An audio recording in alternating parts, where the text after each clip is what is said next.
the shadows, right under your noses. You have absolutely no idea what you're up against.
You fools.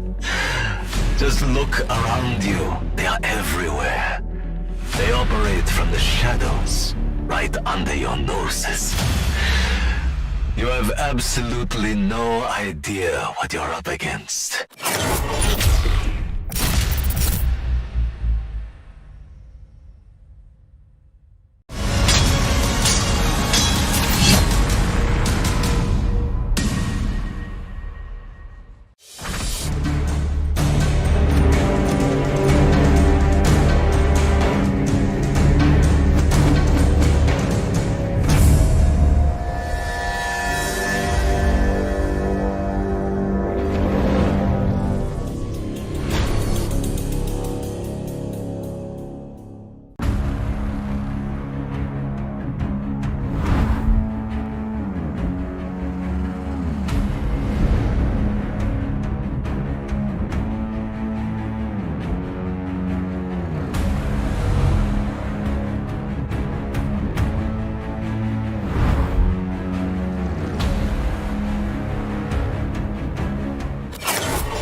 Creo que aquí puede dar la campanada.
You fools.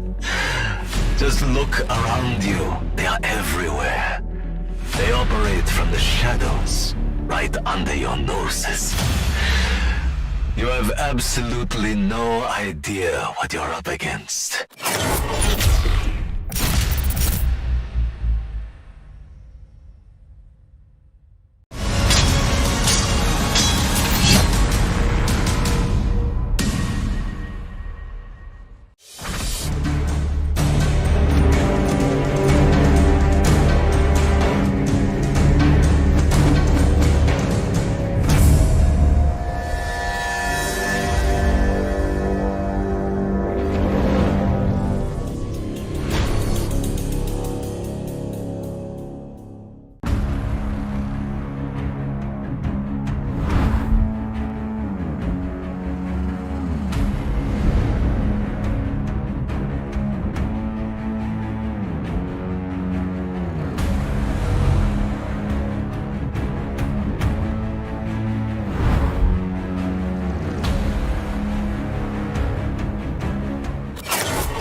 Creo que aquí puede dar la campanada.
They operate from the shadows, right under your noses. You have absolutely no idea what you're up against.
Creo que aquí puede dar la campanada.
You fools.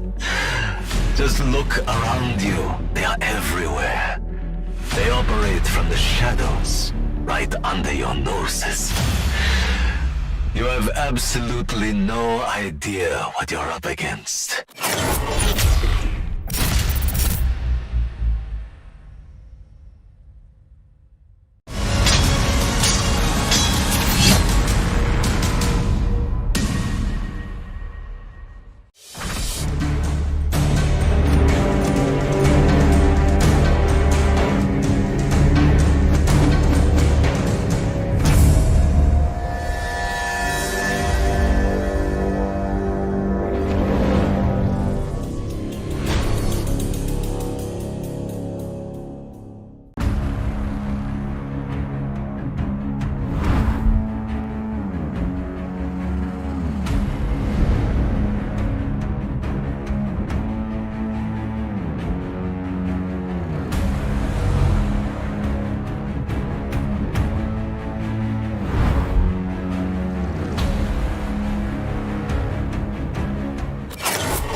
くれ。これがコールオブデューティー。 Creo que aquí puede dar la campanada.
You fools. Just look around you. They are everywhere. They operate from the shadows, right under your noses. You have absolutely no idea what you're up against.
Creo que aquí puede dar la campanada.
operate from the shadows, right under your noses.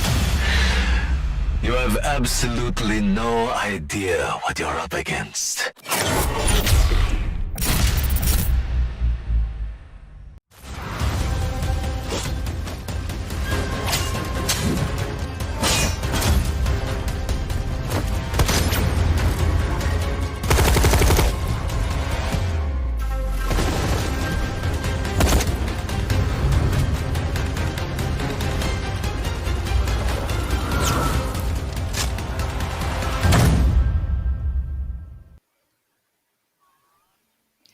Good afternoon, ladies and gents, and everyone in between, and welcome to the Garena Call of Duty Mobile MYSG Battle Royale Tournament. This is The Plunge. It's your girl Beef Mommy, always hot and ready, and with me today, the Mr. Suave himself, the Mustachio AJ. How are you doing, my man? I am super duper excited. I mean, I haven't casted for a Battle Royale in like the longest of time, Beef. I know, it's been a while. I actually watched The Plunge last year. It's been a while, but it's okay. We are going to be heading straight into the competition. And today we do have 40 teams from Malaysia and Singapore really battle it out for the grand prize. So AJ, what are the expectations that you have for today's matchup?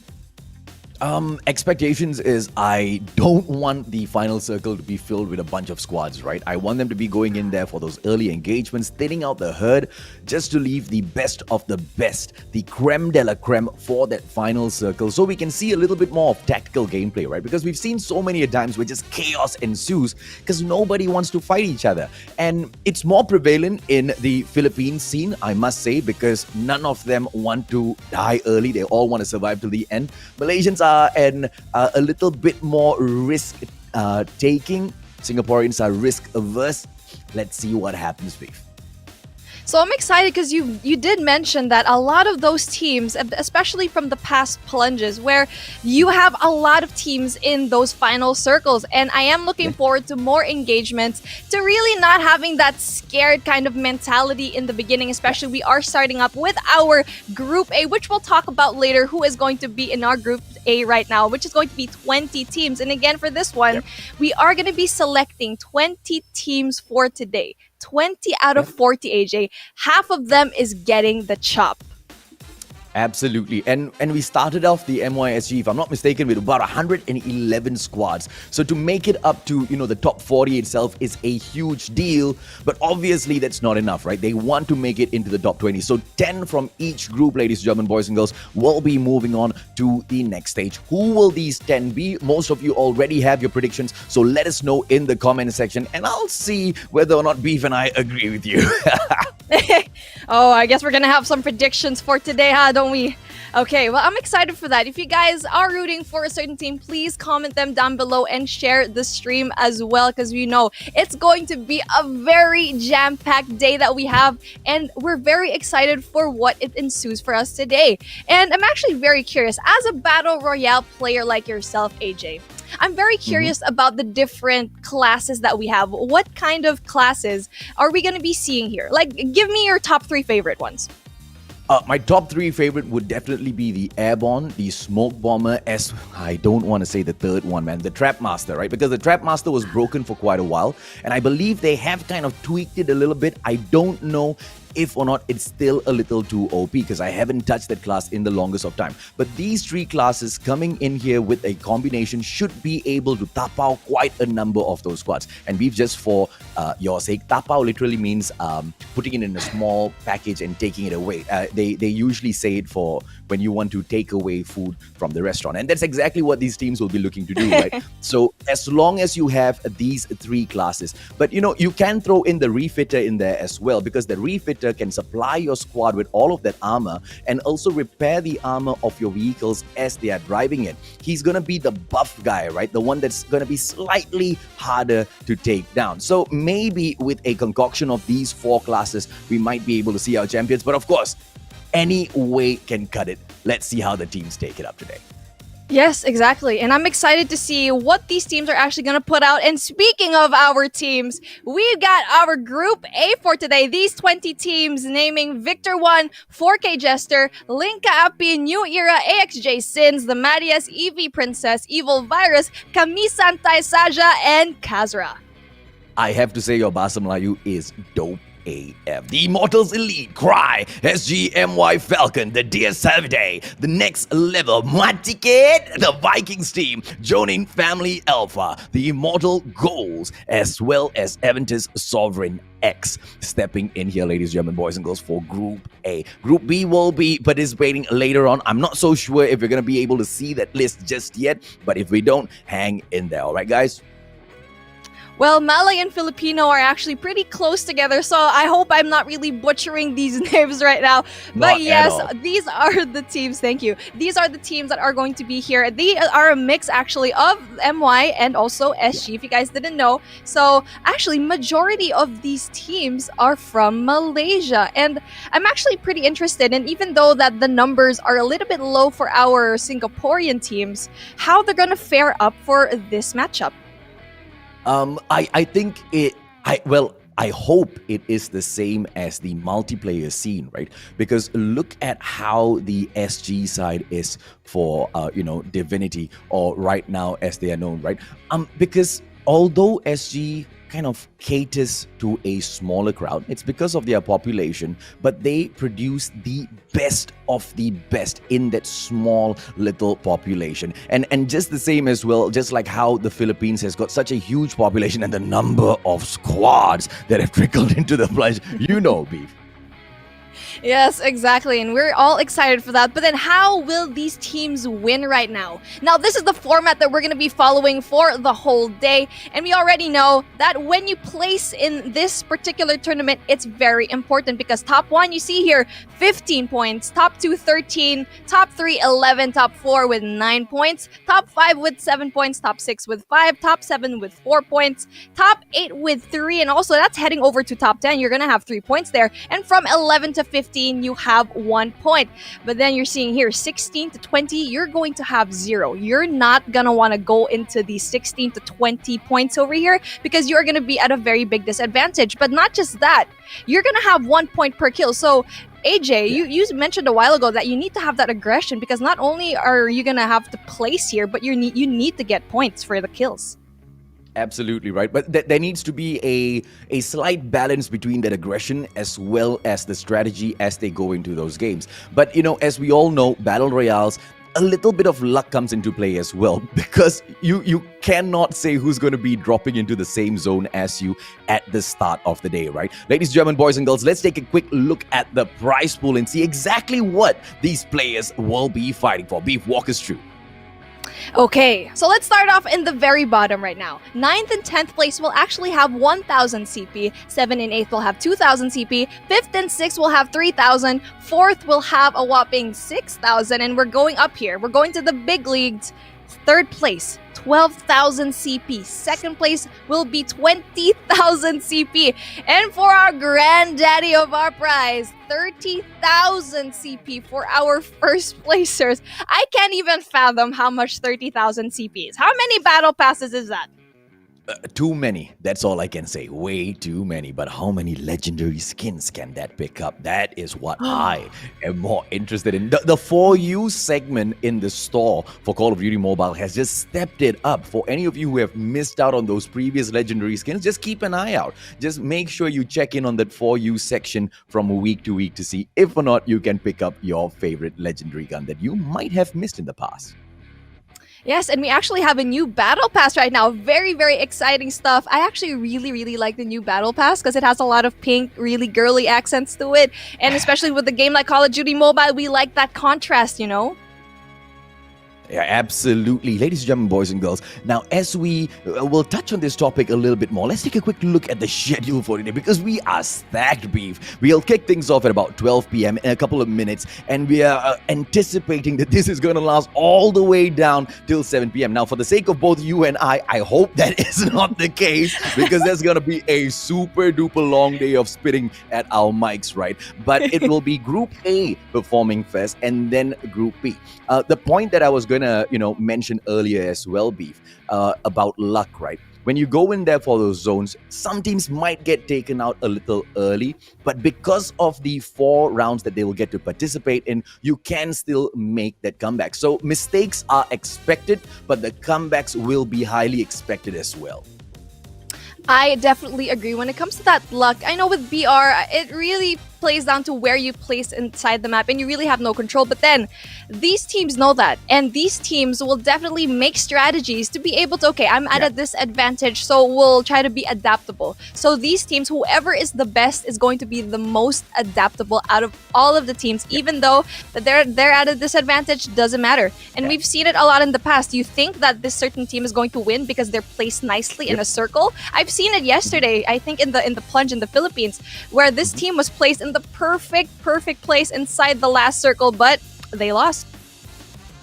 Because placement is not gonna be everything, right? The gun skills will come down to it as well as, of course, including exactly how they go in there and use their classes. It's not just about the tacticals of throwing those smoke as well as those stun grenades to, catch your opponent off guard or to take a quick flank around the squad and take them out. It's all about how they manipulate the environment to their advantage as well. Because when you go into that battle royale, just like you mentioned, right, you don't really have much of a control where the circle goes towards, but you definitely have control as to where you pick for your first drop and how you maneuver your way into that circle, right, Beef? So watching these players get into that circle without getting taken down, within a lobby full of crazy good players, that's going to be one of the highlights of the day as well.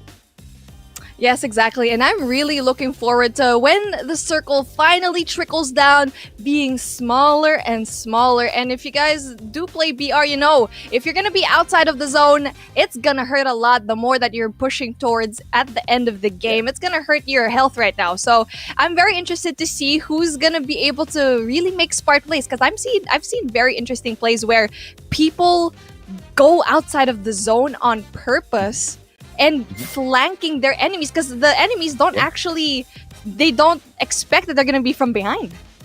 Yeah, absolutely right. And it takes a really, really pro strategies to actually pull this off, because you need to be able to calculate exactly how much of HP you have, exactly how much of adrenaline as well as hemostatics you have, how long it takes for you to top your health back up. Because once you step out, you're already going to be low on that HP. A couple of bullets should be able to take you out. But yes, I have seen those situations as well. Let's hope we get to see those crazy clutch moments in here today, ladies, German boys and girls. We are about to kick the match off in a bit, Beef. My heart's already pumping so freaking fast. Well, I feel like that's because of the Red Bull, but it's okay. We got our coffee. We're here until the end of the day. We got it pumping, guys. We're ready for today, but it's okay. It doesn't matter. I'm really excited to see what Malaysia and Singapore has to offer to us, because we know that it's very competitive between these two countries so far. And, when it comes to a game mode like Battle Royale, it's going to be really long, but it's going to be very, very jam-packed, and I'm really looking forward to this one. Well, ladies, German boys and girls, are you ready? Because the flight is about to kick off, and those players will be jumping straight into the game. The flight will be cutting through straight here, all the way down to Circus as well as Estate, ladies, German boys and girls, from Frigid Wetlands as well as Outpost. Smack dab in the middle of that map, Beef. These teams can pick anywhere that they want to fly into. Yes, exactly. And you can see here so many teams already going down, and it's going to be interesting how and where they're going to land, because it's really important where you're going to land. Are you going to be landing at a place where there's really good loot, or are you going to place at a very safer, point in the map right now? Again, AJ, with this one, what kind of strategy would be really good? The really great strategy would be to pick those high-tier loot zones and drop in there, right? Because from what we know in the competitive scene that we've noticed so many times, these players just avoid those high-tier loot zones like a plague, because they assume the other teams are going to go in there. It's going to be a little too risky. They want to play safe, right? And that's exactly what they should not be doing, because being able to pick up a legendary, SMG or an assault rifle early in the game can make a world of difference, because you don't really need to wait for that airdrop. Yes, exactly. And you can see here, actually, only one team really went to a high tier loot. You can see here, Nuketown is being occupied by AXJ.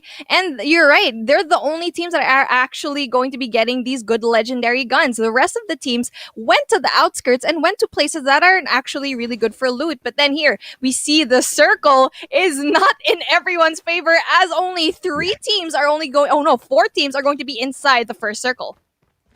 And those four teams that are inside the circle, obviously, once again, right, luck plays such a huge part in the game. But like you mentioned, what you noticed in the Philippines plunge, right, Ale, that even if you are there first, it does not mean you are going to be able to get the win. The Butcher gets taken down quite early in the game. Very interesting. And it looks like it is squad number 8 in here, ladies and gentlemen, boys and girls, doing all of that damage. New era from Malaysia.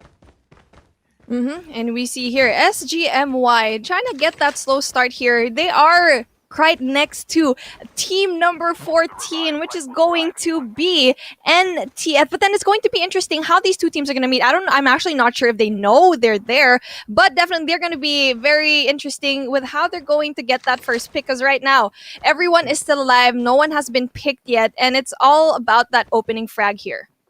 Yeah, based on the movements, I think Quantum's already anticipating an attack from the enemy and is going to be trying to close this gap down, ladies and gentlemen, boys and girls. Anuki, MC in here as well as they proceed and might come across squad number 23, which is right there in front of them. Now, everything's fine and dandy for now. Going back to, how New Era from Malaysia took down the Butcher early in the game, right? I really love that strategy because I don't really see a lot of squads employing that sort of a strat early up in the game. Because we talked about dropping into these high tier loot zones. Taking the Butcher down gives you quite a lot of crazy loots as well. I'm talking about level 3 West. I'm talking about crazy numbers of adrenaline and even legendary guns. So I think awesome move coming in from New Era. Hopefully we get to see them survive and get a good placement in here.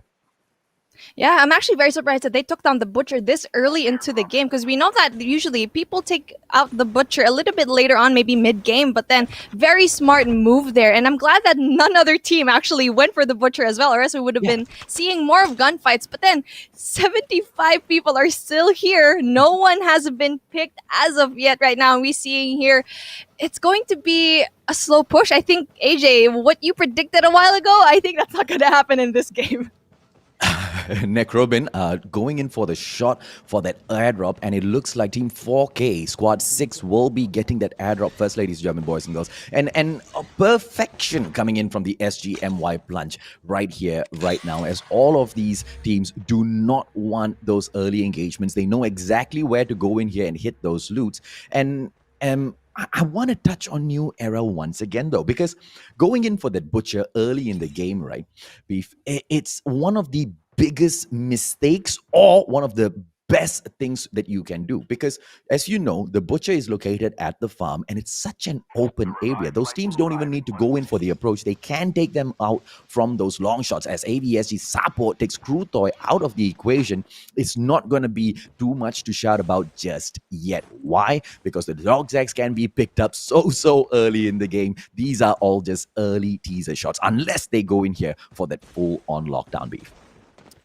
Exactly. And we can see here, the Vikings team are actually already heading over to the center of the circle with that amazing helicopter right now. And everyone's going to have to play catch up. They're going to have to go slowly, get loot over here. And we see here, we got Team 20 here, which is going to be a very interesting play from them because they're just looting around. They're just going.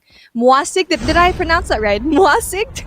I'm not sure if I pronounced that right. Mwachikit means give me a small kit. Okay, Mwachikit. Mwachikit right now, they're playing safe. They haven't seen anybody so far, and they're doing a really good job here at really sticking together as a team, really trying to get that loot, trying to get buff, and whoever's going to go in their way, it's going to have to be a problem for them. Well, and so early in the game, right, I'm actually quite surprised none of these squads have actually crossed each other's paths violently just yet. Like I said, early on, teasers just from that shot, they didn't go in for the Callous takedown because they know what of a huge risk that would be.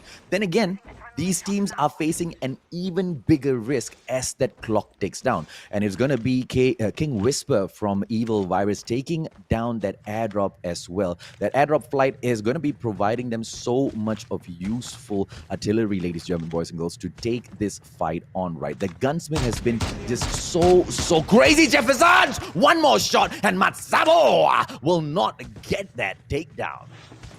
Oh, Matsabo almost getting rid of Jeffersons right now, and it's going to be the battle in the airdrop. And you can see here, two teams are actually going to be battling it out here for the airdrop. I think we're going to be finally seeing our first blood here, and I'm really looking forward to seeing who is going to be able to actually take down who.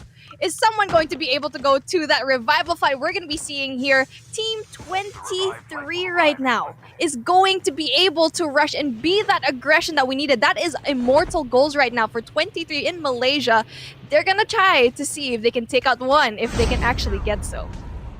Oh, look at Matsabo going in here for the full-on push. But is he going to be making a mistake? No, he wants to get into the vehicle together with his little partner here. There's going to be 35 who backs away as King and Evie come in here for that backup as well. Now, Matsabo has been so aggressive, ladies, German boys and girls. Is this going to be paying off? Because squad 14 is going to be Kazra from MY running away as fast as their little feet can take them. And it's going to be the Immortals on that chase.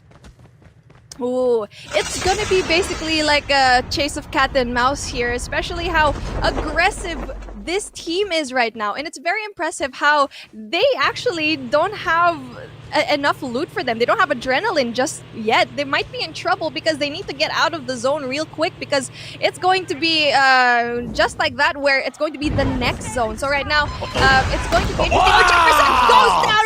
Wow! Amazing kill there by the Tiger!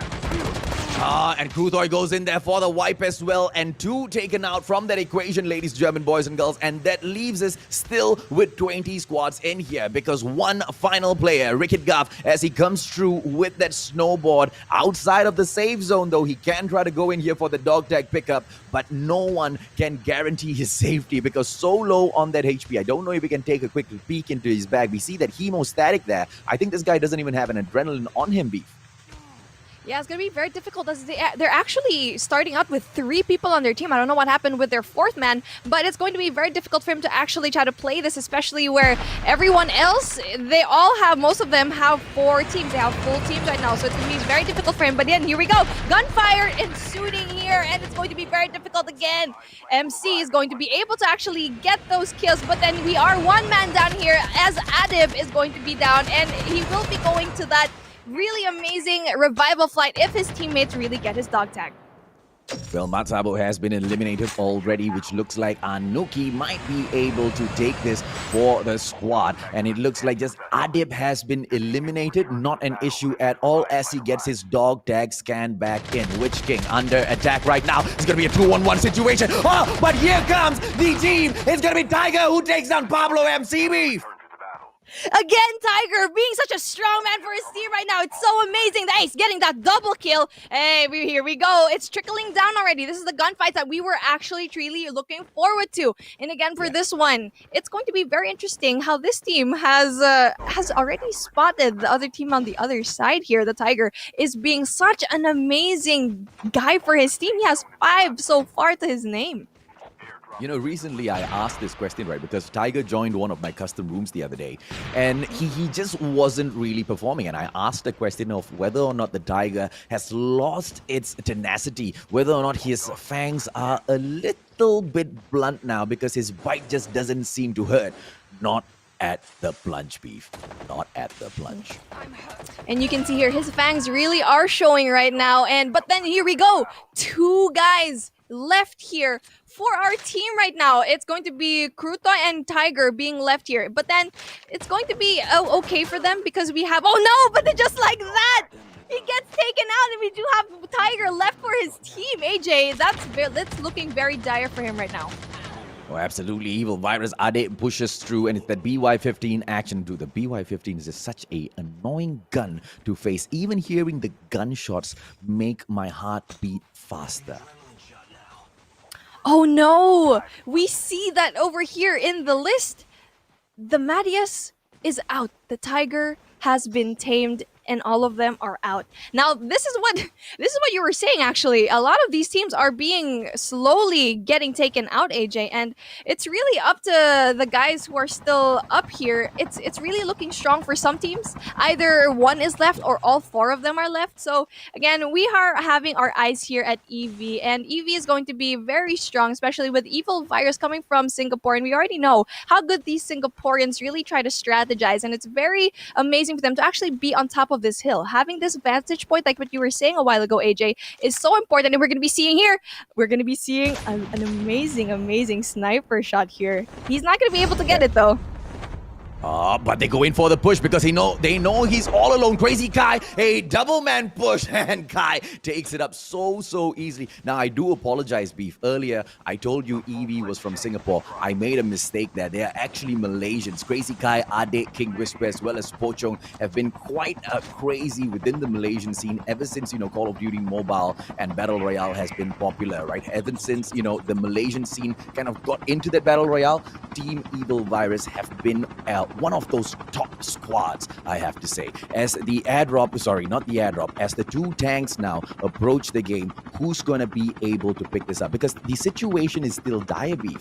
Look at the zone and look at the number of players still in this game. Yes, exactly. And it's really going to be the battle of who wants to be more aggressive here at the tank. But then, well, with the tank, it's very, very scary. But, we see here, we got EV, and we do have another team here trying to battle it out. It's going to be EV versus 4K Jester. Who's going to get the tag? It's the battle of who's going to be able to get that monster of attack. You are going to have to get an advantage here. But AJ, if you have the tank, what kind of strategies can you use to actually, beat someone with the tank? Shoot them with a tank. Literally, right? Now, someone with the tank, it sounds OP because the tank literally can take you down with just one shell. But the problem is the tank is really, really clunky, right? I think about 2 FHJ shots towards the tank is good enough to kind of put the fear of God into whoever who's sitting down in that tank to make them kind of abandon plan and start running. And if in a situation and an area so open like this, picking up the tank is quite a death wish, I would say, because so many players are still in the game. You don't need just one squad to shoot at you. You will be lucky if one squad is shooting at you. Multiple teams will be aiming to take you out because the tank is OP. Nobody wants to take it up. Exactly. And well, one of the things that if you want to be really aggressive, you can use the Nova gas, yes, but then you're gonna have to really go through multiple enemies to actually get that close into the tank, right? Oh, here we go. He got stuck right now. I guess someone really failed his driving test right now, huh, Evie? But then, very smart here by 4K Jester because they actually backed away. And look, they have doubled the tanks right now, AJ. Now, this is double trouble for everyone who actually goes their way. And Sapo getting taken down is going to be Smarty, ladies, gentlemen, boys and girls, and the Vikings once again. One of the, I think, craziest squads to step in here into this battlefield, right? Because if Evil Virus has been known as one of the best in Malaysia, I think the ones who usually sit above them are the Vikings, and it is mostly because of that number 4 player, Rukuman. And he is that airborne player because he usually calls the shots for his squad. And the backup that he has with Lingquas, Ismadi, as well as Lost T, they are no jump squad. That they have to bring Rukuman in because if they don't, they might just lose this a little early. Now, what we have been fearing, right, Beef, is coming true. Look at that zone and look at the number of squads and players in there. Wow, it's very interesting here because you can see a lot of these teams, they're in the middle of the zone already. They're already inside, they're really poised and positioned here. But a lot of these teams too, especially we have someone in the outskirts right now, which is going to be the only guy for his team right now, which is going to be, well, it's going to be hard because if you are on the outside, and especially with people already positioned inside the circle, it's going to be difficult for them to actually go and infiltrate, especially if you're the only one left. But then just like that, Ismadi gets rid of it. Oh, the gunfights and the deaths are already trickling down here. Yeah, you can't lose when you are using the Suave skin, right? Tunku gets taken down. It's going to be long right there in front of him. But Smoke Bomber means Ismadi is going to be in trouble. He backs away from this situation real quick. And Rukuman is there to back him up. So he's not going to fear much at all, ladies, German boys and girls. Even if his opponents do come in here for the push. Look at King Whisper just taking out a couple of players there with that tank. And this is what we're talking about, right? The tank is just so freaking OP. But at the same time, it's got so many weaknesses that I'm surprised no one has exploited just yet. It's going to be the NA45 coming in from Rukuman. I hate this sniper beef. They're doing such a good job, especially with that defense as well. They're able to actually get out of that really dire situation. But then Rukuman trying to be dangerous with that NA, trying to see if he can actually get anyone, but doesn't quite spot here. But then they're actually really being good at defense right now. And he's going to have to move back a little bit. But we see here, one guy here from EV is going to be a nuisance for them. Oh, definitely. But like I said, Vikings have always managed to take that top spot, always above Evil Virus. Evil Virus as well as the Vikings, they are very close-knit. They are very, very good friends. Competitive as well. Sometimes the players between Vikings as well as Evil Virus, they swap around and they join scrims together. But, you know, when it comes down to the plunge, when it comes down to an actual competition where there's money, where there's CP on the line, yeah, no friendship in here, right? They're going to go in there for the full-on wipe as Luffy takes Kaneki out of that equation, and it's going to be squad number 8 in front of you, New Era Mai, and they were the ones who went in there for the pushes so early in the game, and here comes that push from 4K, and Priest gets taken out early, and he did not expect that. That backstab just didn't work out in their favor, Beef. Yep, exactly. New Era looking like they're actually having one guy down right now. Penguini, Languini, you better get out of here. And it's going to be hard for them to actually try to see if he can actually take out if they really can, because 4K Jester they're really looking good right now. And it's going to be interesting how Eevee with this double tank is going to be, they're just rampaging through everyone. They're just really, oh no, Vikings looking like they're in trouble right now. AJ, here's the response that we've been waiting for. Oh, absolutely, man. Pochong going in here for the push, ladies, German boys and girls. SGMY right there in front of them. So many squads, and it's going to be New Era as well. Crazy guy! And look at King Whisper! Skynet as well as O'Neal taken down already. 10 more players in here. 6 squads, though, B. Yep, exactly. 6 squads already. Now, this is an amazing, amazing circle. And the last circle is going to be right in the corner right now. And it's looking really good right now for Eevee, as they did have that double tank. But I think they're going to abandon it already, because this circle is going to be not good for that tank right now. They're going to have to go for a high ground, which 4K Jester already has. Yeah, so Eevee has managed to do really good so far. Rukuman on the other hand from Vikings is still alive. So the Vikings aren't fully eliminated just yet. And if there's something that I can tell you about Rukuman, this guy is a monster in the Malaysian scene, right? He can take on a solo versus squad, no problems whatsoever. And his positioning always immaculate. Let's see whether or not the Vikings manage to pull this off, because he will have to take on 3 players from EV if none of them go down right now. Fires might be trying to thin the herd out. He might help Rukuman in this situation, ladies, German boys and girls, to set up the situation for the Vikings. Pochong coming in here for the push, doesn't get taken down, but a 2-on-1 situation will knock Fires out of the equation. Oh, 4K Jester just didn't really get that. They were too aggressive without having any kind of cover. And we see a Crazy Guy with that double kill. Crazy Kai being absolutely crazy right now, but then one man goes down for his team, and right now Vikings is going to be Rukuman for his team right now, and he's really doing a good job just hiding under the iceberg, knowing that there are other teams here coming out for him. Yeah, so like I said, right, and Rukuman is the kind of guy who will play the zone. Rukuman's the kind of guy who will run outside of the zone, just like you pointed out earlier, Beef. It's the 2 squads that I mentioned who are at the top of the tier in Malaysia. Crazy Guy as well as Rukuman. Rukuman should be able to get this. 66 HP on Crazy Guy. Doesn't go in for the top up. Rukuman! But he gets slain! And it's gonna be Evil Virus with that victory number 1.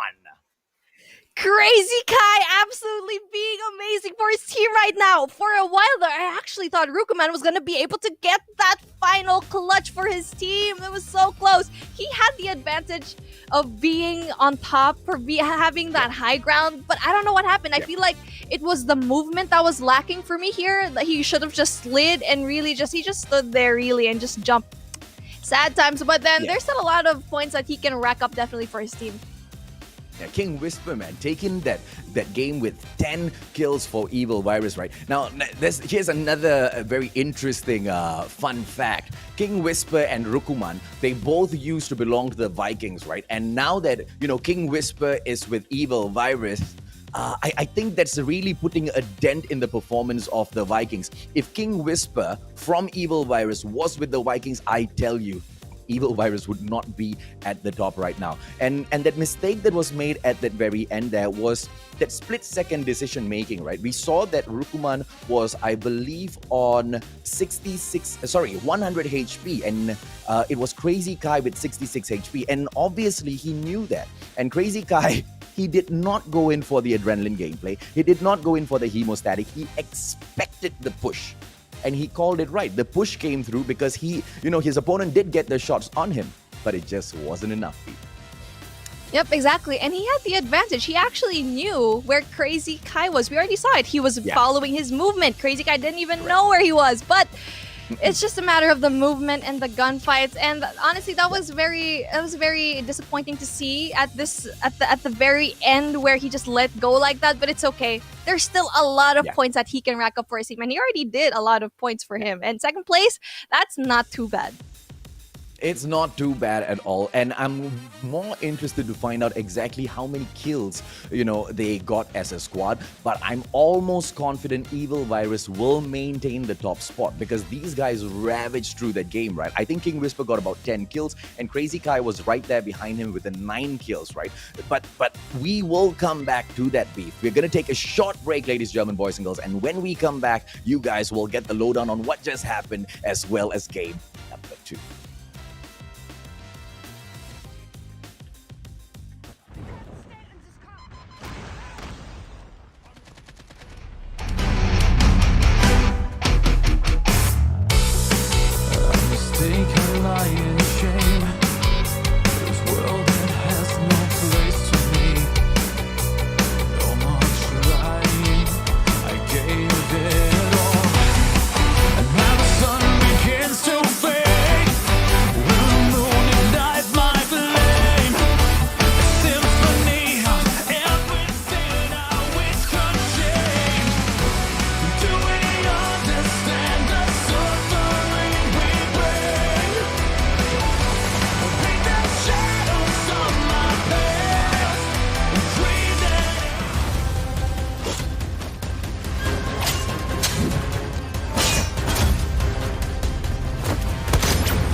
Creo que aquí puede dar la campanada.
look around you, they are everywhere.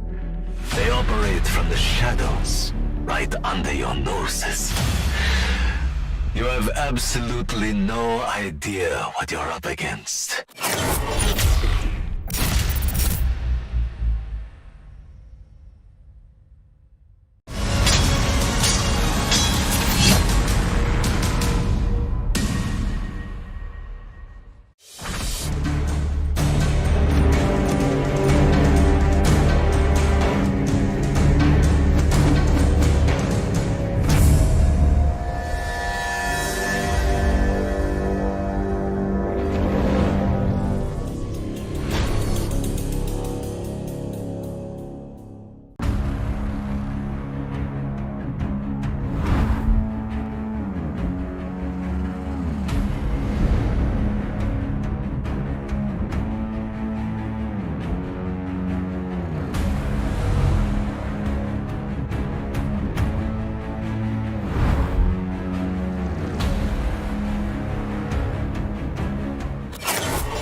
Creo que aquí puede dar la campanada.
You fools.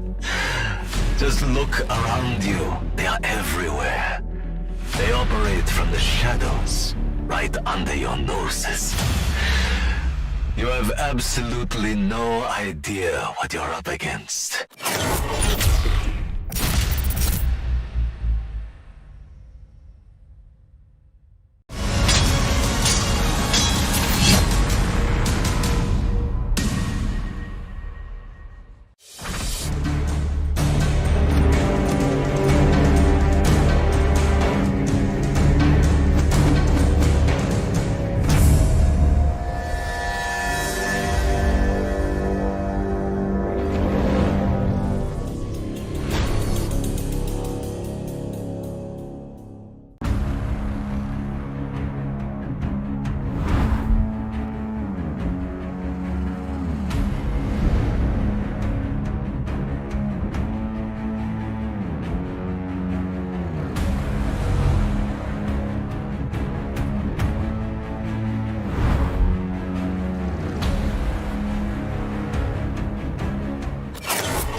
Creo que aquí puede dar la campanada.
You fools.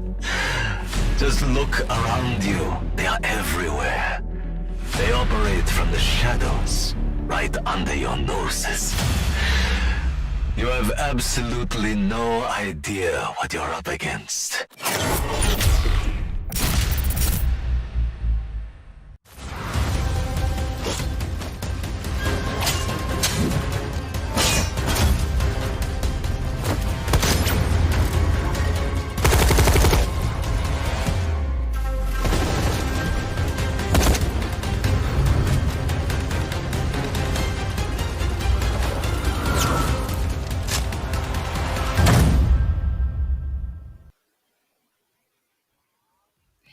And welcome back, ladies and gents, here in the Garena Call of Duty Mobile MYSG Battle Royale. And this is the Plunge. I am Beef Mommy, and joining me today, Mr. Suave himself, the AJ Mustachio. Now, Evil Virus has been absolute perfect in that game, right? They took 2 tanks and they kind of dominated the map. The only ones who were quite close to them were the Vikings, but even that got snuffed out quite quick. But we kind of, I think we kind of figured that was gonna happen, even before it got to that stage, based on, the things that were breaking down in that match. Are we gonna be able to see a similar state in round number 2, Beef? What do you think?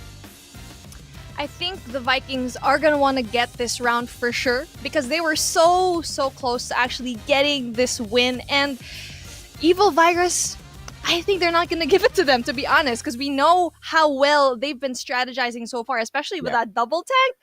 Really, honestly, that was such an amazing strategy for them. And I know that 4K Jester was actually there with them, but I think 4K Jester was just a little bit too scared and they backed away from that fight, really costing them the win, in my opinion. Yeah. Okay, so if they can come back through, I don't know if or not they will be able to overtake Evil Virus just yet in game number 2. And we will be showing you the standings, the updated standings, just before we go into game number 3. So don't worry, okay, guys? You guys will get the update. And here's why I'm saying I don't think, the Vikings will be able to catch up that easily, right? Because Evil Virus obviously will not be looking to drop the next game. And they have gone crazy in game number 1 just with the number of kills that they had, right? Let's take a quick look at that matchup once again and see the highlights here, and see if we can nitpick anything that changed the course of the game here. Oh, again, you can see that double kill going in there and really costing that team right now. Jefferson's was actually going down, and even though he had a really strong start, he wasn't able to actually get that for his team, and that's very unfortunate for them. And Vikings, we can see here, they already had a really strong start, but they weren't able to actually finish strong.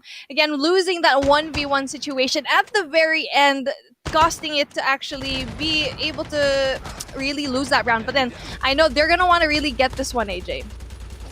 Yeah, and as far as the NA45 goes, it's a really annoying gun to, use in... Not a really annoying gun to use. It's a really annoying gun to face up against within the Battle Royale itself, right? But at this stage, with so much of, just crazy abilities within the squads that are in Group A, I don't think bringing out the NA45 is that smart of an idea, because although it's an annoying gun to face up against, it's quite easy to counter. You are not going to be able to get your shots off easily. I think, Rukuman should have gone in there for the Arctic 50. But, hopefully, they bring in something different this time round. But not forgetting the other squads in here as well, right? New era. They showed us of promise, taking the Butcher down early in that game, and they managed to get into the final zone as well. If it was not for that tank wipeout, I believe that was just 2 shots that took all 3 players out, they could have stood a great chance as well, Beef. Yes, exactly. And I feel like they needed to actually utilize all of their abilities, all of their classes to actually kind of fend off or even go away from the tank, because they went head to head against 2 tanks. That is no joke to actually defeat. And they should have used something like an airborne to actually go above the tank and go below and maybe throw some Nova gas in there. So many what ifs here, but hopefully all of their mistakes they would correct here in our upcoming game number 2. Absolutely right, because like we've mentioned already, ladies and gentlemen, boys and girls, 4 opportunities to get this done. Are they going to be able to fly in for round number 2? As we kick this off in about 2 seconds, ladies and gentlemen, boys and girls, we will be able to witness exactly what does SGMY have for us on the plate today. Is it going to be Evil Virus once again, or will King Whisper as well as the squad for the Immortal Goals and, the likes like Vikings and, the Madia's new era step it up? This time around, the flight path will be cutting across a Nuketown all the way down to Harbor, just towards the left side of that map, which means places like the Dormitory, Heat, Sakura and all, it's going to be quite empty. And here is the gameplay that I'm looking forward to, Beef. Who will pick up a chopper and fly straight out to the outskirts to have a uninterrupted loot time? Now, this is quite a very miserable beginning. As we can see here, we're very on the left side of the map. We're at the far end. And if the circle is going to be on the right side, then all of these teams are going to be in trouble, which is really good for us viewers because it means it's going to be a more interesting watch for everyone. And right now, we only see actually just one team, which is going to be AXJ, going to be in Nuketown. And it's going to be interesting for them. If the zone actually goes a little bit far, then they're going to be in trouble. But then they can just get a chopper there in the Nuketown or in here. And again, here we go. 4K Jokers, they're just going to be here. They're going to be able to actually land here. Again, the loot here is going to be a little bit good for them right now, as you can see here with the green armored boxes. Yeah, Kami Santai Saja right there in front of him. And Kami Santai Saja, they are no small squad, let me tell you, right? It's going to be Faiz picking up that snowboard, preparing himself for this fight that's about to come out. Now, Kami Santai Saja literally means we are just chilling. And I don't think you can get up to this point by just chilling, right? And these guys are as humble as their name comes. Tengku, as he goes in, Byakuya taken out, and it is going to be yet again new era with the exact same strategy. I don't know if that is a good idea because a lot of those teams already kind of, sense, oh, interesting strat, right? They might see some opposition early in this game. But as I say that, it's going to be the Madias, and with a very sticky situation as SGMY Falcon from Malaysia is right there in front of them. And we already know here, you can see the zone is going to be on the top right of the map. And we already knew that it was going to be very far from everyone. And right now, we got team number 9. They're going to be AXJ. They're going to have a really hard time to actually go there. But then they are the only ones there. So they might actually have a really safe way to go in there if they find a chopper. If they don't get taken down right now. And right now, already... apart from like those teams who have like one man down already, it's still a very we don't know what's going to happen here right now because they're all racing towards within the inner circle. Yeah, well, let's see exactly how they go in there for that move, right? Because one small mistake on the approach in towards that circle can mean the end. The Marias, as they see SGMY going in for the flight, they also realize that SGMY just flew right into the DS Cervidae, and it's going to be We1 a bit broken in here on the defense as well. The airborne right there in front of them, and they should be able to exit this situation, exit this area. And here is the interesting part once again, right? We see that the zone has moved in towards that right-hand side of that map, just like you anticipated and wanted. But look at the number of squads who are already in there, Beef. I mean, you've a whole bunch of them, and they called it right, and they go in for that move so early in the game. Kami Santay Saha already took down 2 members right now, and mind you, there's only 3 of them in the team, and they're doing so well so far. And it's going to be interesting how they actually win this one with only 3 people. And right now we're actually watching SGMY, and they're looking really strong so far over here, and they are going to be going against the amazing team that we have right now, which is the Madias, and they're actually backing away right now. Yeah, they have to back away because look at this. It's the flank gameplay coming in from the Marias. Ladies and gentlemen, boys and girls, it's going to be the Tiger as well as Marias going in for the flank. Ace is going to be holding a prime position. Flash sees the flank, and it's going to be Six and Flash going in for the approach. And it's going to be Chillax on that roof waiting to see if or not Ace comes in for the approach. And that's exactly what happens. Krutoy is in front of him, which means if Chillax goes in for the peak, he will get taken down by Krutoy from across. What an amazing snipe. And the Marias on form right now, and Krutoy takes down G6 as well. Flash trying to take Krutoy out of the equation. I don't think it's going to be as easy as that, as Flash gets slashed down by the Tiger.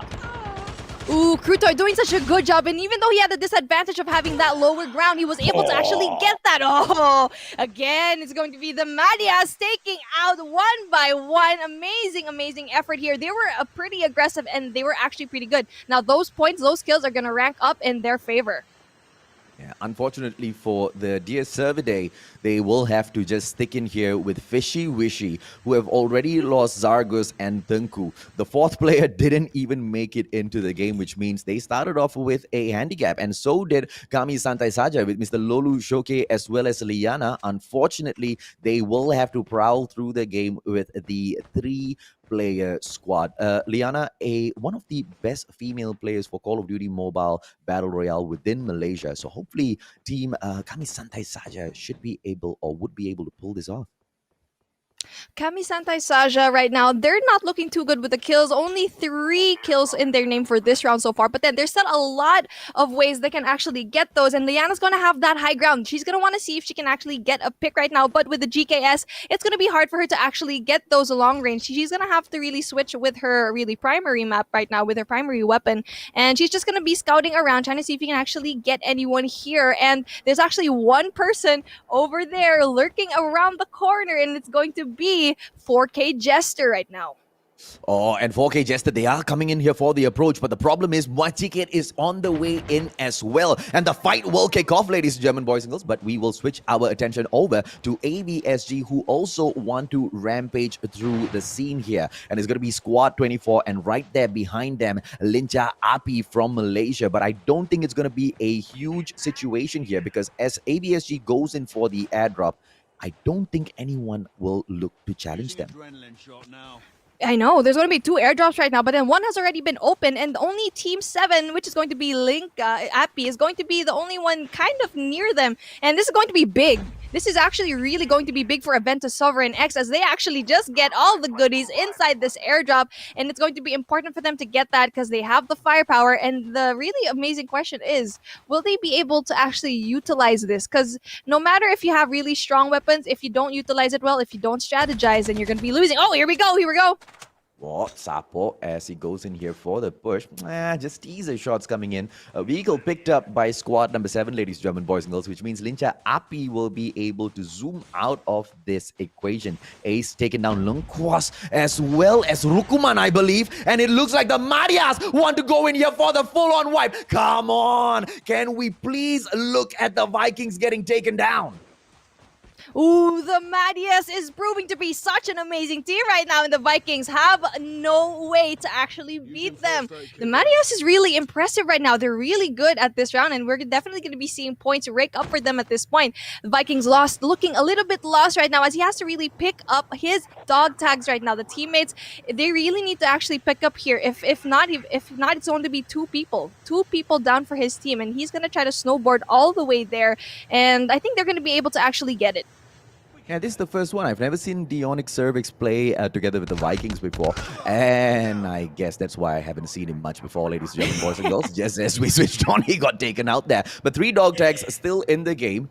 And hopefully the Vikings can make it back in here, man. Finishing up in second spot earlier, they obviously were looking for a better positioning this time, hopefully at that very top. But to get taken down so early in the game, right? If they lose one more man, they will take away the 18th position, which is nothing, if you ask me, V. Exactly. You're really gonna really rank up not just the kills, but also the standings here. You're gonna want to place. You don't want to go to 16 to 20 place here, or else you're gonna get 0 points right now, which is so important to actually get above those points. And we see here they're actually Aventus Sovereign X. They're just comfortable right now. They're just looting everything here that we see. But then just like that, team number 7 is just around the corner, and Linka Appy is just going to be able to actually get them. We're not quite sure, but if we were actually Aventus Sovereign, AJ, what is the type of strategy that you would go through here, especially knowing that there's so many buildings here? What skill is going to shine here? Look, it's Aventus Sovereign going up against Lincha. I'm sorry, Lincha. Aventus Sovereign is going to be able to take this without even going in with much of a strategy, right? This is one of the best squads coming in from Singapore. As Far goes through, Bota spots him out, but the Echo is not going to allow him to take this engage. So he will just wait a little patiently, understand that there is a poltergeist in the area, which means he needs to be a little patient. I believe it could be Lamb who is running away, ladies and gentlemen, boys and girls, and it is going to be Sapo with the back up as well. Lamb taking Far out anyway, and like I said, that you don't really need a strategy when it's ABSG against Lincha. No disrespect to Lincha, ABSG just a little too strong. What can Lincha do to probably take this back? It is through an interference gameplay, and that might just come through because Cry from Singapore on the way in here. Yep, exactly. Cry is going to be able to actually infiltrate them with that vehicle over here. It's going to be hard for them to actually go against such an amazing team right now. But I think especially if they're going to be by the buildings right now, they're going to want to use their ninja. The ninja class is going to shine in that type of situation right now. But then let's over again back into Aventus Sovereign X here. Yeah. They're going to want to get more kills right now. Yeah. They just took down 2 players with that vehicle explosion, and I believe they're going in here for the push, but nobody is going to be in the vicinity that they are going in here for the approach. So Aventus Sovereign, we can leave them alone for the time being, ladies and gentlemen, boys and girls. Oh, as I say that, Team 19, next level from Malaysia, just right outside the vicinity there in heat. So which means if Aventus Sovereign just sticks on to this particular positioning, they might be able to take down 4 more players, which means 4 more easy points for them. Team 19, hopefully they make it slightly more difficult for the Singaporeans. Yes, exactly. But then the thing is here, Aventus Sovereign has that advantage of having high ground and also having cover. And right now, next level, they're pretty bare. They're naked out here in the battlefield. And I think they already know that there's going to be squads coming over. It's like they're already looking for teams to eliminate right now. Aventus, they are going to be able to get that, especially with that high ground and the sniper. It's going to look very dire right now. Yeah, gatekeeping, right? And one more thing here as well, it's the height advantage, using the terrain to their advantage. But look at Squad 19, pulling a beautiful getaway here, next level Malaysia, as they use the edge of the safe zone to get away from AVSG. Perfection coming through, and it looks like Squad 19 does not fall to the Singaporeans. Ooh, next level gameplay here. By next level, nonetheless. You saw that U-turn that day. It was like, okay, we see you there. Nope, we're not going to go there. We're just going to go far, far away. Because, they had the advantage. Aventus really had the advantage there. And they did not challenge that whatsoever, which is going to be handy in the future. They have that amazing, skills that they have. And we see here, look at the kill feed. Look at the kill feed right now. MC really doing the job, getting rid of everyone in their way. Oh gosh, I wish we could see them. Well, V1 unfortunately will have to tank that loss for a bit, ladies, German boys and girls. Is it gonna be a game over situation for them though? Let me just take a quick peek and see. Nope, Joker is still in the game, which means V1 will be able to survive. Can he go in there for those dog tag pickups? I don't know just yet. Bota hasn't used his adrenaline just yet, and I don't know how smart this idea is. Yes, he wants to play that safe zone gameplay, but if they get caught out on the way in, he might regret that. There you go. Bota stops for a moment. Adrenaline doesn't come out just yet. Might be bringing in the airborne. There you go. That's why it's going to be the medic that gets brought out. They don't even have to waste their resources, ladies, German boys and girls. And Aventus Sovereign, they look peachy as they approach this game. 17 more squads left here, though, B. Make that 16. And just like that, right? We see that they have a really good combo when it comes to those classes. Again, for this one, AJ, I'm actually very curious. What kind of combination when it comes to these classes right now are the best combinations to actually win these gunfights? You go in there for a Trap Master, airborne, throw in a smoke bomber as well, and have a refitter. I believe this combo of these four classes just absolute perfection, right? And yes, the spotter is going to be brought into the game as well. And as we move in, I don't believe we're going to be seeing the spotter in this round of the plunge. And even if we do see it, it's not going to be, used to perfection. The next round of the plunge, though, the spotter is going to be one of those classes that each and every single one of these squads is going to be bringing in, right? Because that bringing in the napalm strike to hold your enemy down, even when they have taken that, the advantage of that high zone, that's gonna be a huge game changer in the game, Beef. Exactly. Oh, we already see here the Marias with the tank. And we already know whoever gets the tank really dictates the name of the game. But we'll see who can actually take out the Marias and their tank right now. The Marias is going to be able to actually have a chopper as well. And they will jump out of it. I'm not so sure who was aiming for their chopper. It could have been Squad 18, the Dear Survey. They were close enough, but of course, you also have New Era in the vicinity. And I think it was the New Era in the vicinity. Skynet going in for those shots with the Arctic 50. This is the wave, brother man. If you want to go in for a sniper, you use this. Wheel of Potato gets taken out. Mr. Lolu on fires as well for 4K, and Skynet will stay alive for the time being, but the backstab is going to be put upon them by Squad 19 on the approach here. Squad 22 in front of them as well. They need to. Mewtwo gets taken down. Arctic 50 just too strong. Not the Pusangala edition though.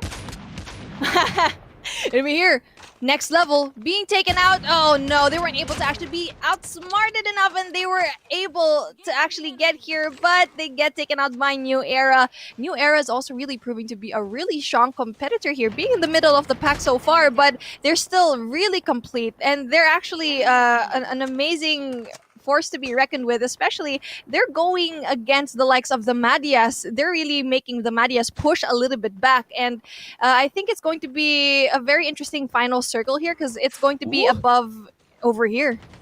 Yeah, boy, and it's going to be the Marias going in here. Are they going to be able to take down V1, ladies and gentlemen, boys and girls? They've already gotten the job done against Broken as well as Joker. Hans and Monto still in this game. One kill in here for Hans, and the V1 squad does not look like they're doing too well at all. The Marias will be able to hold on to their position in this game as squad number 8, New Era, makes their approach ever so slowly. Now, the Marias, they need to start moving, though. The safe zone is going to close in about 15 seconds, and it's not going to be so good if they get stuck out of the zone here. Yes, exactly. And they're going to be meeting over here by the bridge, and it's going to look very dire. Whoever is going to be on the bridge, I think, is going to die, especially if we see the tank going into that bridge area.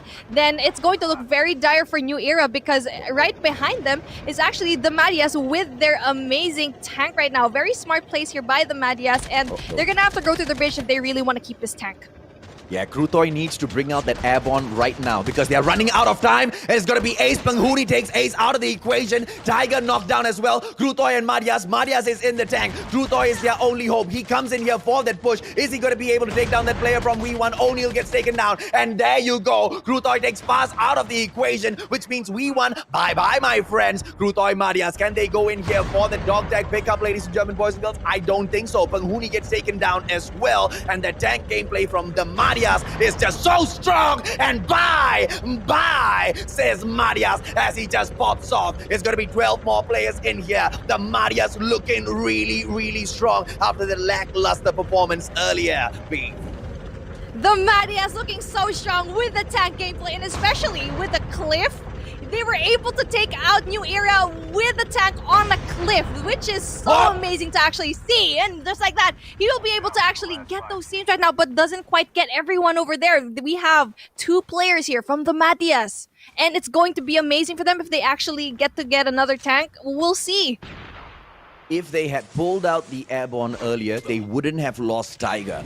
But the fact of the matter is they chose to do exactly that. And it's going to be Pochuk and King Whisper in here for Evil Virus. Crazy Kai and Ade won't be able to join them. 8 more players in here, ladies and gentlemen, boys and girls. Unfortunate for the Marias. Just one mistake of not going in for that earlier push into the zone might make them pay a heavy price. Of course, Marias can make that difference by showing that he can hold it down for his squad as well. Pochung in here for Evil Virus. They want to get their 2nd win in a row. Will they be able to do it? I have the confidence that they might be able to. But Krutoy as well as Marias not going to be making it easy for them.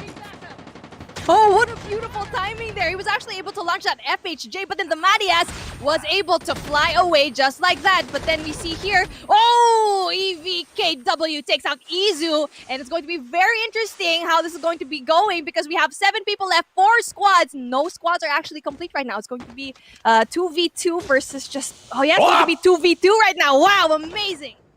Oh, that shot coming through does not take Pochong out of the equation. Marias will have to run and slide and slip and slide. But the War Machine comes out. Priest right there in front of him. Will he be able to take him out? No, the Marias is down from that backstab. That surprise takedown by Priest. It's going to be King Whisper in here. Krutoy right there above him. Pochong is going to be looking to take Lamb out with a backstab as well. But for the time being, ABSG Mythic comes through as well. But bye-bye, says Pochong as he goes in there for that shot. And it will be 100 HP for Pochong. Adrenaline gameplay coming out as well. King Whisper cannot do anything. Mythic has been taken out of the equation. 4 more players left in here from 3 different squads. And Evil Virus, one of them. The Marias, one of them as well. AVSG from Singapore, one of them as well. Will the Lamb be able to get this done as Pochong makes that approach? Goes in for the shot, but it's a 2-on-1 situation. And bye-bye, Lamb says, as he goes in for that fly. Backs away. What an amazing movement. And King Whisper is going to be in trouble as he backs away, Beef.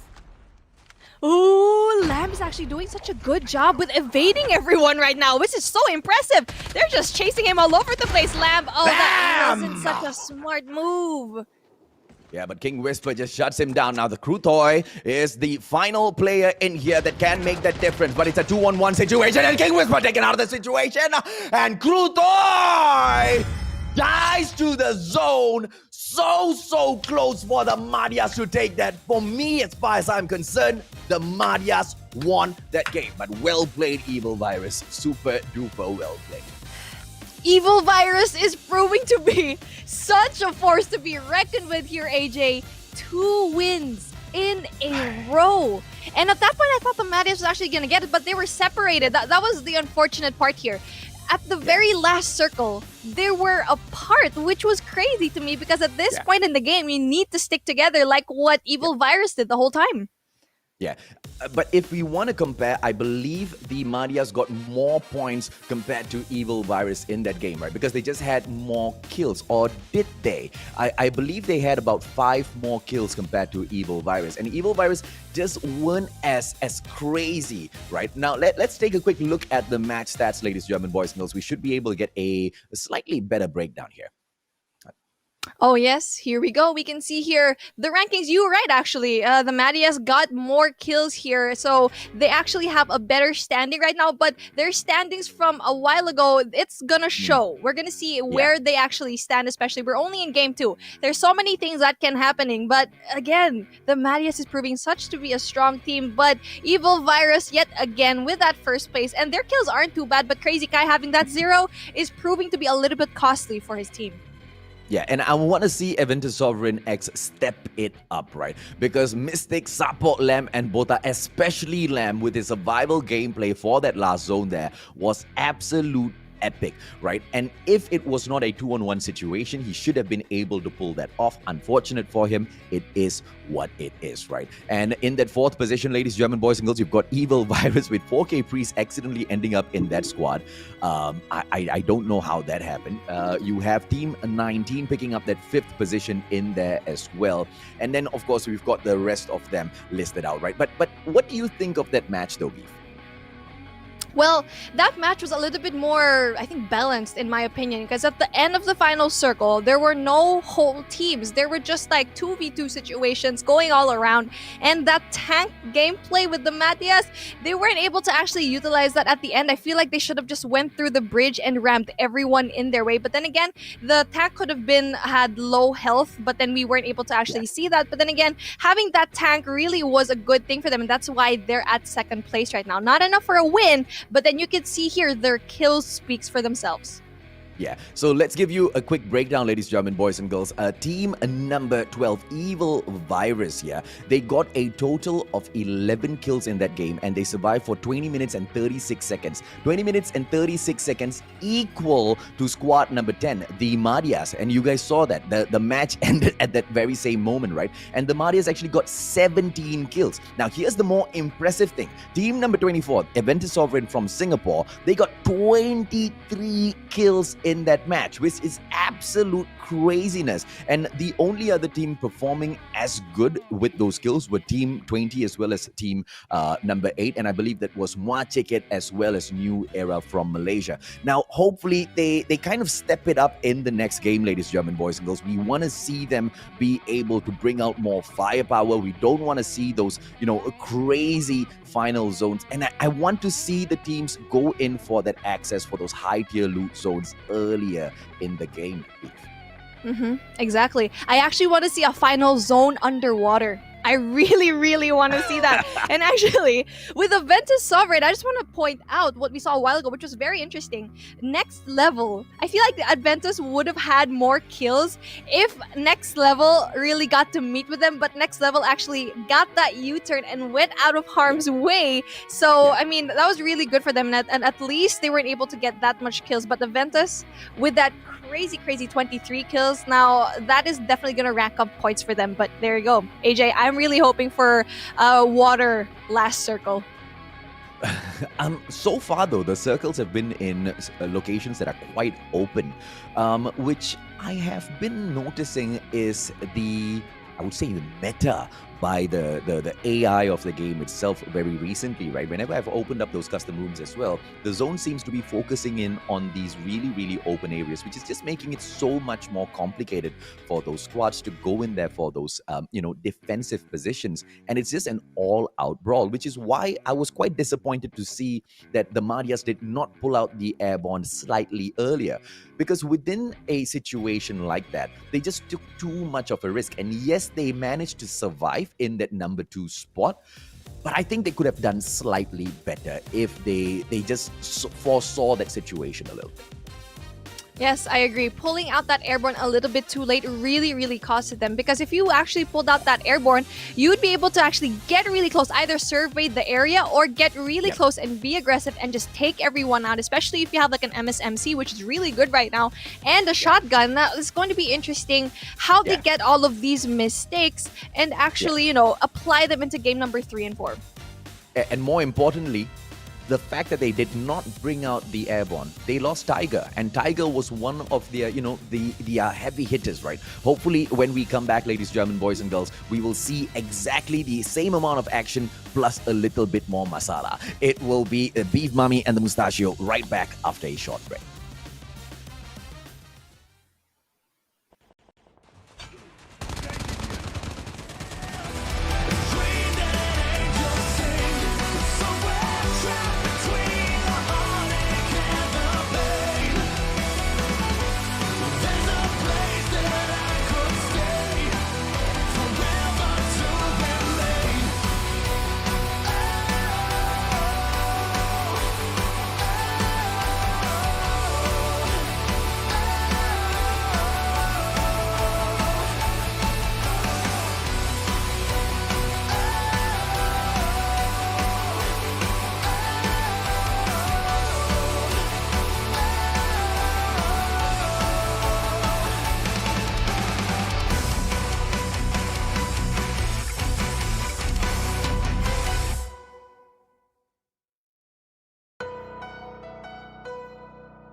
Creo que aquí puede dar la campanada.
You fools. Just look around you. They are everywhere. They operate from the shadows, right under your noses. You have absolutely no idea what you're up against.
Creo que aquí puede dar la campanada.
operate from the shadows, right under your noses.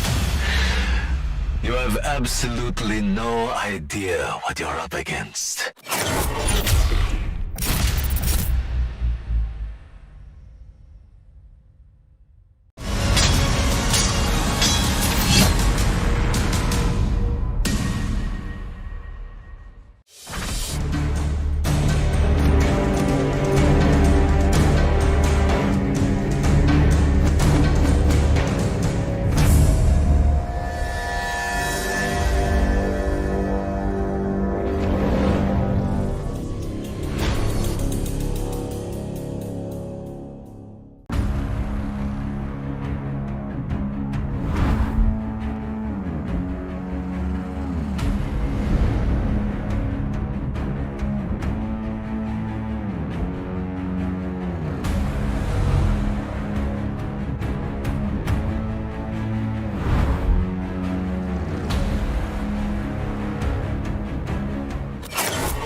Creo que aquí puede dar la campanada.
You fools.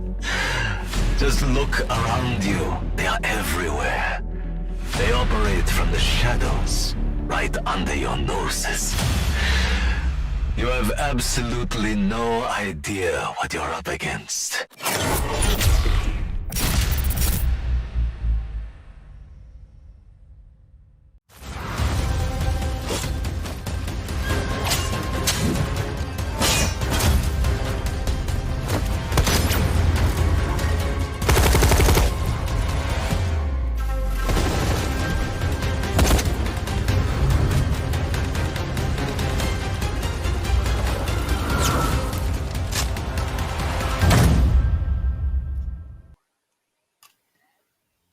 Welcome back, COD community, and welcome back to the Garena Call of Duty Mobile MYSG Battle Royale Tournament. And this is the Plunge. It's your girl, Beef Mommy, always hot and ready. And with me today is the Mustachio AJ. And today, an evil virus is spreading amongst us. And no, it's not Corona.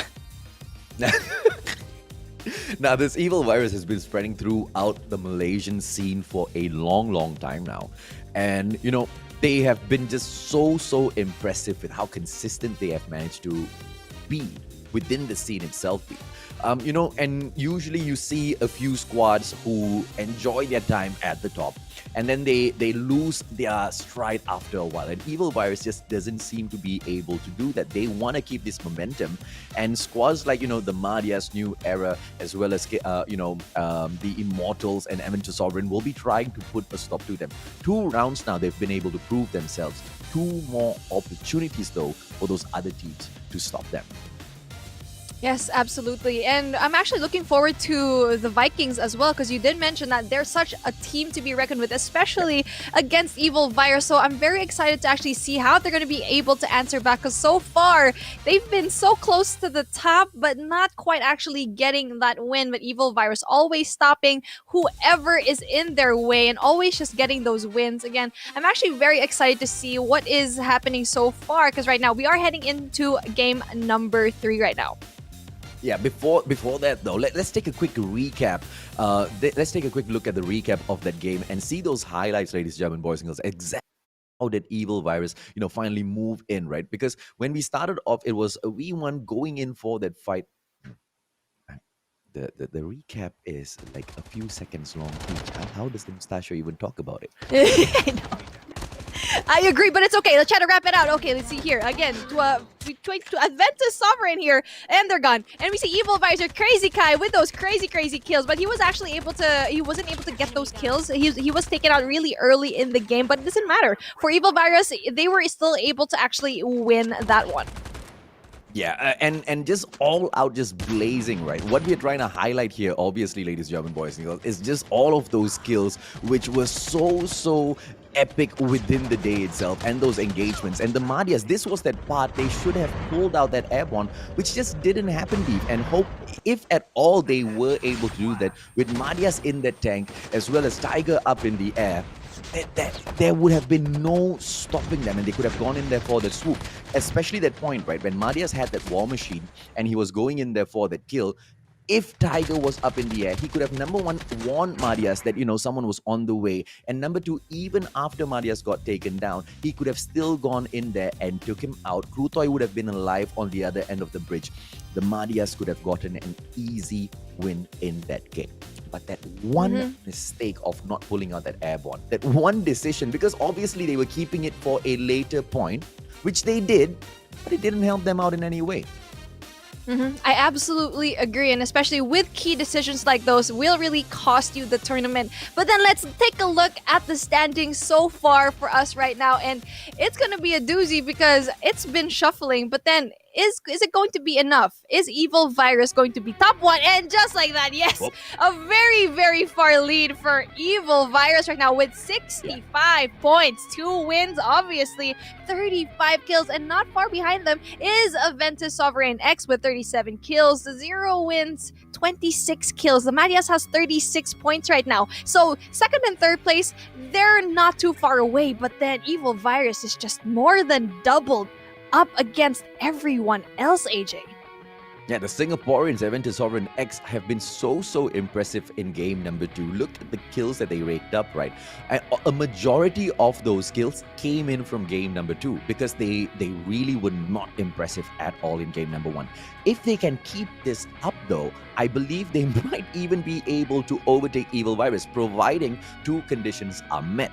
Evil Virus gets taken down super early in the game, as well as Aventus Sovereign continuously, maintaining this current performance. But the Madias, though, they got taken out early in the game as well, just like Aventus Sovereign, and they made their way back up in game number 2. Both of these squads need to keep their momentum here, Beef.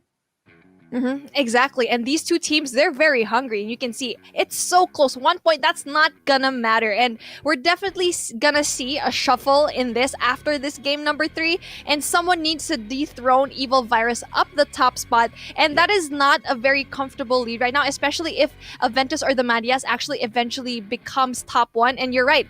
If Evil Virus doesn't place high, and if they get taken out early, then we're definitely gonna be seeing them be dethroned right now. But knowing Evil Virus and the decisions they've been making so far that have been really good, it's not likely. But again, in a competition like this, everything is possible. Absolutely right. And once again, with the addition of Rukuman on their squad, it's game over, right? And like I said, right, King Whisper and Rukuman, they used to be tight. They used to be on that same squad within the Vikings. And with Evil Virus now absorbing the monster, the powerhouse of the Vikings, I think Evil Virus is going to be quite unstoppable. If at all there is a chance for these teams to kind of have a little bit of information where Evil Virus is early in the game, and they go in there to lock down Evil Virus, then they will stand a chance. But of course, that is a very risky maneuver though, Beef Mommy, and I don't know if anybody here is brave enough to do that. I think what's gonna happen is that two squads might go against Evil Virus. I really want to see that happen, but then here we go, stepping right into isolation. We're heading over through Nuketown yet again at the very end right now, but then Frigid Wetland is going to be the first map that they're going to be able to drop off. It's a very similar situation that we had a while ago, but hopefully the circle is going to be nice to everyone right now, and everyone, a lot of people are already dropping off right now, and it's only going to be a handful of teams that are going to be able to go at the very end of the map. Well, let's see who plays the Sky Platform game, because whoever who does go to the Sky Platform will have my utmost respect, and it is the Madias. Why? Because they've got the guts, they've got the cojones to drop into a high-tier loot zone, which is just ravaged by players usually in the competitive scene in Battle Royale, right? But when it comes down to the pro level, when it comes down to competitions like this at the Plunge, so many of these teams shy away from going to these high-tier loot zones like the Sky Platform, especially the Sky Platform. Exactly, and they're gonna get the absolute best loot here at the platform, and with a team like Madias, you already know they are gonna utilize that very well. So keep an eye on this team for this round right now, because it's gonna look very, very good for them, and they are just at the very edge of the circle, the first circle right now. And right now we're actually taking a look at Victor 1, which has been a little bit subpar in this competition so far, and they're gonna be up against, he almost gets it but doesn't quite finish the job. They need to go in here and place that pressure, right, as Montauk drops in with the GS. Ladies and gentlemen, boys and girls, I don't think the damage going to be coming through from him is going to be a lot. As I say that, Montauk gets taken out from the back by Indra. There's going to be Evil Virus on the rampage so early in here. 4K Priest right in front of Vendetta, and Priest will be able to get away. Ladies and gentlemen, boys and girls, unprecedented moment here as Vendetta goes in for that shot. But unfortunately, he doesn't get the slice on, and it will still be Evil Virus Princess here trying to stay alive. Will Vendetta get his very amazing Vendetta? We're not going to be seeing it right now, as there's actually 3 people left in Team 11, which is Eevee Princess. It's going to be difficult for him to actually get the teammates dog tags right now, but he's actually doing it one by one. So right now, he's going to want to try to get him actually into the revival flight. And just like that, we're seeing the utilization. But then he doesn't quite get it. He's in trouble right now. Really amazing. Oh, no. Clara, and the lady is just perfect with the shots today. Evil Virus Princess has just eliminated V1. Wow, Evil Virus Princess, for a while there, I actually thought that they would be down 2 men, but then here we go, just like that. And it's going to be Kazura in trouble right now, as 2 men are down right now. 35, trying to see if he can actually get another pick right now. Doesn't quite get it. He is actually low on bullshit. He only has the RUS, and he's gonna have a lot of trouble because of 4 people right on his tail. And just like that, he gets taken out. It's gonna be KSS, ladies and gentlemen, boys and girls. Kami santai je with a possibility of one more wipe here, because Zes will try to save himself by backing away as far as possible, because he's got literally nothing on him. Now picks up a chopper, which might be the perfect weapon to hold up a push from Evil Virus here. I don't know if, from Kami santai saja. Now I don't know if or not he will be able to do that, because it looks like just one player is coming in here for the push, and Lolo should be more than enough to finish this off. And there you go, he shuts him down so easily. That was just a lack of awareness. If he was looking at the map, he would have seen footsteps over there, and he just prone. That is the worst time to prone because the guy has higher ground on you. Poor decisions being made, but it's okay. But his whole squad's going to be wiped.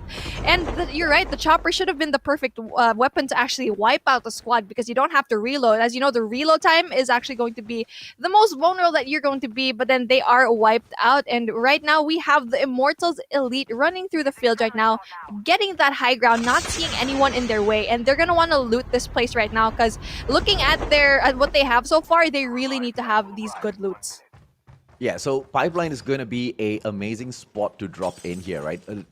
Although it's not a high tier loot zone, they should be able to pick up quite a number of adrenalines within this place. And it's going to be AVSG going in for that spot once again. SGMY right there in front of them. Flash in the air. Is Sapok going to be able to take him out as Flash flies through? But no, Sapok just holds himself back. Airborne gameplay going to be coming through in here for AVSG now. Oh, it's going to be aggressive gameplay spear by Aventus, and it's actually very smart by them, and they are going to be able to get that as Lamb gets that beautiful two-piece, and Mystic gets another one, and this is going to look so nice for them as they have already 4 kills to their name, and it's looking so amazing for Aventus so far. Yeah, Aventus Sovereign, like we said, right, one of the best, if not at the moment, the best Battle Royale squad within Singapore. Can they continue this rampage? Can they continue to, bring that Aventus Sovereign name up in the ranks amongst the Call of Duty mobile scene? I think they've been doing an amazing job so far, but the day is not over, and the chase just isn't going to get easier from here on. And Evil Virus is still alive and kicking in this map. And although, the simple way to look at it is the top 10 squads from Group A will be able to push through to the next stage. That's not what Aventus Sovereign wants here. As they take this airdrop here early in the game, they want the win. And just from the pure tenacity of match number 2, just from the number of kills, you can say and you can tell these guys are serious now. Yes, exactly. And they're headed over here through the airdrop, trying to see if they can actually get amazing loot here. But, I'm actually pretty impressed. They didn't actually go for that chip upgrade, which was actually near them. They went for that airdrop, and that's a really good decision, especially if they go here a little bit too late. Now, someone could have gotten this airdrop. It's because, with the chip upgrades, you could have just went to another one, getting into the circle. So right now, they're actually getting these essential loots, and no one to actually see them. But then, just like that, someone's flying high above, which is the Vikings team. Are they going to be able to actually get them? I don't know. Well, a quick in and out. They spotted a squad there, which means they will not be coming in here for the push. Now, they don't even know if or not there's an FHJ in the area with the Aventus Sovereign squad, so they will do the better, or they will make that better decision by pulling away from the potential takedown here. Now, although they are very, very good at the gunfights, the Vikings are not ones to be making simple, quick, easy mistakes like this early in the game as Pochong goes through, and it'll be KW who steals that kill from the back. Oh, New Era looking in trouble right now as they're going against Evil Virus, and it's going to be very difficult for them to actually go there with 3 people on their team, and they're actually very, very low. And Adek, is he trying to... Oh, no, very smart. He actually didn't go push far away enough. He went back to his team. Very, very smart plays here by Adek by actually not pushing and being too aggressive and being, that nuisance. He could have died, actually, if he went too far away. But really impressive gameplay here. Yeah, New Era is just playing that safe zone at the very, very edge of it. Ooh, Kami Santai Saja in trouble right now because here comes the Immortals for the wipe, and the Immortals, one of, the top squads in Malaysia. You don't really need to say that. Let them show you through their shots in here, ladies and gentlemen, boys and girls. This time round, Kami Santai Saja has got a full-on squad, so maybe they will be able to take the Immortals on and then come out victorious as well, as Lulu is in here with that hole. Hopefully, Beef, they can come out on top. Yes, exactly. And they're actually going against the Vikings right now. 2, 3 other teams. And you know what? You know what's very interesting with the Vikings? A while ago, when they actually went up against Aventus Sovereign, they split up because of that explosion. They were able to actually get rid of the helicopter, and that split the team. And I don't know if that was actually a big factor for them to actually be spread out. And again, with a game like this, you don't want to be spread out. And you're Liana trying to see if you can actually get a kill right now, but she is getting shot at. No! Liana manages to get away. Oh, goodness me, because she had such an amazing position there in that house. Now, she just needed to wait for the area outside of, the house to get cleared up. But she jumped out a little bit too early. Lucky for her, she didn't get swiped out because that was literally the Vikings firing those shots at her, Beef.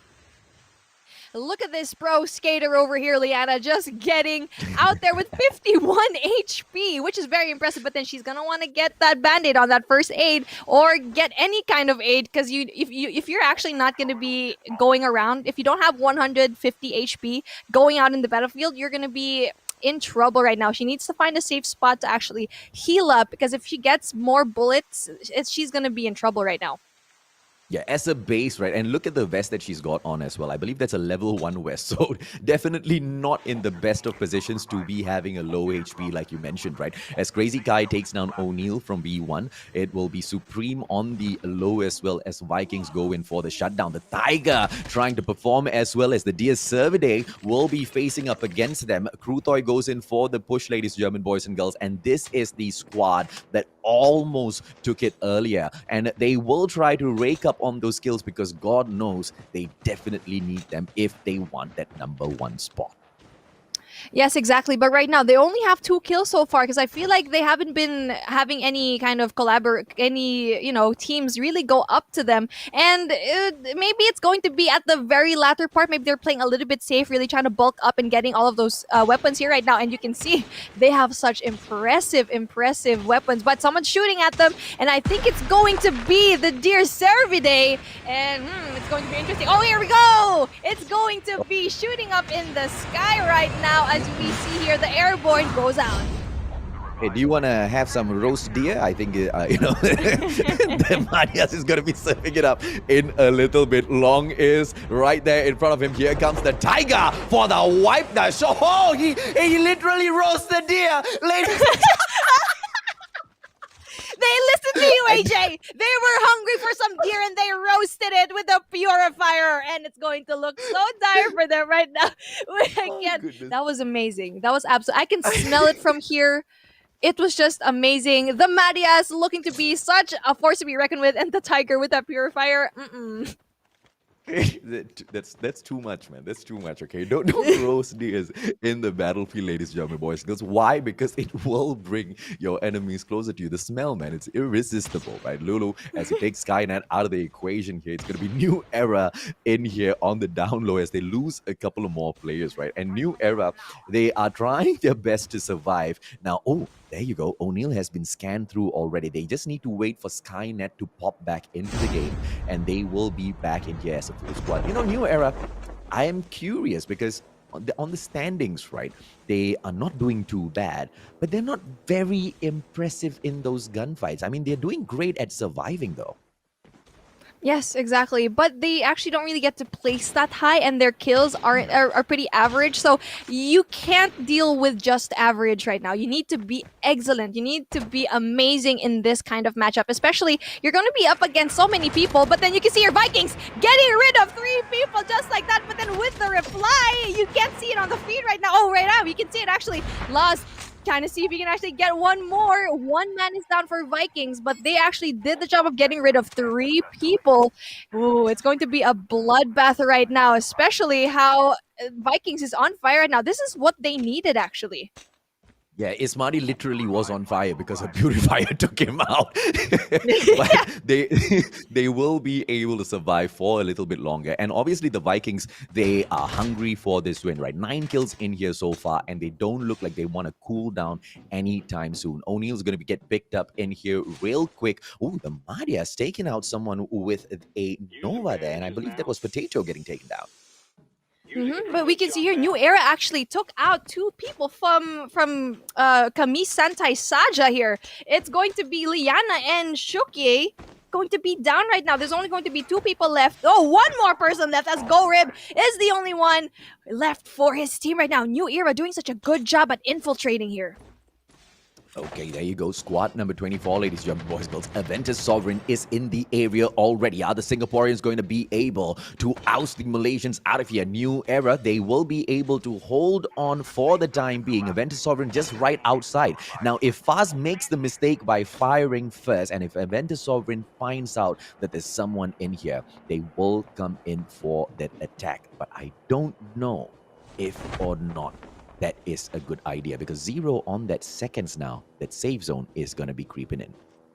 Exactly. I don't think it's a good idea for Aventus to actually go into really battle New Era because they are down 1 man, and right now New Era actually still has 4 people in their squad, and they are going to be going towards against the airdrop right now. And again, but then there's going to be another squad meeting them, which is going to be MYSG. Did I pronounce that right? MYSG. Yes, correct. That you got that spot on. Thank you, thank you. It's going to be O'Neill in here on the approach, ladies and gentlemen, boys and girls. Lincha right there behind them. 27 HP, though. Not a great idea. Manages to go in for the approach, but nah.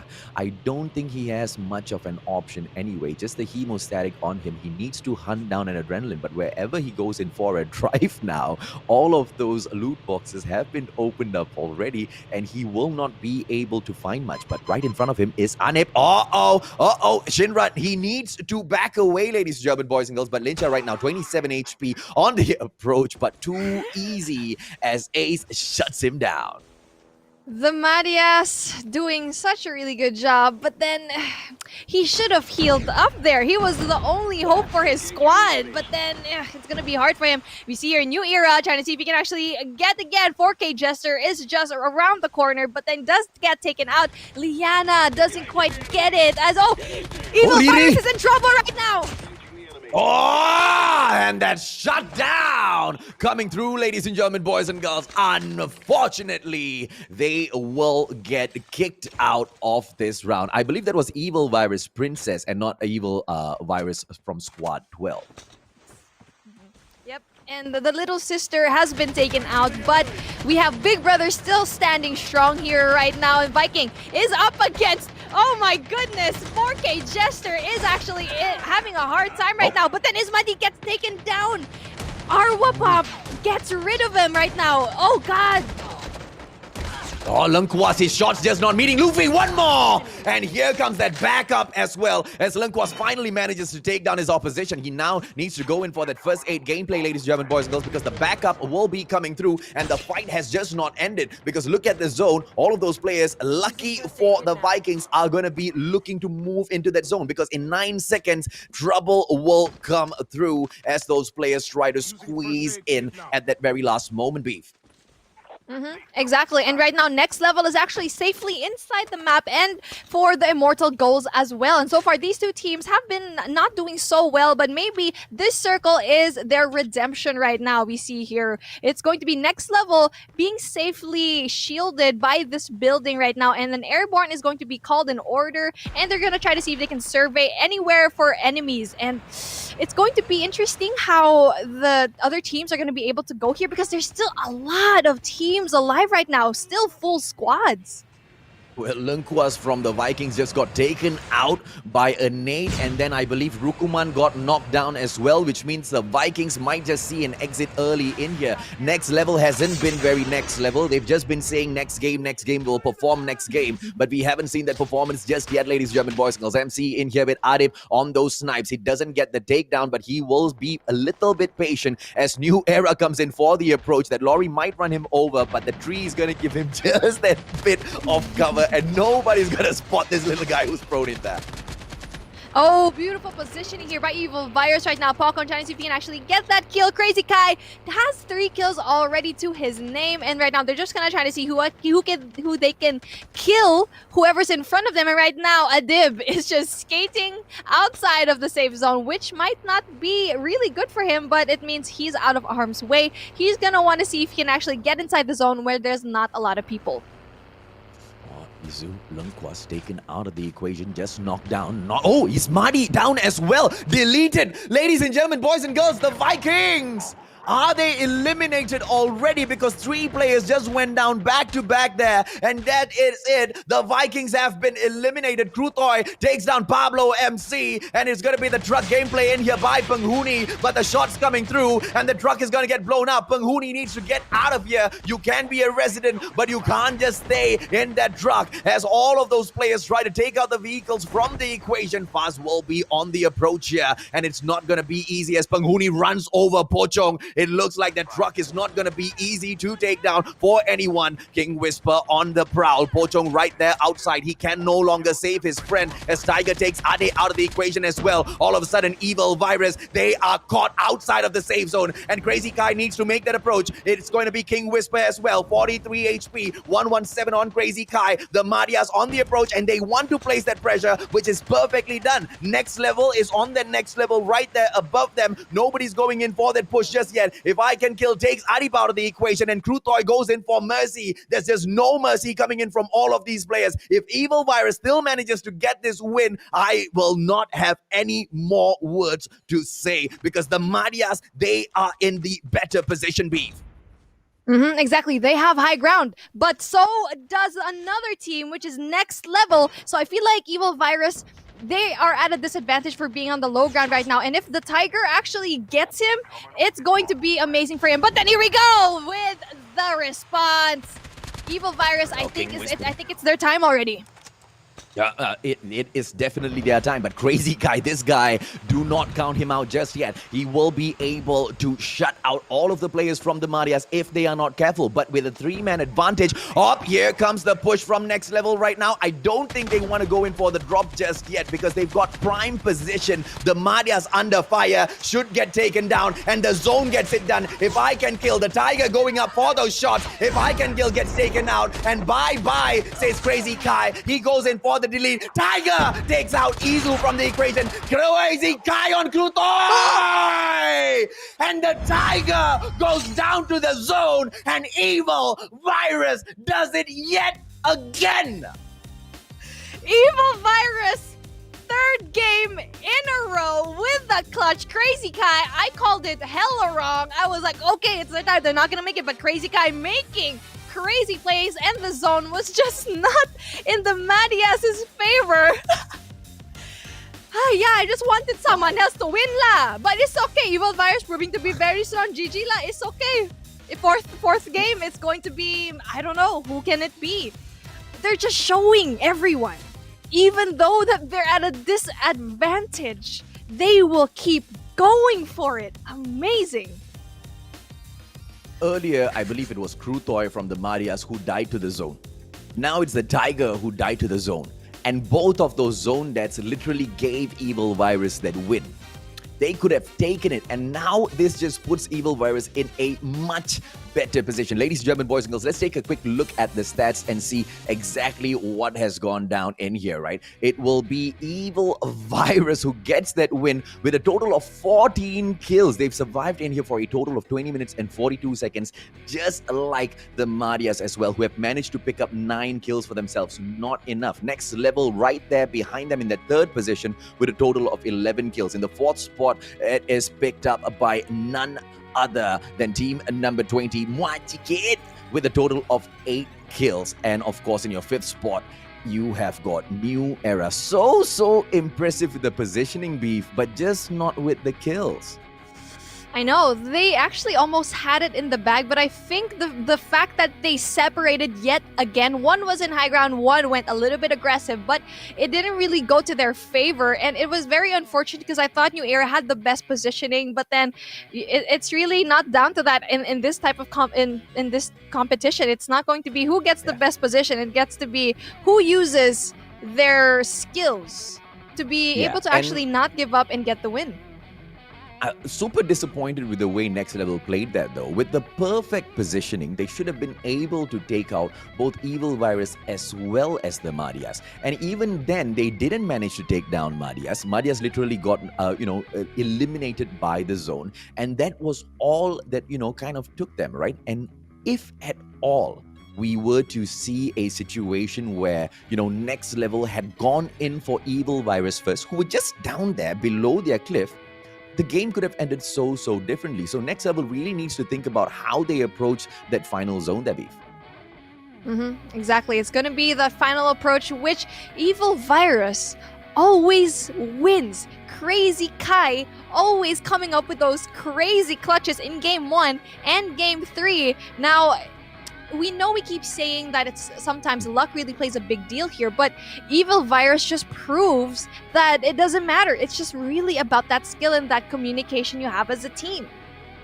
Yeah, and there needs to be a special mention here, though, for the Vikings, because although they kind of exited in the 7th position, they managed to rake up the highest number of kills in this game, a total of 16 kills. But it's just unfortunate that they had to be eliminated. And yes, they do get eliminated in the 7th position, but that was just 2 minutes before the game ended. So great survival skills coming in from the Vikings, but they just couldn't see it to the end.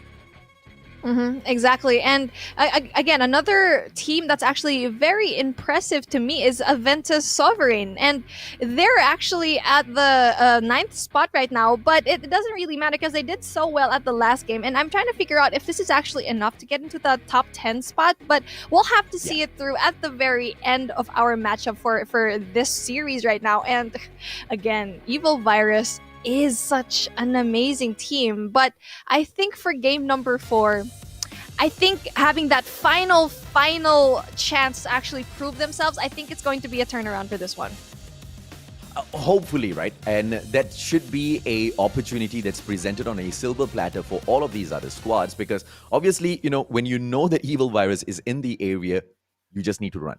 If you don't want to run, do not engage them solo. So many of these players, they really think that, they can get that prime spot, that highlight, that spotlight by taking down Evil Virus. Yeah, you will get the spotlight, but you'll also get the spotlight if Evil Virus wipes you out and gets that number 1 position. Just like how the Madhyas right now has given them all of the hype, because twice in a row, the Madhyas has failed to get it done. Ladies and gentlemen, boys and girls, when Beef and I come back from a break, it will be the final match for Group 4. Final match for Group 4.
fools.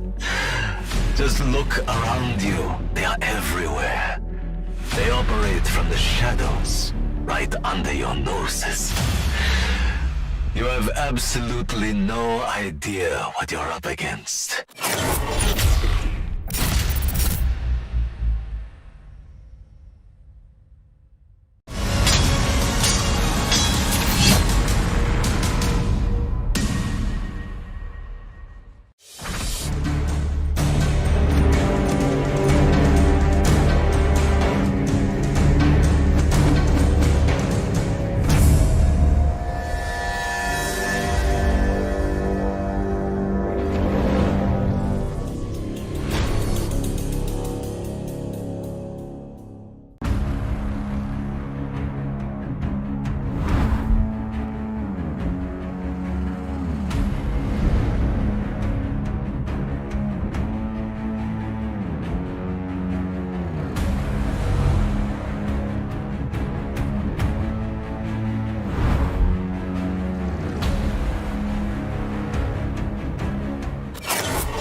Creo que aquí puede dar la campanada.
You fools.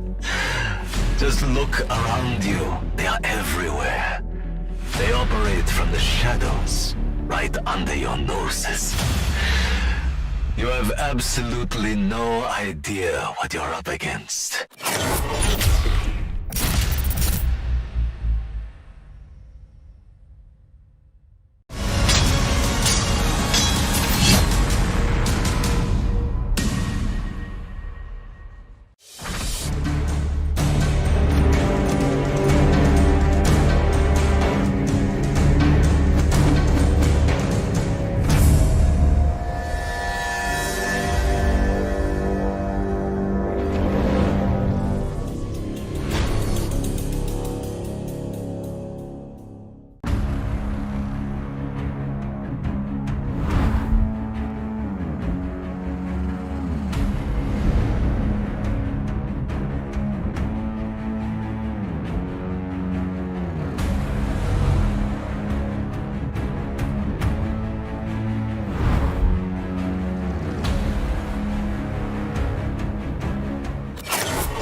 界を見てくれ。これがコールオブデューティー。クレヨンでギーちゃん上でバイバイちゃん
You fools. Just look around you. They are everywhere. They operate from the shadows, right under your noses. You have absolutely no idea what you're up against.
And welcome back, COD community, to the Plunge MYSG 2021.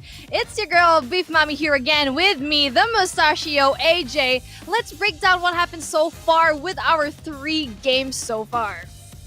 No need. Evil virus all the way. That's it. Okay, we're No done. other teams Wrap no up. need to play also. No Yeah, need wrap to. up, ladies and Wrap gentlemen, up. boys and girls. We don't need game 4. Evil virus is going to win the grand finals as well. Nobody else wants to win this game. The Madias has gotten 2 opportunities, and both opportunities they threw it down the drain. Man, See, it's I don't know, man. absolutely crazy how Evil Virus has set everyone into a spiral down. They're basically showing how dominating they are as a team, but just for a close second, the Marias really showing us that they want to fight, but they absolutely need to win this just to prove Yep. to everyone that they actually are the top dogs right now, because Evil Virus is tough to beat right now. tough to beat is an understatement, right? And I don't know what's up. Are these teams being a little too careful? Because look, the Madhyas has obviously proven to have a great lineup, right? And whenever the Tiger steps into the field, he just goes through and mauls all of his opponents. But they just cannot get it done against Evil Virus, and it's twice now that they haven't been able to do it.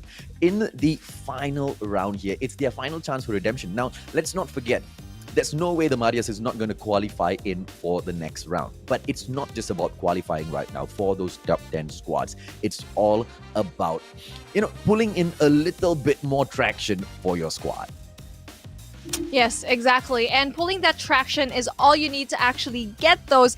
And what I've noticed is it was just really down to the wire, to the clutch moments that Crazy Kai and Evil Virus really loves to actually pull through and get those wins. They need to absolutely deny them of that advantage of them to be able to clutch up, because that's how you know the pro players. That's how you know that they're composed. Even though they're at a disadvantage, they will definitely go in there and still get the win.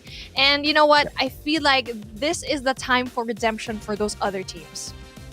And the next level squad, I'm gonna get slain for saying this, right? They didn't look like pros at all when they went in there for that final circle takedown, because that was such a simple clutch moment that they could have just stolen away from two top dogs here today. And they just threw that opportunity down the drain as well. It was a great shot going against the Madhyas, and yes, they managed to cripple the Madhyas a little bit to allow Evil Virus that slight, advantage. But I wasn't looking for next level to take or to give other teams the advantage. I expected them to get the win because we saw their prime position.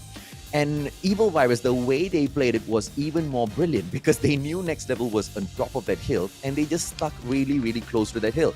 Meaning, if you wanted to take him out, you needed to jump off the hill, and you know how that situation usually ends, right? But even without that happening, they still died. And I just wish, something different could have come out of that. Yeah, they should have just stuck together, because the moment that they went away from each other, one ended up needing help and they had to go down away from that high vantage point.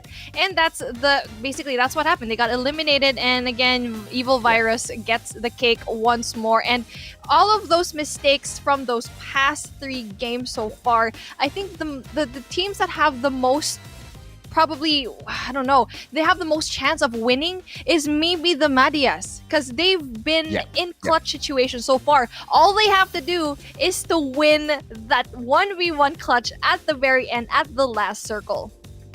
Yeah, so a lot of people are now probably wondering, Mustachio, why do you want Evil Virus to lose so much? It's not that I want Evil Virus to lose. I am a huge fan of the squad. I'm a huge fan of the Vikings as well, who are really, really close to them. But the problem is these other teams need to step it up, because they've shown, spots of brilliance so far, but they just haven't been able to take down the top dog, Evil Virus. And that in itself is showing a lot of respect to Evil Virus, because that shows how big of a bounty that's on their head right now. Let's take a quick look at the recap from the highlights of the previous game once again, Beef. Oh, we can see here a lot of highlights so far, and that was actually very, very impressive right now. But then Jefferson's, we can see here that he died right now, even though everything is so fast-paced. We can already see that how all of these teams really do so far. Evil Virus, Pokong was actually very impressive to me in this situation. He actually tried to get them. He went a little bit too far, but realized that he did so, and then eventually went back into his team. And now that's so important. If you stray away from your team and you get picked off, now that is dangerous for your team right now. So very amazing plays there by Pokong. This roast beer was too much, okay? This just crossed all of the lines. And just when I was asking if you guys wanted a roasted deer, he served it up on that plate, right? Now, I do have to correct you at this point, B, because you just called Pokong. Now, Pocong is a ghost, okay? It's the name of a ghost. And Pokong is the name of a brand that sells jewelry in Malaysia. Oh, no. Gotta note it down. Pocong. yeah, Pochong. This little and the Pochong is go Google up Pochong. You'll know exactly what I mean, right? This guy ain't no Pochong, but he surely is a pain because he haunts all of the other players in this game, right? And towards the very end, Pochong, well, he died, as all Pochongs are dead. But it wasn't a game changer at the end because Evil Virus literally just needs one player. It's one player to survive, and they'll probably guarantee the win for themselves. I did the mistake of searching Pochong and I got scared. I was like, oh, okay, I'm just gonna exit that right quick and go back here. And yeah, that was a very impressive play there by Evil Virus. And again, that was a mistake on my end. It's like, oh. Pochong was definitely, he had that IQ play there, not straying away too far, and eventually his team, again, it's really quick decisions like that really lead Evil Virus to the top. Yeah, and they are literally at the top of their game right now, but I don't think they are showing us their best side just yet because they want to keep that for the grand finals, which they're going in here and qualifying like absolute champions from, right? And here's the one problem.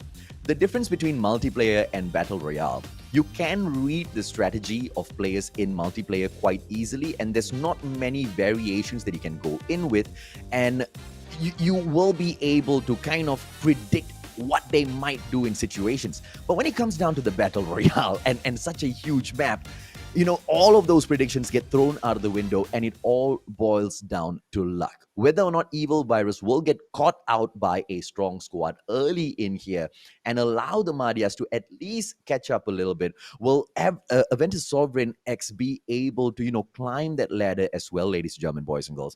We don't know, but we will see as the flight path cuts through Dormitory all the way down towards Dock as well as Pier. It's just in the middle of that map. Practice range is going to be slightly far for the jump unless a airborne player is leading that squad in. We should be able to see the full map being populated here, Beef.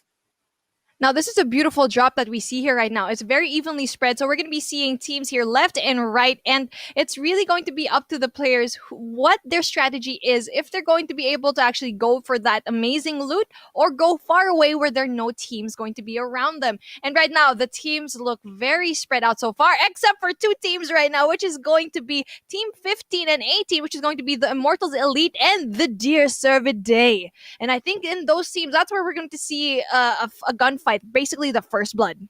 Yeah, well, let's see if... Oh, there you go, man. Zargus takes down the Immortals, Jane, and I don't think we expected that. Now, oh, Pochong getting taken down so early in here, but Clara goes in for Zargus as well, and this is just an absolute surprise as Pochong loses his life so early in the game, ladies and gentlemen, boys and girls. It's gonna be Squad Annie, new era in here as well, trying to get a good hold of the situation. Evil Virus in here, they want to take that fight up, have lost Pochong so early in the game.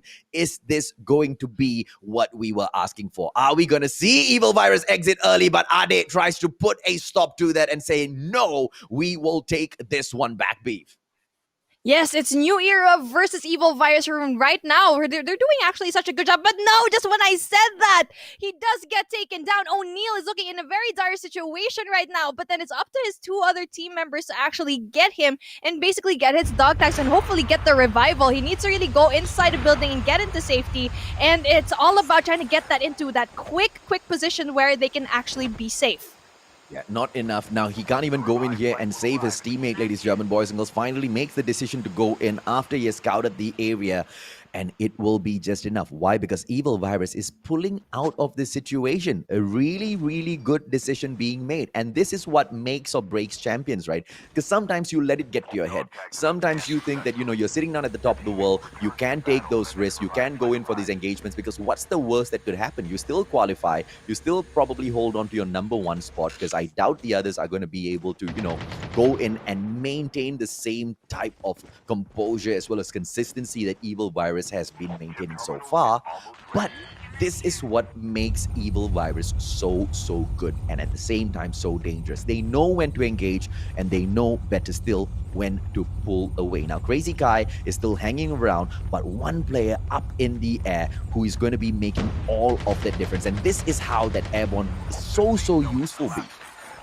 Yep, exactly. A deck is going to be in the sky, giving Crazy Kai important information. And right now, New Era is just looking for Crazy Kai, and they know he's just around the area. And right now, they're actually going to be able to get out of that situation as we have one more player, which is Pochong, is going to be able to get to that revival flight. And finally, they have 3 members right now. But we see here, it's going to be 3 members for Evil Virus, and it's going to be very difficult for them. But then New Era is going to be staying here at the same time, and I think they're going to pull back. Evil Virus is going to pull back, which is the smartest thing that they're going to do right now.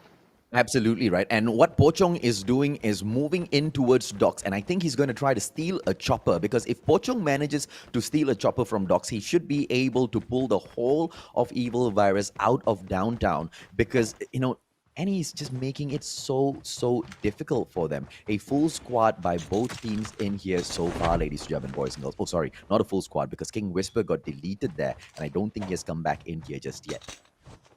He won't be able to come back here. And we see here New Era is actually really bulking up with their weapons right now. And it's going to be looking very dire. And they really need to leave right now. But I think they are going to be leaving. Evil Virus is leaving around. And they're just going to be heading over here downtown and docks. And I don't think he was able to actually find a chopper just yet. But here we go. Team number 9, AXJ, trying to see if we can actually get Vikings over here, which are having a hard time because they're at lower ground. AXJ having that advantage of that high position. Well, that high position that we usually see being so instrumental in allowing the teams to get those takedowns. I don't know if it is going to be the same scenario when the team at the bottom is the Vikings, right? But there you go. As I say that Supreme gets deleted by Ismadi, and although AXJ had that advantage, Akib gets taken out by Lungkwas as well, and Dong gets eliminated. You cannot touch the Vikings. That is about it. Ozawa manages to knock Jabat down, but gets deleted immediately by Lungkwas, and that's about it. This is why I keep saying the Vikings are one of the best squads in Malaysia. It's just so difficult to touch them sometimes. Man, that was an amazing effort there by the Vikings, and they had absolutely every right to lose all of those gunfights, but AXJ just didn't really win that for them. They went in aggressive, but they just couldn't win all those gunfights, and that really costed the whole team right now. But then just like that, we see Kami Santai Saha really trying to go here and try to see if he can actually get anyone here, and we see here just one more team here. We see Next Level right in the eyes of their corner there, and not quite seeing him, and they actually safely go away. Yeah, okay. So kami santai saja, right? Pochong is in the same area here, and I don't even know exactly how this is going to work out for them, because the rest of the EV squad is in here, and King Whisper finally makes his comeback in here as well, ladies and gentlemen, boys and girls, which means the team that has had your 3 wins thus far does not get eliminated. And this is what once again makes Evil Virus so dangerous in the game. They know when to engage, they know when to pull back, and just like that, a full squad for Evil Virus will allow them to go in for the loot at docks as well, one of their highlight loot zones, which they just love so much. Not many teams will be able to go and touch Evil Virus at the docks, and they know that for a fact. As JF goes in through, and Blackya gets eliminated by Lamb, and AVSG is on a rampage beef. Yes, exactly. Junin Family Alpha didn't stand a chance with Adventus as they were too really quick right now. That was very interesting movement there by Junin Family Alpha. They actually just stood there, didn't really try to move away from the gunfight right now. As FaZe Walk is going to be the only one in his team right now, but he does get taken out just like that. It's looking very dire for his squad as one person, Star, is going to be the only one for his team, and Adventus is just guarding the dog tags, and I think it's going to be just him for this round. Yeah, and J-Star, he doesn't want to have anything to do with this situation at all. He will back away. Going in for the dog tag is just suicide. The best scenario that he can hope for right now is to survive. Oh, unless he takes his truck, he just runs over Aventus Sovereign. No, he's not even going to do that, ladies and gentlemen, boys and girls.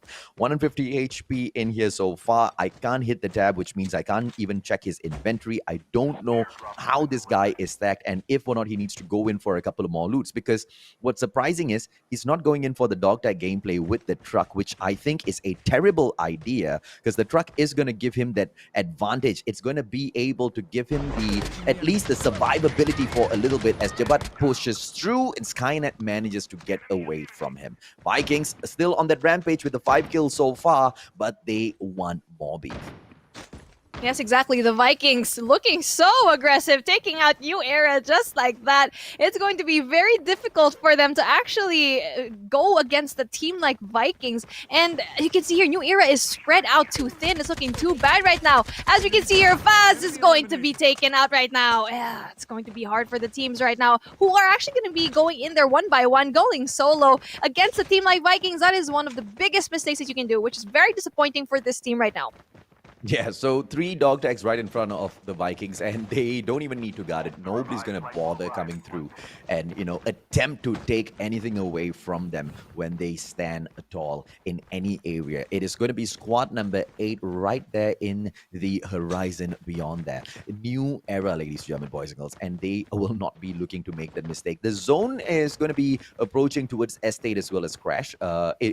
Hopefully, it lands in either Estate or Crash and not in the area between Estate and Crash, right? Because that is such an open windmill, location, which I think if the tank does drop there, whoever who gets the tank might just win this game.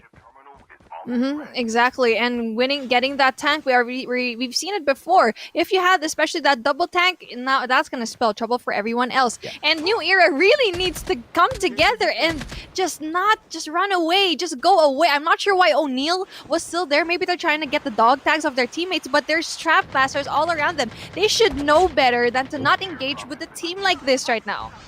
Oh, it looks like the Marias is in the situation together with Evil Virus Princess. And Evil Virus Princess will be in trouble if they don't make an exit right now because the Marias is just too strong for them to take on. I may be proven wrong. Riri going in for the push, but no! Ace actually gets taken down by Riri. What a play with 15 HP. She will still survive. And it's going to be the Trap Master Riri. Clara on the ground, but Riri can make the difference right now. Adrenaline gameplay coming in from Riri as well to make sure the push cannot come in from the Marias, but literally Marias himself knocks Riri out of the equation. It's going to be left to Indra as well as Priest to go in here for the push. Marias almost taken down, but Indra is going to get knocked down as well, and it's going to be Krutoy that gets that sorted out. Priest, one final player. Can the lady get it done? Her 3 teammates need her. That dog tag needs to be picked up. That beef. Oh, what a quick turnaround. Just when you thought that the Marias had that disadvantage, we only have Priest as the last member for 4K Jester right now. Man, it's going to be so hard for their team to actually get all of those, but with the snowboard, he will actually be able to get this and get away with safety. Very, very smart gameplay here. They just need to actually get as far away from the Marias as possible. Oh, Rukuman takes down Yana. It's going to be Jabat on Onion. Team Kami Santai Saja is a little too Santai right now. Rib as well as Lolu still surviving, but those dog tags can be picked up. And if they can get it done within 25 seconds, Liana as well as Onion can come back right through this game without really missing out too much on that action. 45 more players left in here. 14 different squads. This is the final round for Group A, ladies and gentlemen, boys and girls. And so far, Evil Virus has rampaged through 3 of these matches, picking up 3 wins. The Marias really close to them, almost getting the win twice now. And both those times, Marias kind of lost those players to the zone as far comes through. Lincha, beautiful takedown by Lolu, but it needs to be more than this, right? Team 24, Aventus Sovereign is going to come through, and I think this might just be the end. Yes, exactly. Victor won, having that advantage of that high ground, really looking good right now at the very end of the circle, but they're going to have to move a little bit, just by a little bit. But then right around the corner, we see the Immortal Goals, but they are quite spread out right now. They're going to have a hard time to actually beat this full squad that we have here. And the best that they can do is to get away from that situation. If not, they can just run away as far as possible because they have been spotted. 44 more players in here. Here comes a V1 with Joker on the tail. He's got Hunts right there as well. M21 ABM. Gee, I don't know the selection for this sniper. I hate the M21, quite honestly. Agreed. With this sniper, you're gonna need like 10 shots to actually down someone. You need to pick up an Arctic 50, my mate. It's going to be very difficult for you to actually get those kills. And if you really need a sniper, you should just get another gun because that sniper will not do much damage. And we see here, oh, it's EV. They're going to be able to get the truck. What's going on? Oh, he's driving backwards. Vikings right in front of them, and this fight is not going to be easy at all for Evil Virus, and the Vikings can make a comeback in here. Rukuman can make the difference. But Ade taking Jabat out so freaking easily, ladies and gentlemen, boys and girls, with that sniper that I just don't like. I don't know. And he goes in for the delete as well as on the other side of the map. Targos goes in for a 2-piece for himself. No delete coming through just yet, and finally he does pop Arwa, and it's just all out battle between Evil Virus as well as the Vikings so far. Now, and Ade just managed to go in for that knock and delete, but it's not going to be enough. 3 more players from the side of Vikings. Going to be quite enough to take out Evil Virus if Evil Virus is not careful here. But there's a lot of squads right now. As we see here, Aventus is just going to be really near them, and it's going to be difficult for Vikings unless they actually get the high ground or into safety, and it's going to be very impressive if they actually get to do so. And right now, Aventus is doing a good job as Sapok gets to get healed right now, and they are up 4 squads. But then here, all they need is an FHJ! All they need is to do is to actually get rid of all of those teammates, but then the truck just won't explode. And this is why I was talking about, picking up the truck earlier for those dog tag pickups, right? Because the truck is just a tank, quite honestly, as Lam runs through Lengkwas, and it looks like the Vikings might have just met their match in the Singaporeans. ABSG, Bota getting taken down, I believe, by the safe zone. Sapo, 14 HP, should be able to get shut down, and the safe zone is going to get Sapo out of the equation as well. Bye-bye, Sapo. Rukuman as well as his Wadi, and it looks like ABSG are not going to be able to get the best out of the Vikings. Mystic as well as Lamb. The zone is going to be hurting them really bad, but the dog tag pickup is going to be more important, and it looks like ABSG will survive because the Vikings will pull away from this battle beef. But then, just around the corner, you see Lyncha there. If they actually try to get him, Lamb is looking like he's in trouble right now. He needs to really get those bandages up, or else he's in trouble. And there you go. Lamb is in trouble. He paid the price for getting those dog tags. And at this point, Mystic is the only one that can save him. He does have an adrenaline shot, but is it enough to actually get everyone over there? As we see here, it's not going to be very easy as we still have squads all around Adventus right now. It's going to be very hard for him to actually pick up everything. Well, they've shown us already in one game at least that they can get it done. Was that a fluke, or is that truly the capability of the Singaporean players? Ladies and gentlemen, boys and girls, Aventus Sovereign have got so much to prove in here, and it is all down to Mystic. He needs to go through, he needs to survive, he needs to be able to at least get there into that final zone. So the number of points picked up by the... Ace going through MW11 play here by the Madias' player, and Imran almost gets taken out there. Yeah, the Immortal goes right now with Imran just with a little bit of HP left, but just one more shot, just 2 more shots. But then gets inside of the tank, which is also occupied by the Dear Servide. There's an intruder, there's an imposter amongst us here in the tank, AJ.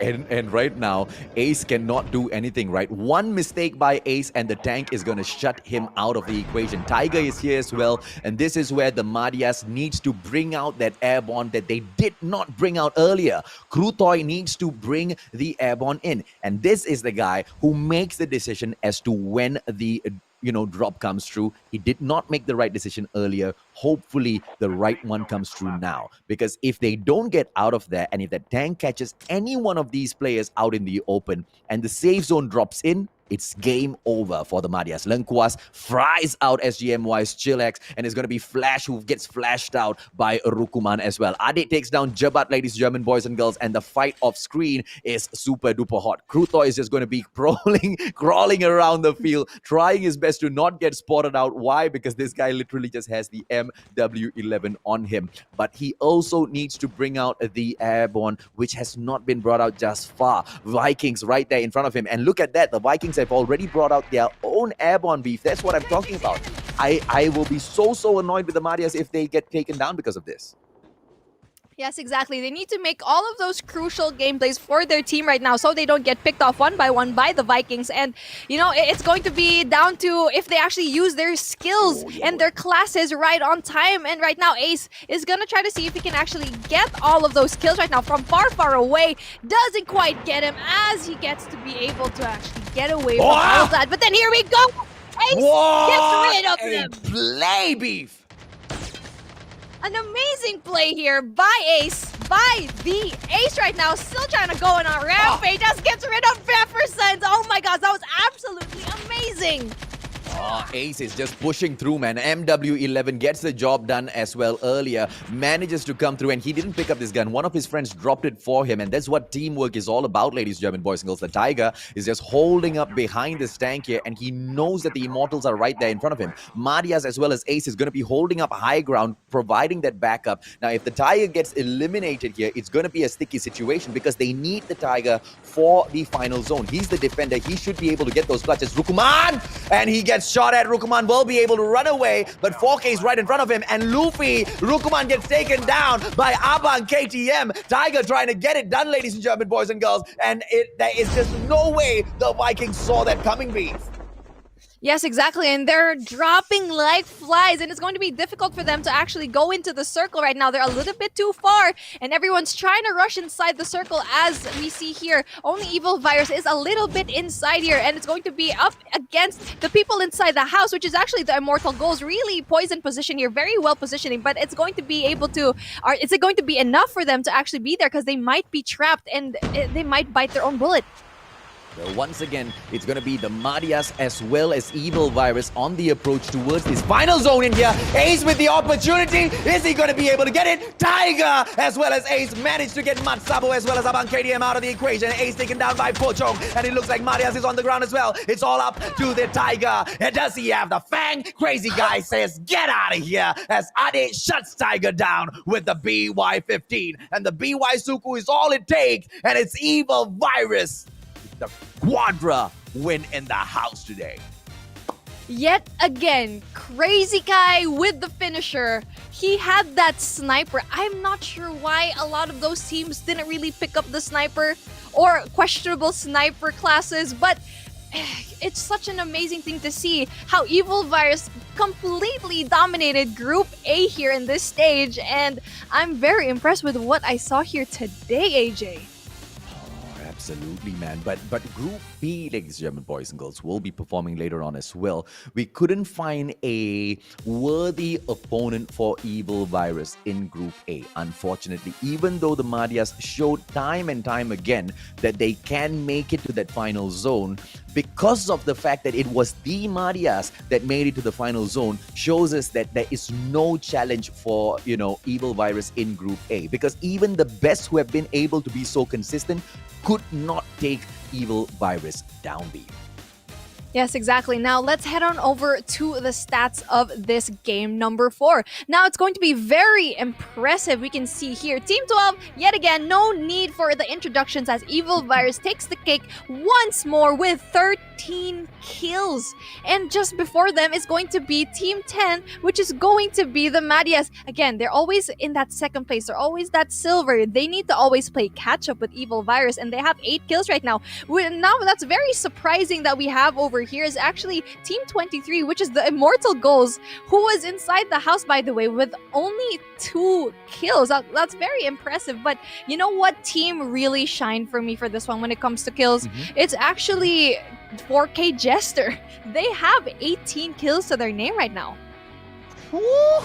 And the Vikings, they were really, really impressive, right? What did the Vikings get? 12 plus 4, 16, I apologize. 18. It's actually 18. Yeah, it was Vikings. It was Vikings, not 4K Jester. Yeah, so the Vikings obviously, so good, right? But it doesn't mean anything if they cannot survive in towards that final zone. And, with the combination of Crazy Kai as well as King Whisper, the team of Evil Virus was already super duper strong. But the backup coming in from Ade as well as Pochong all the time there. And this time it was the backup that made the plays in those games for those most kills. And that's exactly why Evil Virus is just so feared within the Malaysian scene when it comes to battle royales, right? And the Vikings are feared as well. Look at the number of kills. Look at the way these guys rampage. And they, I believe, have gotten more kills than Evil Virus themselves. But if you cannot go in for your great positioning, if you cannot go in for that survival gameplay, being able to get a lot of kills in the Battle Royale means absolutely nothing. But has it been enough from the Vikings? I think it is.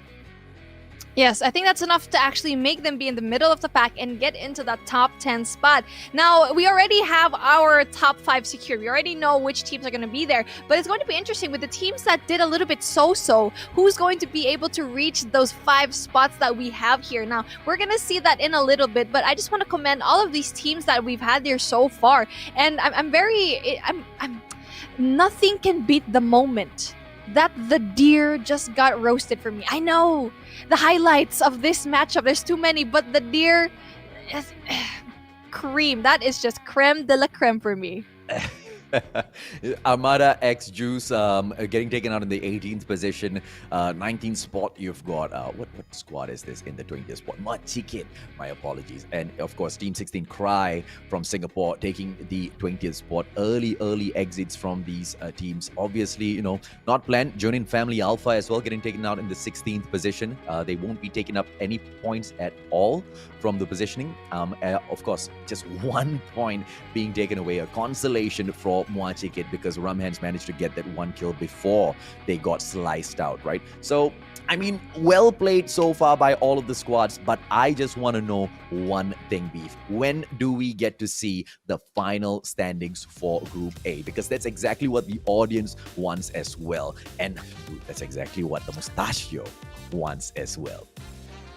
Well, it's going to be interesting, but we kind of want to let you guys wait a little bit more because we really want to just hype up the situation, even though we already know who's going to be in top 5. But you know what? Let's head on over again to what happened here in game number 1, 2, 3, and 4. And we know how absolutely dominating Evil Virus has been. But for you so far, what teams do you think made it to that top 6 to top 10 for Group Stage A? I mean, no doubt, right? So the Madhyas is definitely going to be there. Evil Virus should be in there. The Viking teams should be in there as well. Aventus Sovereign, I believe they could. I don't know if or not they're going to be able to hold on to the top 5 or 6. They could have been kicked down to spot number 7 because, you know, great performance, just not great on the consistency. But ladies and gentlemen, boys and girls, on that note, we are going to go on a short break. When we come back, we will see the exact standings for Group A. Beef and I will be right back.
fools. Just look around you. They are everywhere. They operate from the shadows, right under your noses. You have absolutely no idea what you're up against.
Creo que aquí puede dar la campanada.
You fools.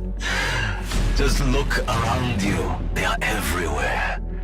They operate from the shadows, right under your noses. You have absolutely no idea what you're up against.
界を見てくれ。これがコールオブデューティー。Creo que aquí puede dar la campanada.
You fools.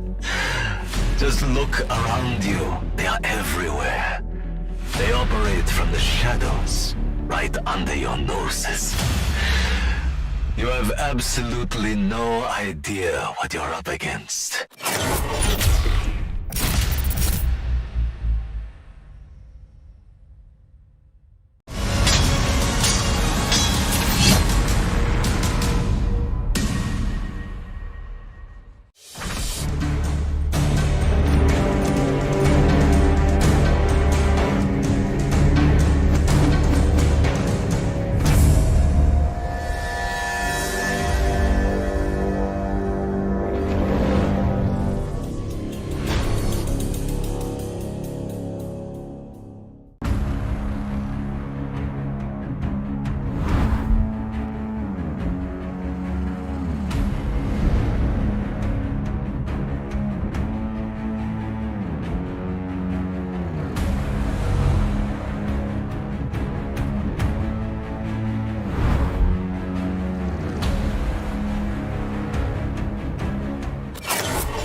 Creo que aquí puede dar la campanada.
fools. Just look around you. They are everywhere. They operate from the shadows, right under your noses. You have absolutely no idea what you're up against.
Creo que aquí puede dar la campanada.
And welcome back, COD community here, and this is the Plunge. This is the Battle Royale tournament that you've been waiting for, and I am Beef Mommy, and joined with me here today is the one and only Mustachio AJ, and so far we've seen Group A battle it out, and I just want to talk about it. What did we see here so far?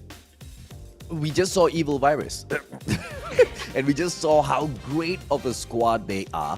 And yes, teams like the Marias have been absolutely consistent, which makes me just ever so more excited for the next stage. But then we still have Group B, and the challenge from Group B might be able to outclass Group A, right? But let's take a quick look at the recap, the highlights of the previous game, and see exactly what went down, Beef. Yes, exactly. Seeing everything transpire here today, we've seen such an absolutely brilliant run here by Evil Virus nonetheless. And it's going to be interesting how the team in Group B is going to be able to respond to such a strong team like this at the next stage. But then here we go. A lot of amazing players, especially with Vikings, showing how a dominating team that they are right now.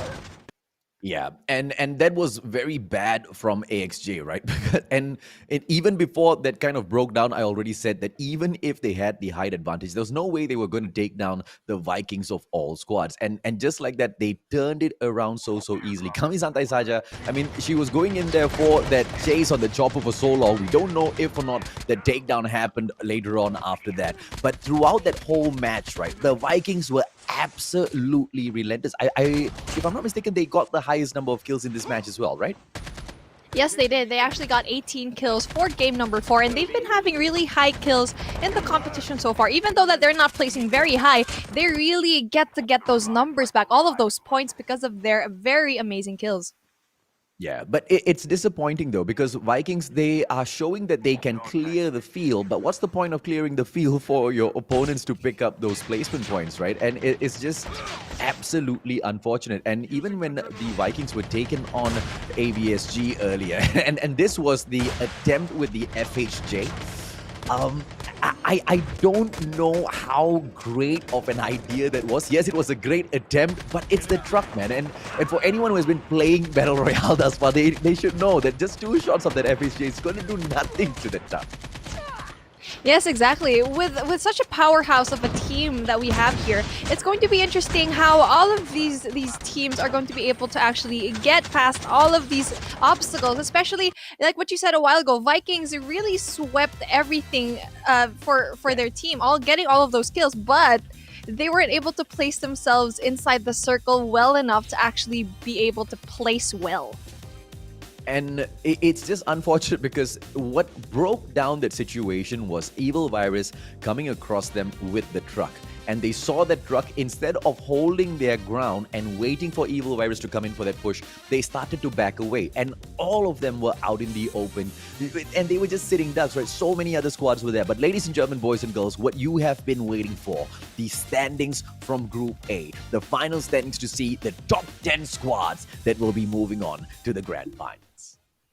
Yes, sirree, and we can see here, obviously, Evil Virus comes on top with a whopping 122 points and 4 wins, winning all 4 games in series number 1 with a whopping 62 kills. No one comes even close to these numbers right now. Absolutely crazy. And for our second place, we have the Madias with 79 points, 0 wins, 40 kills. Again, amazing points here. And the Vikings team not going so far with 66 points. And here, Aventus Sovereign, New Era, 4K Jester, Kami Satai Saja, Eevee Princess, Mwashiked, Next Level are going to the next level, which is going to be on Tuesday. They're going to meet Team B. Whoever is going to actually get into the top 10 for this one, these are the teams to beat right now. This is a very interesting matchup right now, AJ, and this is what we kind of expected. But the one team that I actually didn't expect here was Mwashiked.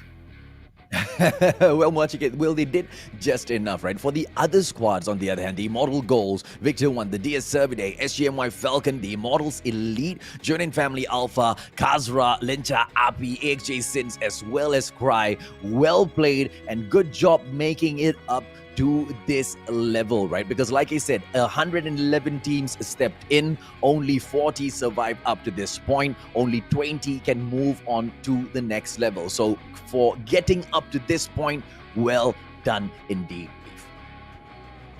Yes, exactly. And it's going to be seeing how well they do against a team like this Group A. They've shown how strong that they can be, but let's head on over to Group B, which is going to be very interesting because this Group B, let us not forget how strong that they are going to be, and they're going to show everyone here right now. And it's going to be No Fear, Bloody Young 7 Sinners, Aventus Sovereign Invicta, Revolution of Gaming, the Immortals Underrated, Team Plus, 76 Delta, Kupi Gang, Kingsman, the Immortals Rampage Alpha. Yeah, and they basically kept all of the big guns for Group B, right? PGN Echo, Team Game Over Bravo, Ventus Sovereign steps in once again with Anarchy this time. The Immortals Opa. This is the Immortal squad that I was looking forward to. Big Brothers, SGMY Griffin, Junin Family Queen, Lincha Taufan, AXJ Secret, as well as Team Remix will be stepping into the field. And there's a reason why this grouping for Group B is just gonna kill it out there today, right? So many big names that will be able to stand up against Evil Virus as well as the top 5. I mean, to even pick a few names from here, it will be easy, but we don't know if or not it is going to be the same at the end of the day, because the fight for Group B is going to be 10 times harder than it was in Group A. Well, seeing all of these teams so far, AJ, like knowing how good these teams are, especially you've seen these teams for a long time now, who are the standouts for this one, and who do you think is the best bet for those wins right now? Is it going to be even, or is it going to be like Group A where one team just emerged glorious? No. I highly doubt it's going to be a one-team game here, because so many great names, right? The Immortals Opa are definitely one to be looking out for.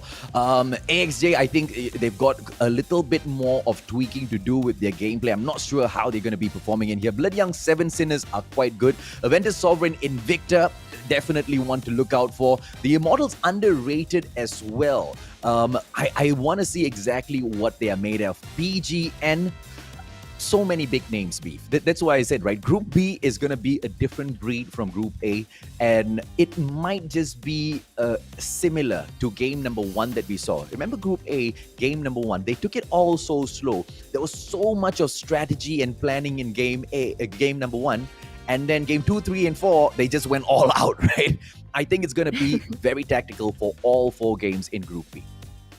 Well, I'm going to be very impressed to see what's going to happen here, because I think it's going to be way more aggressive than what we had in game number 1 in Group A. And we see here the flight pattern is just straight ahead to the left of this map. We got nuked down all the way to Frigid Wetland. And here we go. A lot of teams already dropped off here so far. This is going to be absolutely crazy.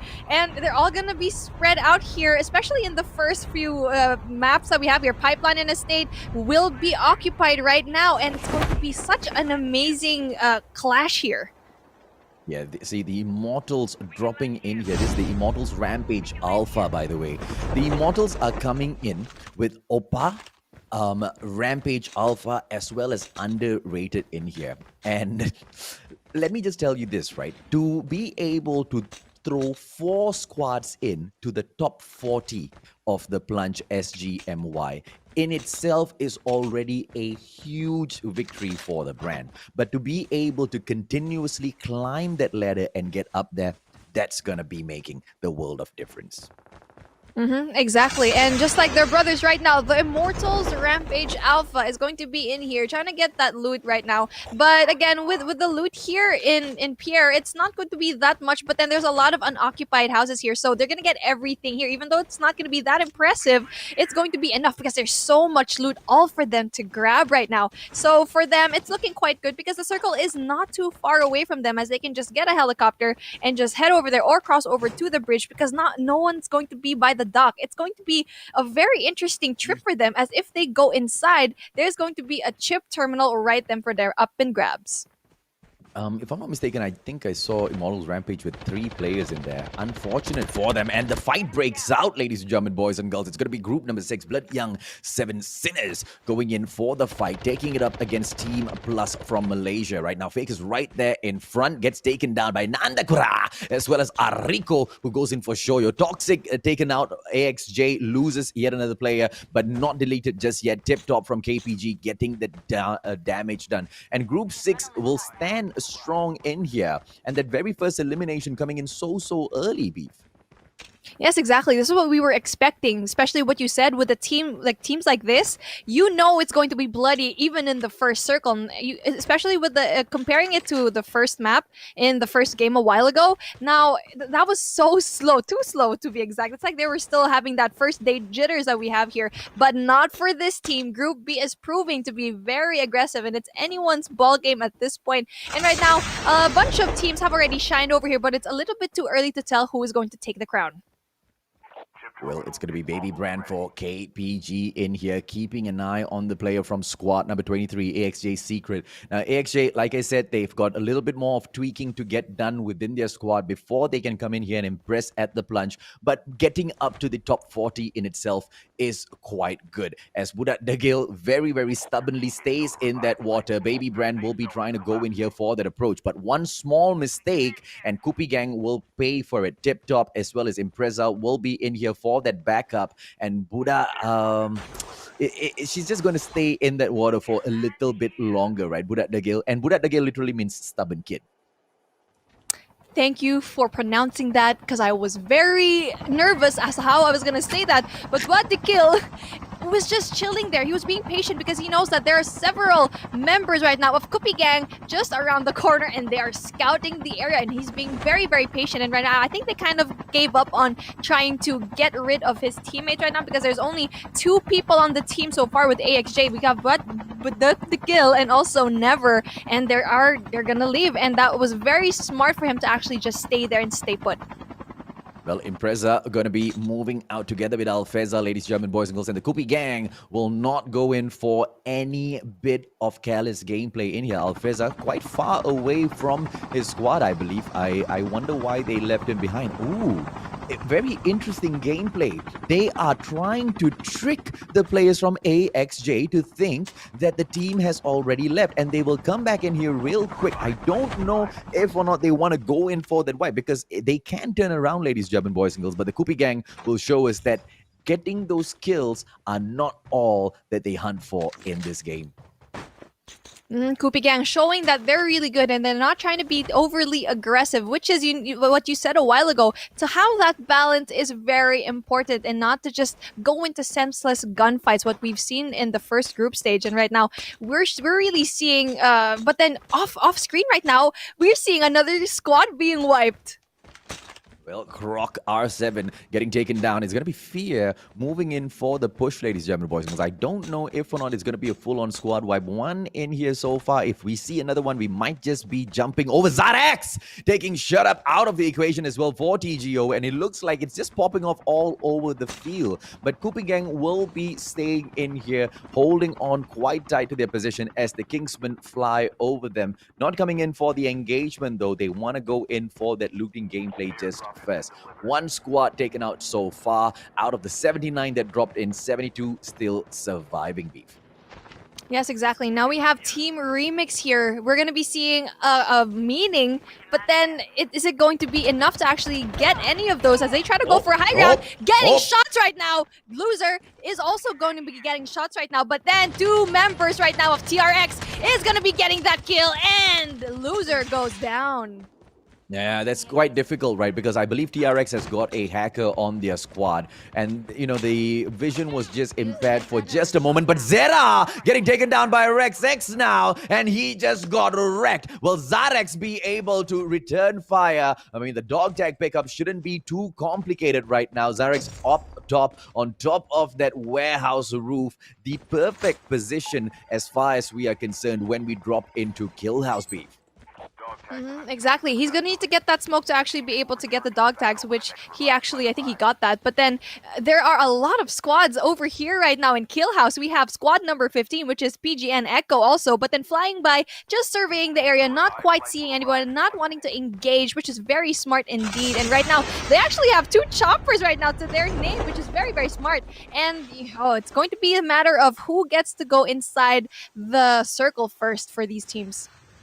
And bear with us for a moment, ladies, German boys and girls. We do know that there's a lot of action going on off screen, but what we are trying to show you here right now is a very, very important information, because Team Remix, they have been able to do quite a lot of damage for the qualifiers, and we think that they will still be able to shine in here in Group B as well. But as you know, qualifying into this stage versus performing at this stage versus the 19 other squads, 2 very, very different stories altogether. As Ketum goes up flying in the air, no, he is not high, he's just flying high.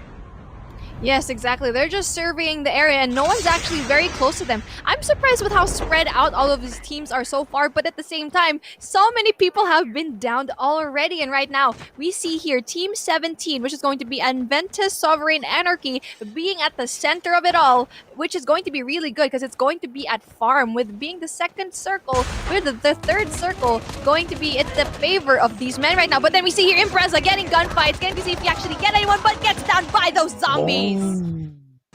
Well, Hani getting the takedown on Impreza. I hate it when people use the zombie class in the Battle Royale. It's just so annoying, beef. I really hate it. I hate it. If you guys play against me, please do not use the zombie class. It's so scary to actually be. That's why I don't play COD Zombies. It's because of that. And that, right, exactly. And right now we're seeing here Loser yet again getting that second chance for life that he had here, picking up all of his items that he lost a while ago. And it was so amazing that his teammates were actually able to revive him, even though that they were at that disadvantage. But they are going to be alone here at Kill House yet again. But they are serving the area, being very careful, very impressive here. And Shut Up still needs to be on that revival flight.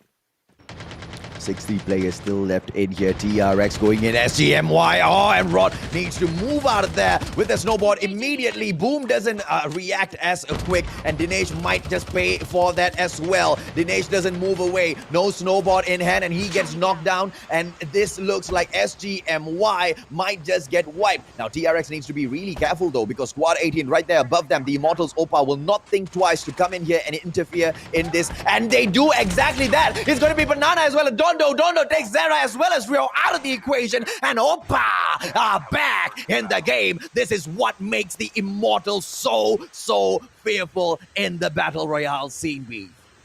The Immortals Opa absolutely destroyed that whole team right now. That squad did not stand a chance, and you're right, you're absolutely right. You can see how well they actually did here, and Rio right now is looking like he's in trouble for his team. Team Remix really needs to start pulling it through. Sierra still has a chance. Rio also still has a chance right now to be revived, but then just like that, his team's going to be too far away. They're going to be at a very difficult and vulnerable situation as Zarex does try to get all of that. I think he's going to try to get all of those dog tags right now. And again, with K-Rar as well, they need to stick together for this one. I wonder if the Immortals Underrated are still using that cute little logo they used to use like a long time ago. They have a cute little snake as a logo. Just love that. Team number 9, ladies and gentlemen, boys and girls, look out for them. I hope they are. I really hope they're using the logo, but then don't be surprised if that cute little logo of a snake really bites you in the bum, because they're doing such a good job right now.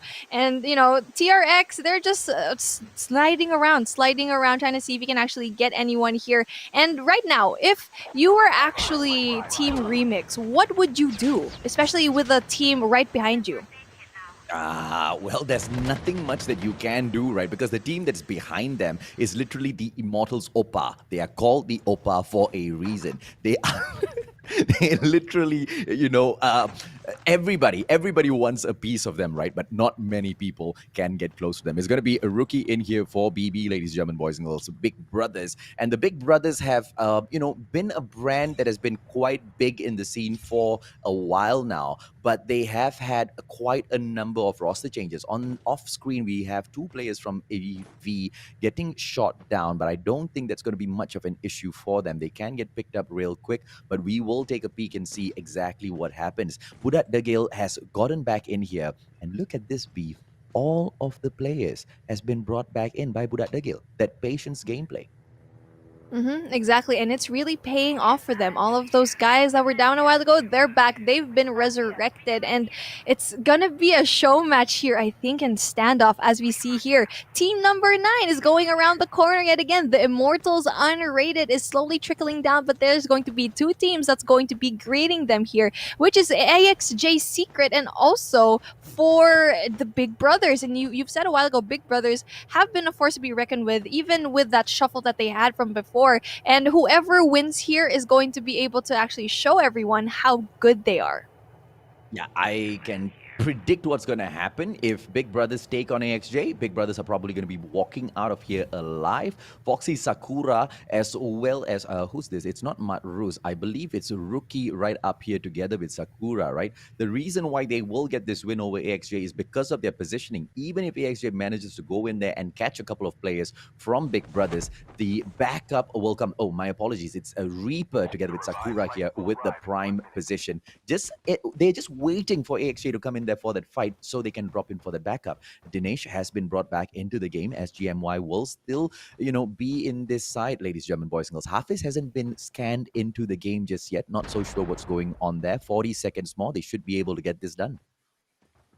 Again, they're going to have to actually move into the zone because there's 33 seconds left here on the clock, and Farm is going to be an absolute war zone. And if you guys can see on the map right now, we see here team number 5, which is No Fear, having that tank gameplay. And this is going to look very dire for everyone who actually goes within their way. And you see here, Fear Ketum operating the very massive beast right now.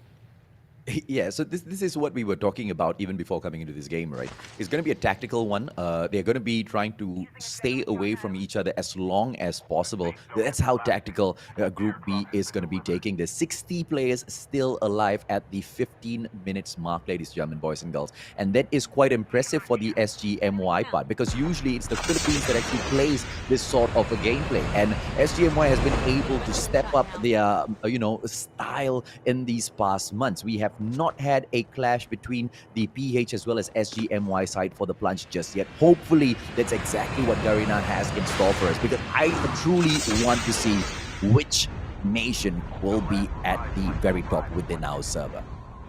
Yes, exactly. And right now, team number 5, which is No Fear, actually did such a good job, abandoned that, and they were able to actually get that airborne up and also have that tank. So they had eyes, and at the same time, they had such a massive advantage here on the ground, which is the tank right now. But let's head on over right now to SGMY right now, which is the Gryphon, really going against Team 24, which is Team Remix right now. This is what we've been waiting for. There's so many teams right now going down. Cheyenne having that beautiful 2-piece.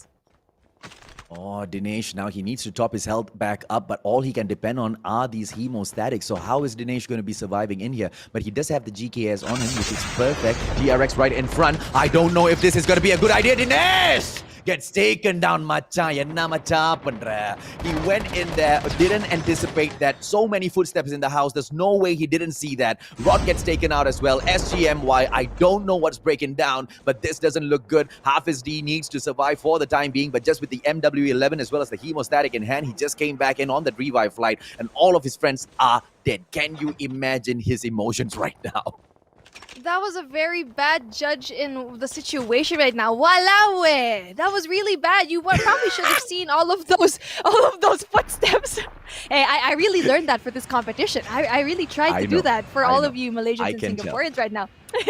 So anyway, it's going to be very hard for him to actually get into it, being alone right now, and it's going to be very hard for him to actually pull through with all of these squads still having 4 members to their team right now.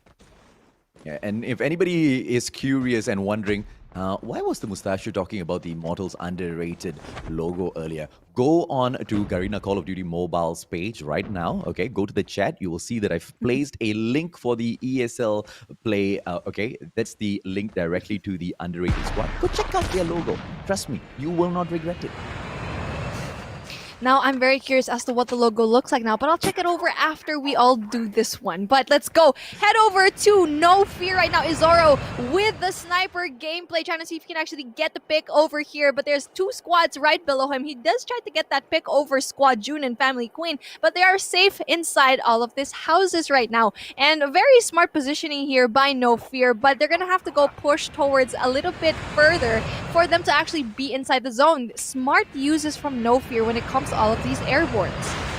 Yeah, exactly right. Placing that airborne so high up that hill and then launching off from there is just going to give them extra airtime to survey the site around them. 36 more players will be left in here as Hardy takes Reaper out of the equation. Big Brother going to be struggling a little bit there. AVSG, Izoro placing himself really well together with the AK-47 as well as Arctic 50 combo here. This guy is going to just rip the field up, but he needs to be careful though, because one small mistake, two players aim for him and he will be taken out of the equation easily. OG going through for the shots, but doesn't get that takedown and will have to back away for the time being. 33 players in here for the next zone, and things are gonna get a little spicy. Oh, it's going to be really fast right now as we see here. OG gets rid of the zombies, gets rid of them, but then Oppa, you can see off the cam, gets rid of another player here. And it's one man down here for No Fear, and it's going to be very difficult for OG because we have people on the high ground as well. Yeah, okay, Fear is definitely a squad that you need to be looking out for as well. These guys are relentless. OG is one of the best Battle Royale players that we have in Malaysia. And dude, Group B is just stellar, man. And I'm so disappointed that this is the way Group B is being set up, because a lot of these squads definitely deserve a spot in the next, stage. But that's just how it is, right? This was picked by random. Nobody literally put them in those groups. And sometimes, just like the Battle Royale, luck plays a huge role. It's going to be Rose going in for those shots now, and Oppa! Dondo with that headshot, taking Rose down. And dude, this is why I keep saying it will be the Immortals Oppa, one of the final squads in that zone, because so feared in the Malaysian scene, Beef. And they have that dangerous high ground that we've been talking about that you really need to have right now. But it's going to prove very difficult as the zone is going to be little by little going to be closer and closer. And we still have 8 squads here. I'm so impressed with how many people are actually still here. But then we see here, Pilot is going to pilot through the skies and see who is actually still alive here in the mountains. He does see one. Dondo going to be able to be in trouble right now as 6 players are... No, actually 3 players are surrounded by him right now. It's gonna look dire for him, AJ. Oh! Dondo shut down by blood young 7 sinners, ladies and gentlemen, boys and girls. This is the child of Captain Chun. Kimi Mix taken out of the equation as well. And Oppa all of a sudden don't look that good. Oh, the response coming in from OG. Nandakure gets taken out as well. Blood Young 7 gets deleted. And 4 more squads will remain on the field, ladies and gentlemen, boys and girls. Who are these 4 squads? Let me give you the lowdown. Let me give you the names, because these names are ones not to be forgotten. You've got Guns, OG. You've got AVSG, a full squad, man. Aventus Sovereign Invicta from Singapore. And it's going to be Reza for ROG from squad number 8, Revolution of Gaming. I don't know if or not AVSG is going to be able to pull this off, but they better freaking do, because Singapore needs a win in here. And Singapore needs definitely a brand to represent the Battle Royale side, right? Because Singapore hasn't really been on the map as far as Battle Royale has been concerned so far. Exactly, and right now the battle against 5 and 7, Team 5 and 7 is going to be down right now. We see 2 people down already. What? Fear Guns gets rid of Zeus and Rose. That is amazing. What? Just like that, we see here No Fear being the top dogs for our game number 1. A full squad was wiped out by 2 people of No Fear right now.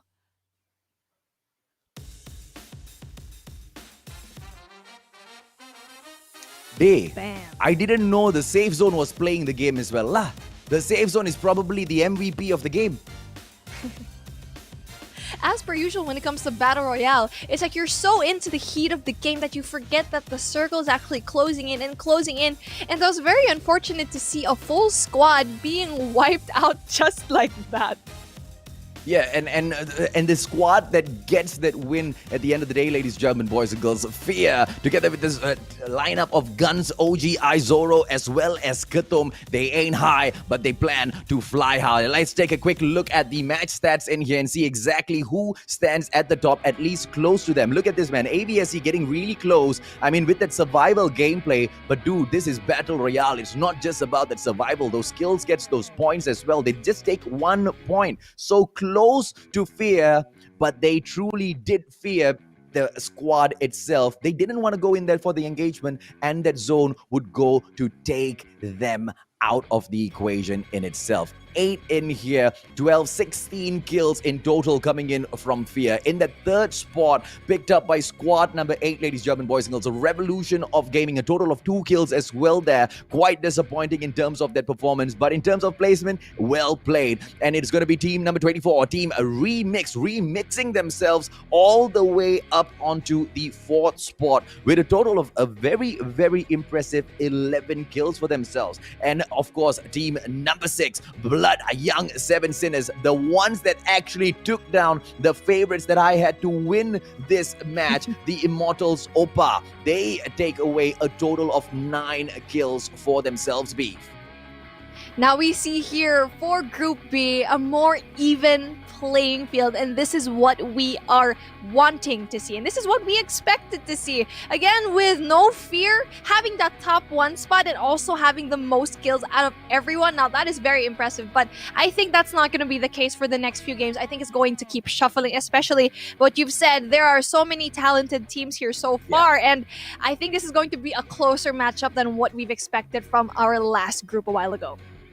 Yeah, solid, right? And you know, even the Kupi gang with Alfreza, Impreza, Tip Top, as well as Baby Brand, they are no chump squad, right? You look at the squad of the Immortals, underrated as well, who picked up that 15th position. These guys, yeah, cute logo and all, but they are crazy when it comes to those gun skills. And even if they can get taken out so early in here, these top squads better be watching their backs, Beef, because, you know, Group B is nothing like Group A. This is where the true battles will be fought. Yes, exactly. You know, one team that was actually kind of surprised that didn't do so well was actually Big Brothers, because they only had 2 points to their name. I feel like they were a little bit too offensive. I mean, a little bit too defensive. They didn't really go in for those kills. And at this type of game, you really need to rank up those kills, especially if you're going to be placed at 7th place right now. They really need to get those kills. Even if they don't place high, they really need to get a lot of those points from those kills. Yeah. I mean, if it was still the previous squad of Big Brother, yeah, I will have a lot more hope for them. I might even peg them to, you know, take those rooms, take those wins. But with the new squad, I think, you know, just like AXJ, they have got quite a bit of, you know, running through these matches to do before they can rip a few W's in here. But ladies and gentlemen, boys and girls, what a crazy match number 1. And just to throw it in there as well, right? It is the team that won this. It is the team of No Fear who wins it, plus with the most number of kills.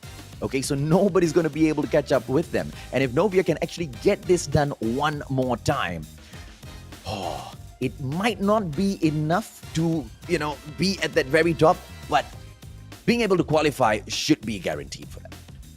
Yes, absolutely. And I hope for the teams that know that they had mistakes here in game number 1, now it's their time to actually think about it again, because they have time right now. They can actually just regroup, really talk about their comms and their strategies to go ahead and over to game number 2 and 3 and 4, because what we've seen in the past games so far, that the teams keep making the same mistakes. And hopefully for this one, I actually think we're going to be seeing unbelievable gameplay here, turnarounds, a lot of quick turnarounds here. We've already seen a turnaround for our first game, which is No Fear being down 2 men against a full squad. Now that's completely unbelievable.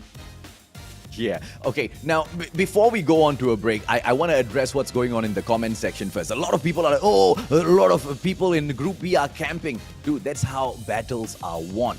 You don't go running out into the open field without a plan. You need to wait for the opportune moment and then strike. If you had a real gun in your hand and you went to a real war, and if you don't camp, bro, you're probably going to die early. And that's exactly what these teams are preventing. And that exactly shows how good Squad B or Group B is, because of how many of them are surviving all the way into that final zone. Ladies and gentlemen, boys and girls, Beef and I will be right back after a short break with more of this hot action.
世界を見てくれこれがコードデューティー Creo que aquí puede dar la campanada.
You fools.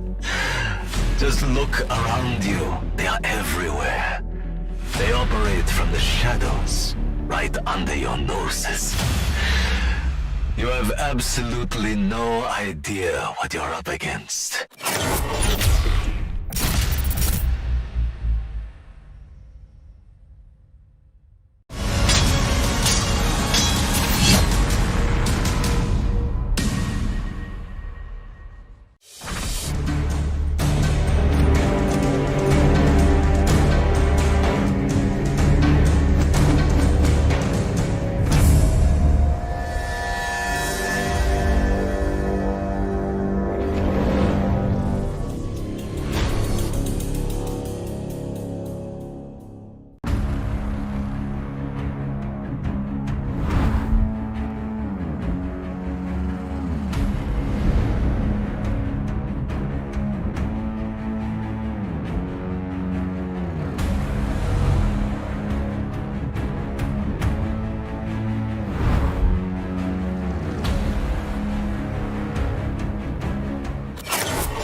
Just look around you. They are everywhere.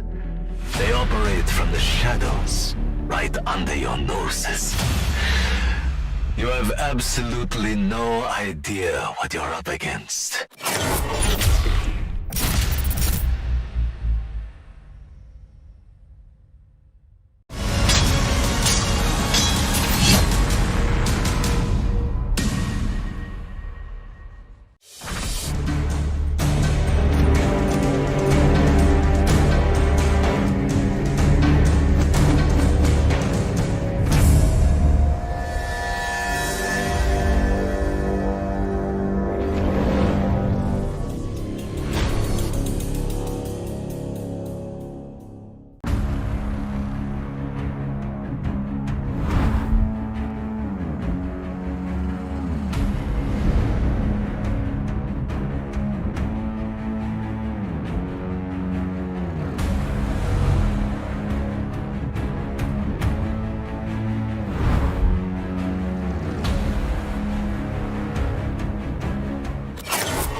Creo que aquí puede dar la campanada.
You fools.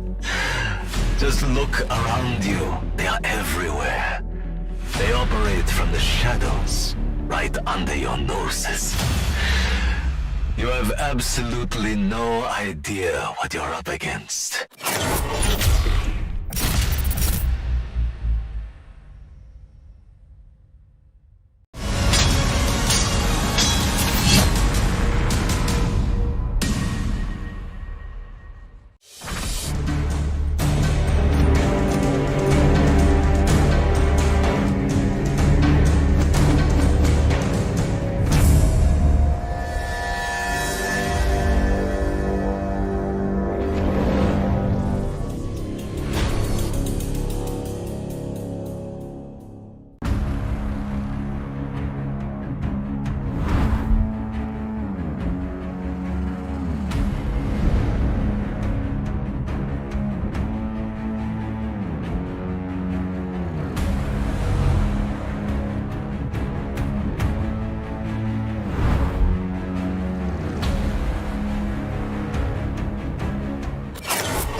Welcome back, COD community, here at the MYSG Battle Royale Tournament. This is the Plunge, and joined with me today is the Mustachio AJ. I am Beef Mommy, but hey, I know Mustachio, you're the best analyst here today, but I know there's another guy. There's a little guy here that's a little bit better than you. Hey, can I see? What's his name? Oh my goodness. He looks so His name is Bucky, the best analyst for Call of Duty Mobile. He's an amazing analyst, and he was so tired. You know, he needs to take a rest. That was a bit of an exposure for him. Oh goodness me, he's so freaking cute. Are you keeping him on your lap the whole time you're casting? Yes. He makes me feel great. I'm really sure he does. Ladies and gentlemen, boys and girls, just the exact same way all of the players from ABSG managed to make the players from Fear feel great by allowing the save zone to do the work for them. Exactly. And No Fear absolutely brought it to the table, absolutely giving no fear at all, but giving fear to the competition so far. And now, very exciting things are in store for this Group B. I'm very excited to see what happens here because I know for a fact that it won't be the same as what we had in Group A, where it was an absolute wipe out here by Evil Virus. And again, who do you think is going to come out on top? Any kind of predictions that we have here for game number 2? So difficult, right? And you saw yourself as to why it's difficult to make a call. I mean, let's take a quick look at the recap of the types of kills that we were seeing land in Group B. And I guess the audience will agree with me as to why it's just so freaking hard to make a call here. All of them are so freaking good, Beef. Exactly. When No Fear was at a disadvantage with having 2 men down, they were able to do a squad wipe, especially with the help of the zone, am I right? But then here we go. It's going to be interesting how all of these teams so far have made it here. And I think all of their mistakes that they've made here, I think it was just the fact of like, I don't know, maybe not being too aggressive, like what we've seen with Big Brothers, where they were just a little bit too idle and pushed a little bit back, and they really need to go out there. This guy was just proning and throwing each and every single nade out of his pocket. But still, he didn't get anything. But well tried though. Well played. I mean, if he had gotten a frag from that, it would have been super duper epic. But I guess not every day is Sunday. Although today is Sunday. Yeah. So that didn't really go well now. No, it's okay. But then we're seeing it. I hope in the next round, because it is Sunday, that is going to be fun day for him. And you know what? All of these teams still has a chance to actually pull through and get wins and get kills. And I really hope all of these teams go in there all out. And there's really no time to actually hold back in this type of tournament. Yeah, no time at all. And I wonder if or not we will be able to see a more aggressive side from Group B this time around. Because if at all we played safe, if at all we played slow, just like how we've played match number 1 thus far, the final zone is going to be as chaotic, as unpredictable. If we see a lot of these early engagements, we should be able to make a more better educated guess towards the very end as to who's probably going to be getting these kills, right? Because the way I saw it earlier, I was surprised that ABSG kind of got, to the final zone with their performance, right? Survivability, great. Being able to kill anyone, not so great. Hopefully, they come back in match number 2 and show us that they can shoot as well. Exactly. And they had a difficult time actually really racking up those kills. And even if they had those number advantages, they weren't able to actually really get those kills and really position themselves in a point to actually win that round. Because that's a very important thing to have here. Not only do you have to be alive at the very end, but also to really gather those kills, guys. So each kill counts. It's really a matter of like 1 point to actually keep you in the top 10. Yeah, because there's 2 ways that you can play Battle Royale, right?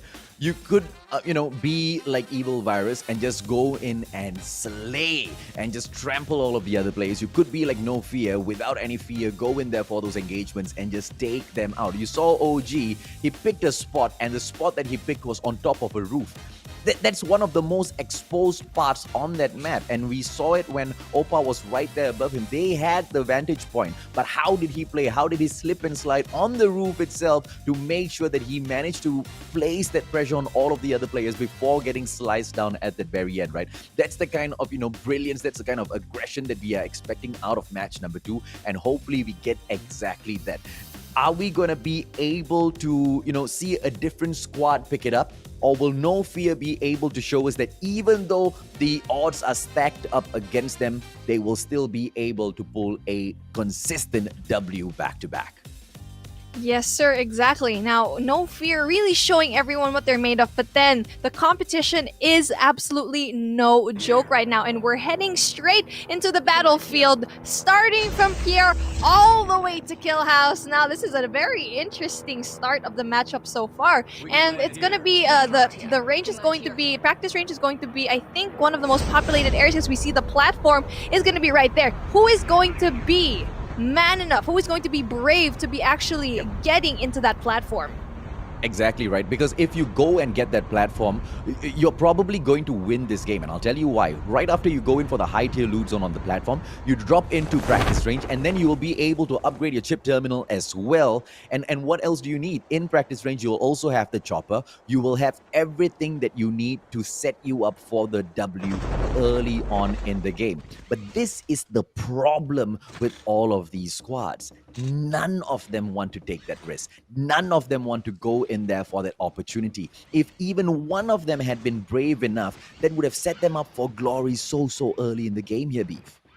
Well, I guess another struggle that they would have to, face is that it's kind of, I was gonna say it was at the outskirts of the map, but if you went there, the circle is actually just very nearby. So again, that was a wasted opportunity, and I hope one of these teams eventually go into the platform. And right now we see here team number 7, which is going to be Adventus Sovereign Invicta, doing a little bit okay in this competition so far. And right now they need to just get all of these loots right now, and with their positioning here in this certain area of the map now, it's going to be very difficult for them to actually get really good loot here. Yeah, so let's see exactly how they pull this off, right? I'm just waiting as a shoutcaster to one day see a Battle Royale squad who would have the cojones to move into these high tier loot zones. Look at practice range, look at countdown, look at dormitory. Okay, fine. Dormitory has got one squad in there, and that is Team 18, right? The Immortals Oppa. There you go. Speaking of cojones, it is the Oppas that are down there at the dormitory, right? But we need more squads like that. Reaper Axe, big brother! But the underrated little snakes don't get that slay, and Reaper will survive for the time being, but Prof is caught out in a very sticky situation here. Exactly, but they're on a high ground right now, and Reaper X just barely getting out there alive, and it's going to be very difficult for his team to actually get in here. It's going to be very difficult because there's a lot of members around him right now, but it's going to be a 2v1 situation here, but Prof isn't going to be able to say no as he downs one player. Matt Ruse down right now and gets eliminated. That is a very amazing round here by team number 9, which is going to be the Immortals Underrated. Absolutely. Now you see exactly why I keep my eyes peeled for the Immortals, right? Big Brother, on the other hand, like I said, big brand, a very well-known brand within the Malaysian scene itself. But with the change of roster, I really don't think they'll be able to pull off anything great in here. The Immortals Underrated, on the other hand, I have high hopes for them. This is going to be PGN coming in with Musi right now, ladies and gentlemen, boys and girls. SGMY right there in front of them. I don't know, man. SGMY, Rod coming in here for the aggression, though. That was so aggressive right now, and Ramada absolutely destroys, getting rid of Rot right now. It's going to be very hard for SGMY to actually pull through this one, especially with an aggressive team such as PG and Echo. Oh, they picked up the Syria bomb as well. I think they're really going in there for the kill. Yeah, I'm surprised that Yarus didn't actually go in for the shutdown. PGN, ladies and gentlemen, boys and girls, Gape would just go in for a quick pick off that dog tag and then reposition himself. PGN as well as SGMY, they will stalk each other for the time being, but obviously PGN will want to wait for Gape to get back into the game before they go in for any other crazy moves. PGN, on the other hand, they might want to back away from this. Exactly, because we see here SGMY is repositioning themselves very Yeah, well inside those houses right now here in Overgrown. correct. But it's going to be very difficult for them. They should really learn how to really back out of this fight because right around the corner, it's just them. And they're very open right now, especially if they have a sniper in hand. Okay, I'll tell you how, SGMY can get this clutch, right? They just need to send 2 players to flank around the right-hand side, but it's a little bit too late as PGN flies up into the air. Hafiz D as well as Boom will be looking to run away, but the chase might come through from PGN because when this is how the world of, the Predator's world works, right? When the prey runs, the Predator gets a little bit more excited and they go in for the slay. But is this a bait or is PGN going to be able to get this? Armada just pushes in a little bit, makes the call for the chase to end, and this will end right there. And just when we thought there was going to be a gunfight ensuing here, there was absolutely none of that, which was very good on both teams. I feel like PGN down one man, it's not going to be looking good for them. So it's a good thing that they actually went out and just really backed away and save it for another day. And again, with PGN down one man, they're going to have to wait for the revival flight to wait for Gabe to go back. 66 over 75. 75 players first came in here. Yarus, what a flight to pick up there. Nice one. Love that. I should probably do that in stream a couple of times. I think my followers would get a little excited.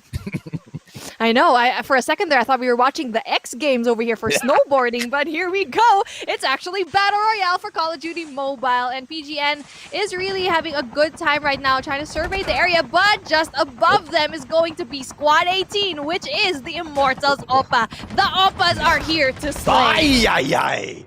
Look at this, man. How did Dingoes even get that shot off, ladies and gentlemen, boys and girls? We'll fall back right onto PGN, who looks like they want to go in for KPG this time. And Kupi Gang will not be very, very receptive of this invitation of a gunfight. And if Kupi Gang manages to get baited in, they will not back away. So the safe zone, though, is going to be closing them in a little bit. Yarus will be pushing away. They don't want the fight. But SGMY right in front of them. Yarus might have just made a mistake here. He better zoom out, and he does exactly that on his snowboard beat. Yes, exactly. And right now, we're still seeing PGN really struggle to get away, but the Oppas have done a little bit of work there. But then only one man down. It's still very doable for them to actually get the dog tags and really get them. I feel like the Oppas just really made their presence known. And that chopper landing on him I feel like they should have just went all out for that one. If they really wanted to make an impact on PGN, there's still a chance for them to actually save this one teammate here. But just around the corner, we see Squad 20 up in here, and it is going to be the SGMY yet again, but they're actually not going to be able to meet him. Yeah, they are quite a distance away, but not too far, because as the zone kind of creeps all of the PGN players down in here into the launch base, ladies and gentlemen, boys and girls, SGMY might make an appearance later on, because they do have a little bit of action going on their side as well, with the team number 11 as well as 12, and that would be 76 Delta as well as Kupi Gang. So moving away from Kupi Gang might just throw them right back into the crosshairs of PGN Echo, but we'll see exactly what goes on to happen in this game as we push on through. 1 minute 45 seconds on the clock for them to play around with this zone. Izoro goes in for the push, goes as well as press taken out, and looks like Fear is hitting on 2 different squads at the same time here. Yeah, they're getting so many kills right now, and so far it's being so well for them, and they're still gonna be able to meet a team which is going to be SGMY over here at the warehouse. It's going to be very hard for them to actually get into this, as another squad, the Oppas, are gonna be in the sky, but just like that, Banana gets down Croc, gets rid of him. I'm telling you all, right, the Oppas better get shut down early in this game, because if not, they might just go in and pick up the W this time around. Fear, definitely one to fear, but the Oppas might just be a step above. Rex taking Jumper out of the equation, and that is Linta, not so smooth this time around. Aiden with that backup, and look like Sam has gotten taken down. Shut Up as well as Loser right there in front of them, and TGO are on the brink of annihilation here by the Linta squad. Oh, the Lynch squad trickling down to 2. No, 1 member left. Shut Up is in big trouble, and Jumper finishes the job. And he's gonna have 1 kill or 2 kills to his name right now. Lyncha is going to be the only one team left. No, actually, there's 4 of them left, as 1 is going to be in the revival flight. Oh, very amazing plays here so far by Lyncha.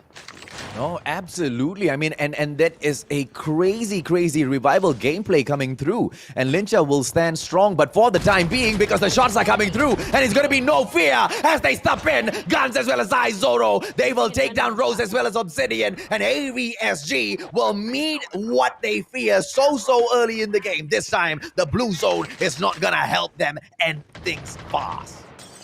Yes, exactly. And No Fear is proving again to be such a strong team. And I really feel like OG is doing such a good job for them as well. And it's such a force to be reckoned with for his team right now. And he's doing really big plays. And not just him, everyone else in his squad is doing so well. And right now, they're going to try to see if he can actually get more picks here. They're going a little bit slow here. And we're going to be seeing 4 squads meeting at the very edge of the circle. And this is a problem here, right? Because as we go in through, ladies, German boys and girls, the circle is going to be heading in towards Pipeline, Circus, as well as Estate. Now, the problem is we don't know where the final zone is going to end up, but wherever it does end up, I don't think this time it's going to be an open area. Unless the zone screws the Mustachio over and tries to prove me wrong and falls right above of Pipeline, then it's going to be quite in the open. But still, we will have a few buildings like what you see in front of you here for the cover. There's going to be Fear OG going in here for the push. AXJ right in front, and Budak Dergale, very stubborn, holds on to his position, and OG makes him pay for that. Never right in front, and OG makes him pay for it as well. Nope, I take that back as Izoro steals the kill away. That was such an amazing strategy here by No Fear. They took down the chopper, so we can see here just amazing gameplay. And then after that, they took an airborne right after they took down, because they knew that they were just gonna fly off and have that vantage point. But No Fear just had that airborne strategy, went up, knew where everyone were, and then there you go, they were able to take them out. This time, Fear, ABSG, Sultan Hadi Tansri, as well as Mariah 7, doing their best to keep Aventus Sovereign within this match, because one of their squads already deleted from the equation, and that would be, I believe, team number 7 earlier, Aventus Sovereign, Invicta. This will be the brothers, ladies, German boys and girls. Anarchy, and the type of anarchy that ABSG has managed to kind of rain down on some of these players thus far, not too great, right? 4 kills in here, and Kupi Gang might just be in their radar up next, Beef. Yes, exactly. And we see here, Anarchy is doing a good job at keeping that high ground. And right below them is going to be Kupi Gang. And we already know how good Kupi Gang is. And I'm not quite sure if they actually see them so far. They're just scouting around the area right now. And it's going to be very smart if they actually keep this high ground that they have, especially waiting for the circle, really waiting on to where the next circle will be. And we're going to be seeing that in a little bit. But then Hafiz D taking shots right now. Doesn't know where the shots are coming from, but most likely it's going to be coming from Kupi Gang. As we push through, ladies, German boys and girls, Hadi with the opportunity. Can he? And Sultan gets that shot on tip top, which means that AVSG is trying to climb back up Beef. Yes, exactly. And ABSG really showing how good they are, really utilizing this airborne yet again, really surveying the area. As we see here, SGMY is going to be around the corner right behind them, and I think they're going to have to get that meeting right now. But then let's take a look at Opa here so far. Dondo with the tag, with absolute tag. Amazing tag gameplay here by Dondo. This is the battle of the brothers.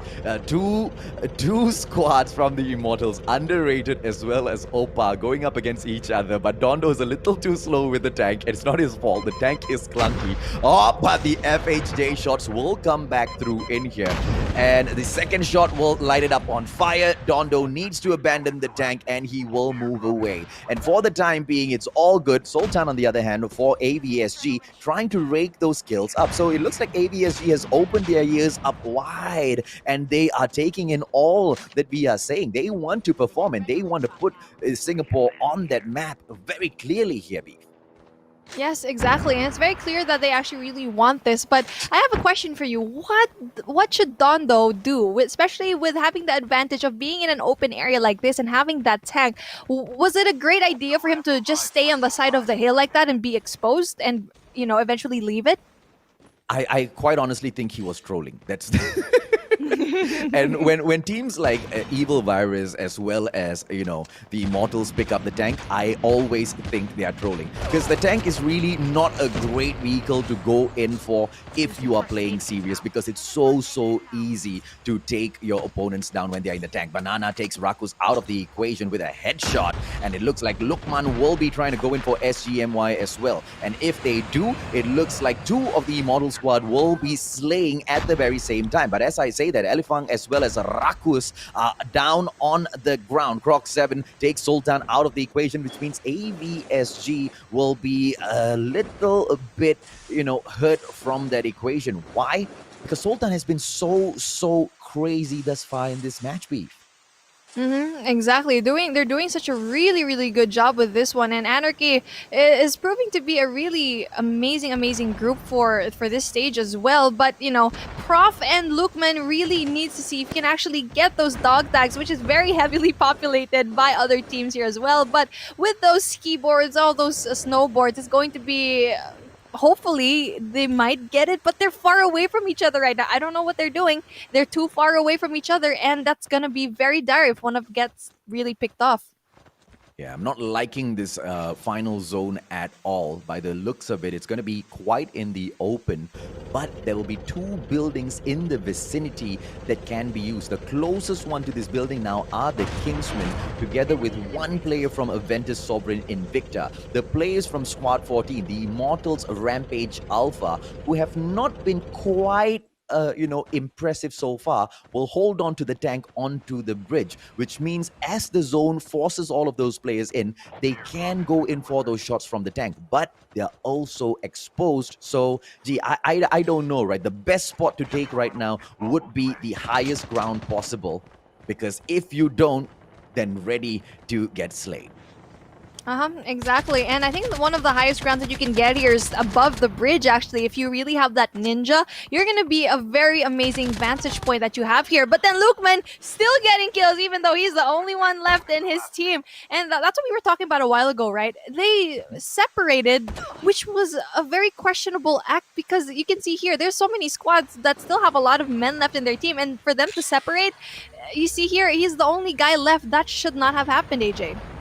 Yeah, excellent play from Lukman so far. But, all he's doing right now is just trying to drag this out as long as possible. But he's not doing it in the best way at all. This is that spot that I'm talking about, which is going to be the final zone. It's so open, and he's going around on his snowboard for what again? I am not sure at all. Evil Virus 2, ladies, and gentlemen, boys and girls, has got one player in here, and it's going to be Ghost on the move as well. I wonder if or not they'll be able to go in here for the clutch as they move in for the push. Dills gets taken out, and it looks like Ghost as well as Press can go in for the push, but Linta just way too good. Akuman getting the damage done with that tank, and the Immortals Rampage. They have planned this so well to place that tank on that bridge, and they will do that damage from that bridge, and all they need to do is just to wait for these players to trickle in. Akumi is going to be holding on to their spot well as well. ROG has got one player right above of the Immortals, and the Immortals just haven't realized that just yet. Aman, and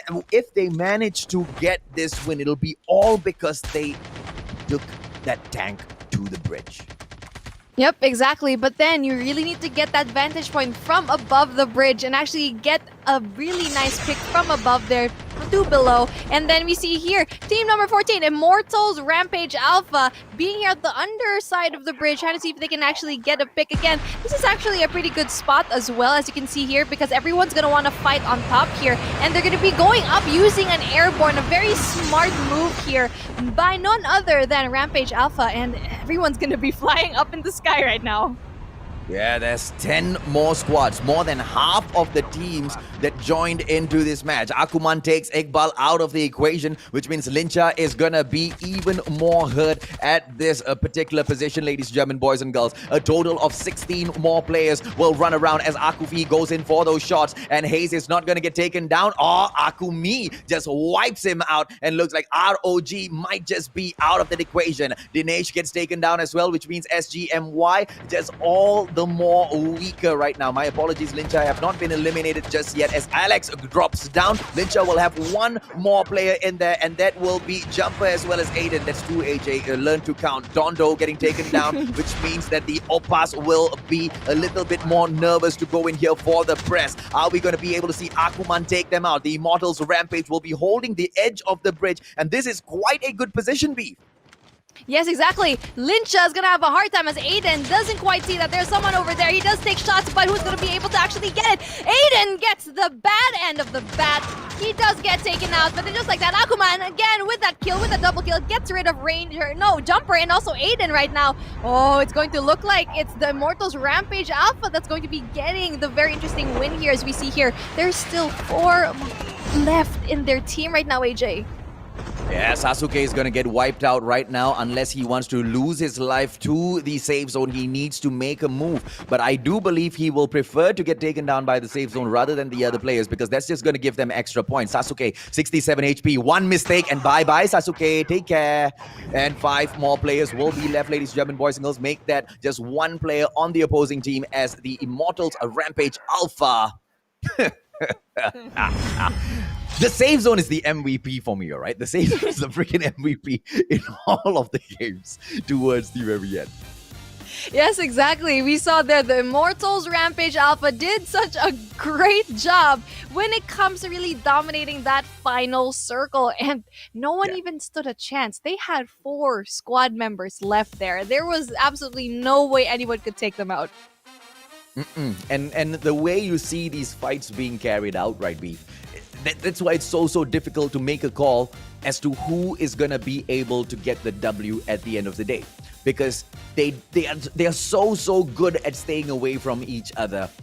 You know, I asked for this many a times, I believe even last year during the Plunge, where I wanted to see SGMY become more like the Philippines. And when I say more like the Philippines, I mean towards the very last zone, the sheer number of squads that are still alive in there, right? And I believe this is that level that has finally been reached by the SGMY region. Let's take a quick look at the match stats, ladies, German boys and girls, to see exactly who was the one that managed to scratch and claw their way all the way to the top. 15 kills coming in from the Immortals Rampage, as well as that W. Now, do not be tricked here, because Team 22 took 15 kills as well, and that is Lincha Taufan. They were so good, but unfortunately for them, they just couldn't get it done at the end. It was a Team 13, a Kingsman from Malaysia, who took that second spot with a total of 3 kills. Not very impressive, and 76 taking the third position with a total of 4 kills. TRX, although they just had 3 players in there, they managed to swipe up that 5th position with those 2 kills, Beef. Exactly, and we've seen a trend here so far where the top 1 has the most kills, but the bottom 2 and 3, they only have 3-4 kills, and it's crazy because even though they placed well, the kills aren't really matching up to everyone else's. It's just like comparing to Lincha Taufan right now, who also has 15 kills. Now, being placed at top 4, now that's really good, especially having 15 kills. It's like basically saying that they're top 2 right now with the points that they've been racking up. And again, this is going to be important for everyone here. You need to have those kills as well, because right now, even though that you're in top 2, having those 3 kills, it's just, that's not too much. You need to really rack up those kills. Exactly right. Now, Aventus Sovereign, if I'm not mistaken, Aventus Sovereign Anarchy, they managed to pull away 11 kills in this game. But once again, not great on those positioning. So it needs to be a pure balance of positioning as well as firepower, right? Now, AVSG seems to be just doing one of it at a time. If they can get that combo, then they will be truly a force to be reckoned with as far as Singapore is concerned. I mean, they're already one of the biggest brands from Singapore as far as Battle Royale is concerned, but when you compare them against the MY side, are they making the cut? Just not yet, Beef. Exactly. And one player that I actually kind of want to commend that did something really interesting here in this game so far is Team 11, which is going to be 76 Delta, Sasuke. He has 0 kills to his name, but he hid in that house and eventually made it to top 3. But he got killed in the zone, but it's okay. But because of that, camping inside the house makes you win top 3. That was such an epic death for Sasuke because he tried to jump out of the window. Unfortunately, he hit his head on the windowsill. He had to then rub his head. He couldn't pick up his gun. He couldn't run fast enough, and the zone would just go ahead to do him in, right? But you know, we can't just depend on luck. We can't just depend on those placement points because those kills really, really do matter. And if you want to catch up with a squad like the Immortals or Rampage, you know, you need to do slightly better than that. But I don't think 76 at this very point of time is playing for, you know, the number 1 spot or, you know, playing for the opportunity to impress everyone in here. They just want to make it to the next round. And I feel like if that's the case, then they've done just enough, Pete. Exactly. And hopefully in the next 2 rounds that we have, because we do have last 2 rounds, hopefully they'll get more kills. And even though they don't place top 3, they just need to get those kills. If you don't get the top 3, get the kills. If you don't get kills, maybe I don't know if you're going to be able to get enough points if you place, just like what 76 Delta did. I'm not quite sure, but we'll see it at the very end again. AJ, what's a very interesting team that you've seen here so far? How can I take a pick? The Immortals, and I won't say a team, but I'll say as a clan, the Immortals have just been so freaking impressive across the board, across both the groups. I mean, showcasing so many of their squads in here, and all of their squads are snatching up that spotlight, right? And I believe they definitely deserve a shout out. And here's something that I want to throw in as well, right? 2 matches have gone past. Some of the teams right now, they might have realized that, okay, there's no hope to go in for the top 10. And here's the one tip that the Mustachio can give you. If you know you cannot qualify in for the top 10 anymore and you want to give up, don't give up just yet. Go in for some crazy gameplays. Go in for the high tier loot zones. Give us that opportunity to shout your names out. Ladies and gentlemen, boys and girls, when we come back from a short break, match number 3 for Group B will kick off.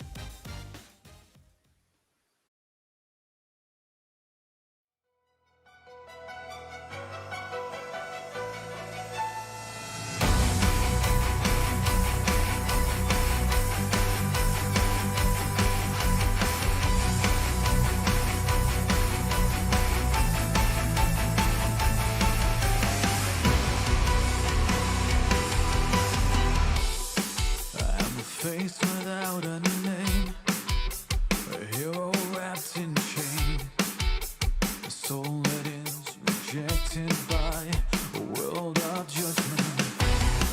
And now the sun begins to fade, will the moon ignite my flame?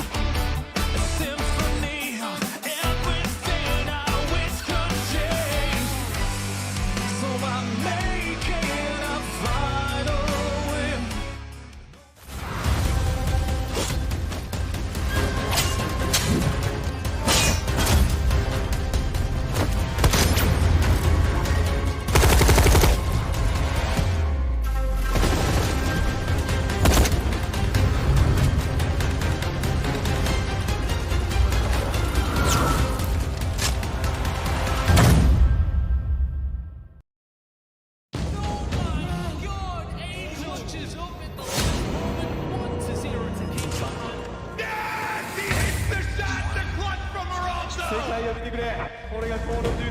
Creo que aquí puede dar la campanada.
Just look around you. They are everywhere.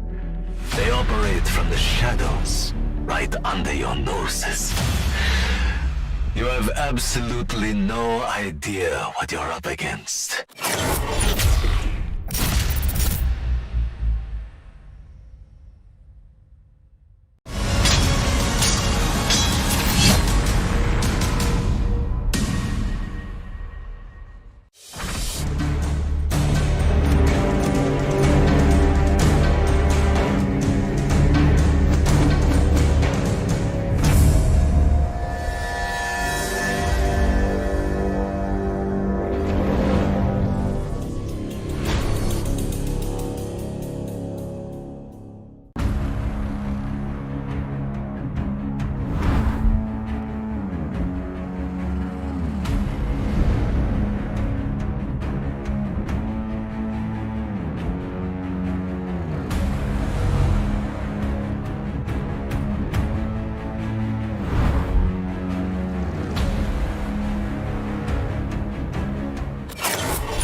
Creo que aquí puede dar la campanada.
You fools.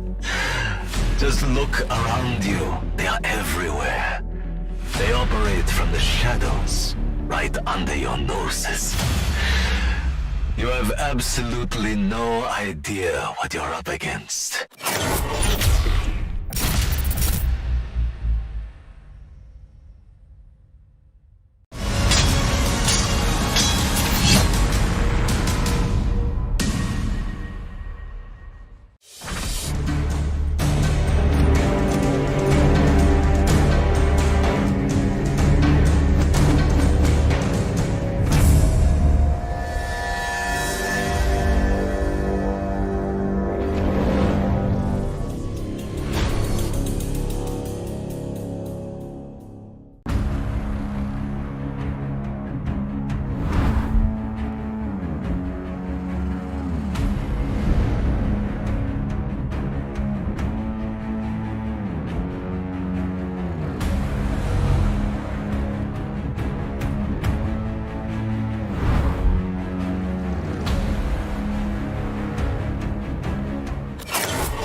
世界を見てくれ。これがコールオブデューティー。Creo que aquí puede dar la campanada.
You fools. Just look around you. They are everywhere. They operate from the shadows, right under your noses. You have absolutely no idea what you're up against.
Welcome back, ladies and gents, and everyone in between. And we are seeing the Plunge, the MYSG Battle Royale tournament. It's your girl, Beef Mommy, always taking it hot and ready. And with me today, the Mustachio AJ. And right now, AJ, a lot of things have been happening here, and we already know that it's not going to be like Group A because different teams have been showing it up so far.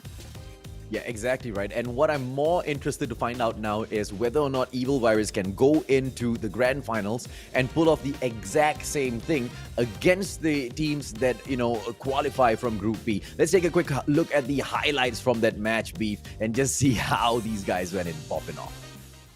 Yes, sir, because we already know there's a lot of things that happen here in game number 2. And you can see here, the Immortals underrated. We already know the Immortals are really, really good right now since all of these teams are their brothers, but one really emerged very, very amazingly. And right now, Sasuke, we already know this guy won his team top 3 because of his camping tactics, and that was such an amazing thing for him right now, but they really need to rack up those points for kills. Yeah, man, and as Zoro went through the game as well, right? They really managed to strike the fear into some of these squads. Even with his takedown coming in from Zoro as well, the kill steal because OG wanted that for himself. But it doesn't really matter, right? Because all they wanted to do was just rampage through and find all of those kills. But as we were moving through the game, we found out that, if you, not we found out, we kind of figured that if you manage to take the bridge, you should be able to get the game. And that's exactly what ended up happening, Beef. Well, what the amazing part was, Lincha was actually on the bridge itself, really hiding behind that tank, but the team that actually won that one were the teams that were actually underneath the bridge, which was the Immortals Rampage Alpha. So again, if you're at the last stage right now, and if you were to position yourself, what would you actually do if you were like the last few squads over there in that bridge? So obviously the best spot to pick would be on top of the bridge, but not for long, just to make sure you look around your surroundings and immediately assume the position that the Immortals went in to take, right? Because you need that cover. Right up top, yeah, you get that vantage point, but everybody gets a free shot at you. You're not going to be able to hide for long. Let's take a quick look at the standings, Beef, and see exactly how much do these teams need to do now to climb up that ladder. Oh, we can see here the points aren't as far as we see here. As for number 1, we see No Fear with 40 points, 1 win, 24 kills. And right below them, not far apart from the points right now, is Lincha Tao Fan with 33 points, 21 kills. The Immortals Rampage Alpha will be on 3rd place with 33 kills as well, with 18 kills to their name. The top 4 will be Team Remix with 29 kills and 13 kills. The Immortals Alpha will taking that 5th spot with 23 kills. We can see here, there's so many things that actually can go on over here. 23, 22, 20. These teams can definitely step it up in the last 2 matches and really bring themselves up. Yeah, and I'm really looking forward to Aventus Sovereign Invicta stepping things up as well, right? Because we just see so much of Malaysia in here. SG needs a little bit of that spotlight. And the only representation that SG is getting within this group is by 2 Aventus Sovereign Swords as well as the SGMY Griffin. And if there's anything, it looks right now like Aventus Sovereign Anarchy are the ones who might just get it done for everyone. Let's see if or not that can, come through, because Invicta's right there behind them with a 3-point difference. Yes, they can catch up as well, but Anarchy has looked a little bit more aggressive thus far. I mean, just look at the number of kills that they've been, able to get, right? Imagine if with the positioning of Invicta, as in the position points, together with the kill points of Aventus Sovereign Anarchy, that would be the best combo, wouldn't it be?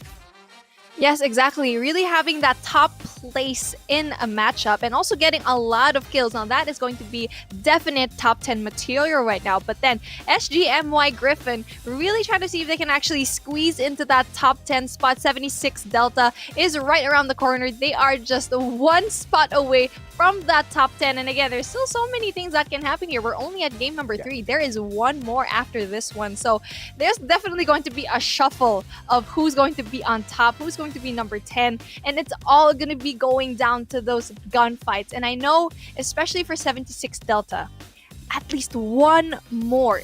You see how important 1 more kill is for this type of situation. Absolutely right. And are they going to be able to go and get it done? I am very much sure they will be able to. In about 10 seconds, ladies and gentlemen, boys and girls, the flight will be kicking off and we will be bringing you into game number 3, where just like what Beef just mentioned, are we going to be able to see them, shuffle the board up, or are we going to be able to see them reinforce their positions with those points and show that it's not by fluke that they are where they are, but they can make sure they stay there? Hello, ladies and gentlemen, and welcome to Flight Call of Duty Mobile. We are here in the Plunge, and I hope that you have a very nice flight here so far, but we are gonna have to force you to push you out of the aircraft. And right now, we are seeing a very interesting, very similar drop that we saw a while ago, AJ. Yeah, so it's going to be cutting through Sakura all the way down to Docks and Pier. Nuketown, Practice Range, Diner, as well as Sanitarium will be the high-tier loot zones. I'm more interested to see which are these squads that go in for the high-tier loot zone, and it looks like No Fear will be dropping into Sanitarium. This is a great high-tier loot zone for them. It's a personal favorite of mine. You've got multiple choppers in here. You should be able to unlock the bunker as well to go in for a couple of legendary guns. A lot of adrenaline available all around here. And look at this, because only Fear is in the area, which means they'll be able to rampage through the game later on. Practice Range has been taken up by AXJ Secret. Now, hopefully they'll be able to use this to their advantage and use it quick, because approaching them will be revolution of gaming. So the practice range battle might just break out. Now down towards Crash, on the other hand, we can see two squads there. We've got team number 20 SGMY Griffin together with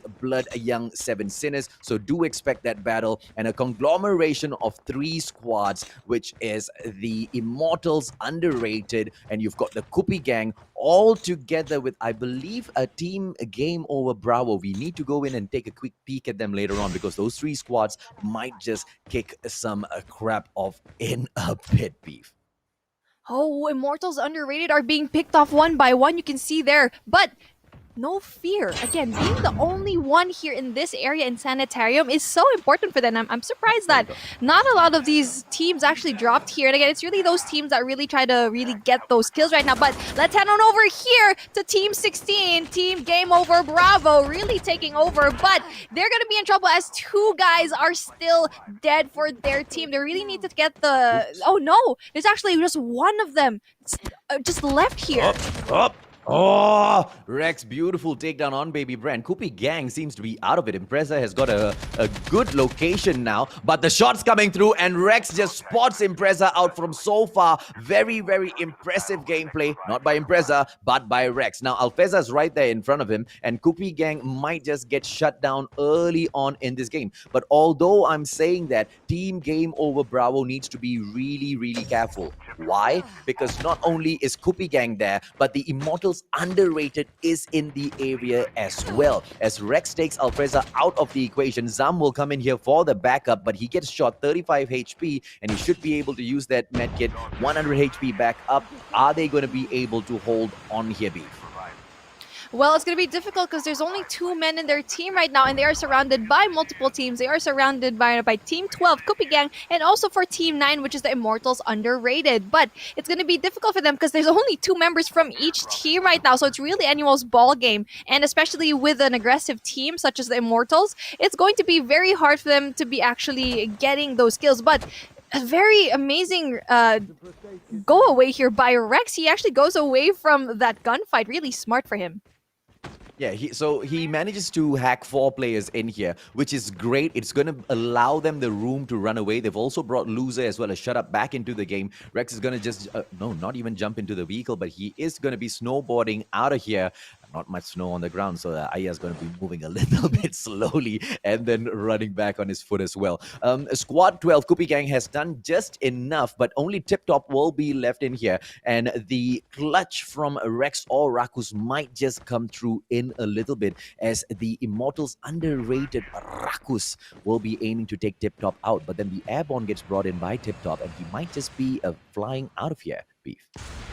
Oh, I feel like for that one, oh, he was able to actually hack that one as well. But then I feel like it was just a little bit too late. As we can see here, he's able to actually get away. Tip Top in Tip Top shape really gets away from that. Rex, I feel like should have been a little bit more aggressive and took down that Tip Top over there. But I feel like he just wanted to be a little bit safe. But that might end up to be a little bit costly for him. But then here we go. Tip Top gets taken out by Elefunk right now. He really can't have that escape, can he?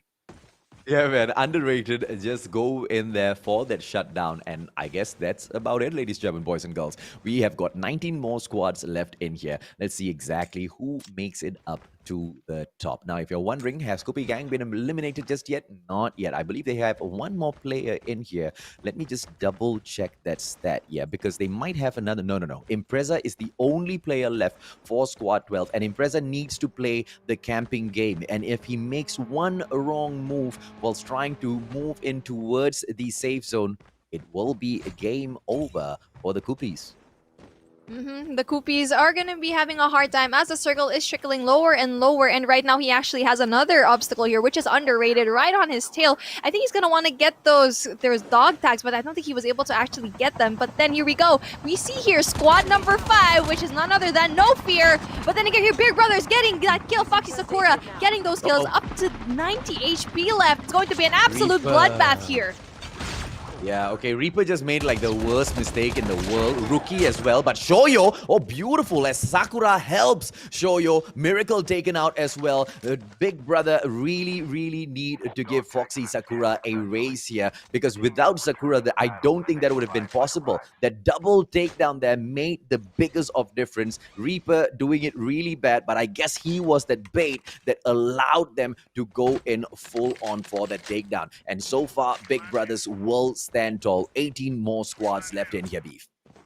That was such a quick takedown right now by Big Brothers. Very impressive. It could have just gone the other way, but then they were able to actually do it. Sakura really making big plays here right now. And I'm very impressed with what they had to offer here so far. Oppa, you can see here, taking out 2 members right now with that vehicle explosion. We're seeing everything off cam, but it's okay, because what we're seeing right now is very essential for us as well as viewers right now. And the circle is actually in the favor of team number 5, which is No Fear. They had probably the best luck in this mashup so far, because 1, they had amazing loot a while ago from Sanitarium, and 2, they're inside the safe zone. Yeah, I want to bring your attention to KPG as well, the Kupi Gang, because they were left with Impreza earlier, and Impreza impressively managed to bring all 3 members back into the game. Tip Top is the final one to be on that safe, the revive flight, but he had to sacrifice his own life, ladies and gentlemen, boys and girls. He got taken down outside of the zone, and right now they need to go in for the save on Impreza, because he has managed to bring the whole squad back in there. As Ariko takes GGO loser out, Impreza gets deleted from the game because of the zone, but very impressive play from the Cookies. Exactly. And we're seeing right here, Blood Young 7 Sinners really doing a good job, really taking over right now, taking rid of Bravo, team game over Bravo. It's going to be looking very dire for them. They really need to get out of the zone, as the point, I know it's not going to be that much of a difference here because it's the big circle for now, but it's still going to be making a mark, especially if you're going to be going up against different people here. Rex is just behind that rock. That's his only cover for him right now. Okay, so here's a very interesting point to note, right? It was squad number 5, No Fear, that went in for the Sanitarium drop so early in the game. Now, Sanitarium is a high-tier loot zone. Once they had gotten that Sanitarium loot, they managed to pick up the chopper, and they have flown all the way out to the edge of the safe zone. Now, I'm not so sure why they have done that. I believe it could have been in hopes of getting an airdrop early in the game as well, but we will have to check in on them in a little bit. At the moment, it's going to be Natakura as he moves in right outside of the zone, trying to survive, still going in for that loot. They can do so because this zone doesn't hurt that much just yet, but they cannot take advantage of that fact, Beef, because getting caught out in a situation like this is literally going to mean death. Exactly, and they're always going to be playing catch-up. All of these teams here, they're outside of the circle, and they're going to be at the outskirts of the new circle, which are going to have like a lot of teams, and that's why you have that advantage of being in the circle early, so you don't have to really worry about those gunfights and having that situation where you're forced to actually have those gunfights here and eventually you lose your life. And right now we can see here, they're actually not seen, but No Fear is actually at the outskirts. I feel like it's because they're going to be doing a flank, because they know that no one is going to be at their back. So they're going to be the ones to be doing the flank after. Well, Opas are bringing their airborne in. Why? Because they are going in for the Lincha Taufan gang, who have flown away on an airborne of their own. Now, they know exactly what Lincha Taufan is aiming in here for. They want to go in and get that airdrop, but Lincha Taufan manages to get away from Opa Dingos' shot. Dondo will be on the scout, looking for the opportunities to take these squads out. The chopper right down there below them, and it looks like Opa, they don't really have to worry about much. And it looks like my suspicion from earlier was right. They go in there and they want to play for that airdrop, but I don't think it's going to be that easy, right? Linstra Taufan have shown us that they are such a ferocious squad. And if you take advantage of that fact that, they are not going in here for the deep engagement, they might be able to catch Opa off guard, Beef.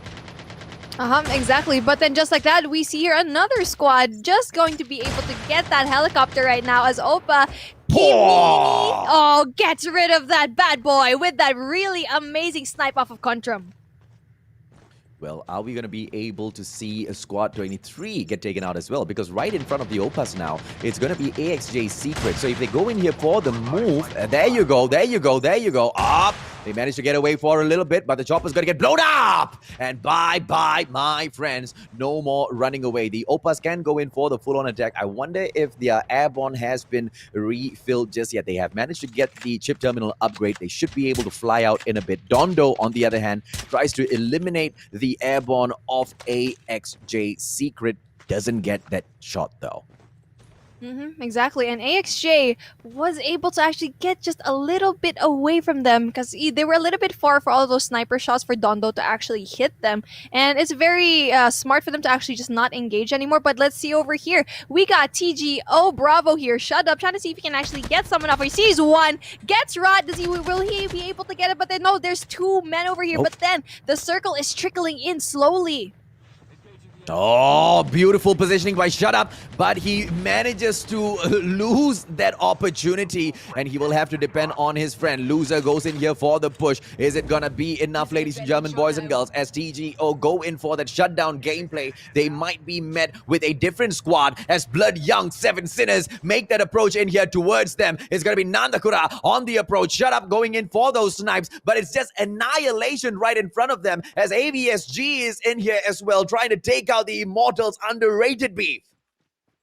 Yes, exactly. It's going to be amazing if they can actually get this. There's so many squads right now. This is a very interesting circle. As we see here, Shot Up tries to get another sniper shot off of team number 6 right now, which is going to be Blood Young 7 Sinners. Sees Naomi, doesn't quite get it, but then team 6, their health is pretty low right now. They really need to really put those bandages on and maybe adrenaline shots.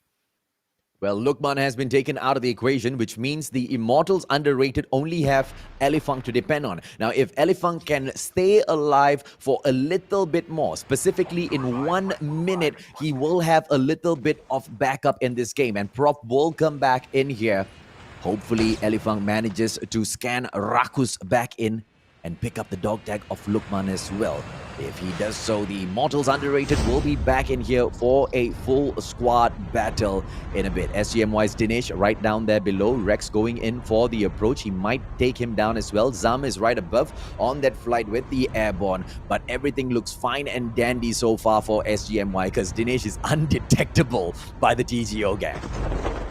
Yes, sir. And we can see here right off the bat, TGO Bravo yet again doing such a good job with whoever's in their way. I'm very impressed with what they've done so far. And again, they actually have around 5 kills, but then that's not too bad. But then if you actually have the place here, then it's going to be very, very impressive. And right now we do have 2 tanks occupied by Team 14 and Team 19, which is going to be the Immortal Rampage Alpha and also Big Brothers. But we see here Big Brother is going to be at the very smack dab center of the circle right now, and Team 16, which is going to be TGO Bravo, is going to have to play catch up. Yeah, I'm going to make a quick request here to the ones watching the game for us, my dearest, tournament organizers. Would you be able to show us the map, please, so the audience can just see the chaos that is about to ensue? 50 players are still alive, and the zone is going to be bringing everyone into frigid wetlands. You want to know what that means? That means pure chaos is about to ensue, Beef. Yes, imagine if that final circle is going to be in the frigid wetlands by that island, the tiny island there where you're actually gonna have water as well. A water gunfight, that's what we've been waiting for. But then we have two tanks inside of this circle right now, and we see Shut Up here trying to scout for everything, really just being in the outskirts right now. But then they're gonna be met with Team 5, which is no fear, and you know that they're gonna be a force to be reckoned with. Oh, the zone is cramping all of them in. Ladies and gentlemen, boys and girls, in a few seconds, we will know whether or not Beef gets a request. Shut Up goes in for that shot on Fear, but Fear will be able to make it out of there without taking any much of damage further. And the two tanks that have been dropped into the game so far is being owned by the Immortals Rampage Alpha as well as Squad 19, the big brothers. Shut Up going in here for that shot. One player right there behind him. And oh, Sasuke! Manages to go in for the jump, but slain at the end anyway by Shut Up. And then Chop finally coming through from that melee for the takedown. Oh, axed right now in this competition. Well, it's going to be interesting to actually find cover in this house right now, but they need to go even further inside because the zone is a little bit far away from them right now. TGO is actually having a very good gameplay so far, really relying on being on the outskirts of the zone so far. And right now, Ghost is going to be in very big trouble as we see here the rest of the TGO Bravo boys are going to get him, but then just like that, Rex gets the kill. Oh man, that's gonna be so amazing for his team. Yeah, well played. So, there you go, there you go. We don't get to see the full map, but just take a quick look at the top right-hand corner, ladies and gentlemen, boys. There's 40 players still left in here. Half of the map still left in here. More than half of the groups that initially dropped in here still left in this game. Now, thankfully, the zone does not go to that small, tiny little island with the water. We still see a little bit of water action, but it's gonna be a little worse than the water battle. You wanna know why, Beef? Because this is for just wide open in that snowy area. You don't get to hide anywhere. There's no foliage. There's no grass to hide in. There are just bare land, snow, and rocks. Who will be able to use these rocks as well as the terrain to their advantage will be able to take the W here. Yes, exactly. And what's very important right now, you're going to want to avoid that top right corner of our map right now, which you can see the islands and all of that, because everyone's coming through there and everyone's already inside of the circle. I'm still surprised there's so many people still up right now, but Opa Dingos gets rid of TMI Arc. So Akufe, again, gets that takedown. It's going to be amazing for Opa to actually be able to rack up these points that they weren't able to actually do as much of. Our Dondo, yet again, with those kills right now, Big Brothers are doing such a good job again over here, really scouting the area with that airborne. Yeah, AXJ never going in for that shot. AXJ has been doing good so far as Kimmy Mix takes Naomi out of the equation. The Opas are going crazy in this match, and the Immortals Rampage, even they cannot stand up against them. Dingos as he takes them out of the equation. Rookie is going to be on that snowboard. This is the perfect location to be using, zipping around on your snowboard. Foxy Sakura, one more. Should be brings out the defender just in time, but unfortunately, the shot was just way too good, and it's going to be Rookie on for the Big Brothers. 18 more players left, just like that. 9 more squads left in here, Beef. 16 now, and it's just going to get thinned out as the seconds goes by. This is such a bad final circle because it's so open right now. Rookie doing such an amazing job here, taking down 2 for his name, taking down 2 and never people. runs him over with the car. Amazing plays here. Now, this is probably one of the most chaotic final circles that we've seen here so far because it's just so open and everyone's actually still outside of the zone, which is very smart because you still have cover in the outside. But then right now, Oppa's going to want to go and use that airborne, but using it as early as now, I'm not quite sure if it's a good idea. But yeah, it is because the circle is closing in. Oh, that was so bad with the positioning of that airborne because it just shot them out of the zone. Kimi Mix takes so much of damage. Dingos goes through. Defender Putri gets taken out. And Oppa Dingos with a 19-kill rampage so far by the Oppas. Ladies and gentlemen, boys and girls, you want to know exactly why I was saying this squad is most probably going to win a couple of matches? This is exactly why. It's going to be Kimi Mix on the prowl here with the Echo. The Demon Eye is going to be able to get a kill in here as Kimi Mix holds on to this house. the rest of the Opas outside. Dondo making one mistake outside of the zone, doesn't get anything from it, but Kimimix will take Rio out of the equation as Zarex takes Dondo out. It's a good trade between the two, but right now it's only Kimi Mix left in this equation with 3 more players beef. Oh, it's Team Remix versus the Oppas right now, and I think Dondo was just bait for him. I feel like they were able to anticipate that there was going to be someone killing him there, but then just like that, we're going to be seeing here Zarex getting the final kill, AJ. Oh, goodness me. Team Remix this time, ladies and gentlemen, boys and girls, steps it up. Now, to anyone who was wondering, really, Mustachio, you cannot predict anyone that's going to win in here? This is why, my friend. This is why. Because the squads are just that good in Group B for SGMY. I mean, Evil Virus, yes, it was a good run. It was an amazing 4 wins for them earlier. But I don't think they would have been able to pull it off in Group BB. Yeah, exactly. But it's going to be interesting to see how the kills actually went down, because maybe you are top 1, but if you had not that many kills, then there's so many points that you just wasted over there. But I think with Team 18, which is going to be the Oppas, now we're going to be seeing here in the stats right now, it's going to be Team 24, which is Team Remix taking that top spot, but just with 10 kills right now. But with Oppa, they're going to be having that top 2 spot, but with a whopping 21 kills. But for Team 7, which is going to be our 3rd place, we have AVSG right now. Team 17, which is Adventa Sovereign Anarchy, they have a 0 kills. They have a donut right now, AJ. And this is my problem with the AVSG squad, right? They keep trading the top spot between Aventus Sovereign Anarchy as well as their brothers Aventus Sovereign Invicta. When Anarchy goes up there, for some reason, they just don't want to take the kills. Lyncha doing all right this time around. They will take the 4th position with a total of 6 kills. AXJ doing much, much, much better. And they will pick up a total of 9 kills for themselves in that 5th position.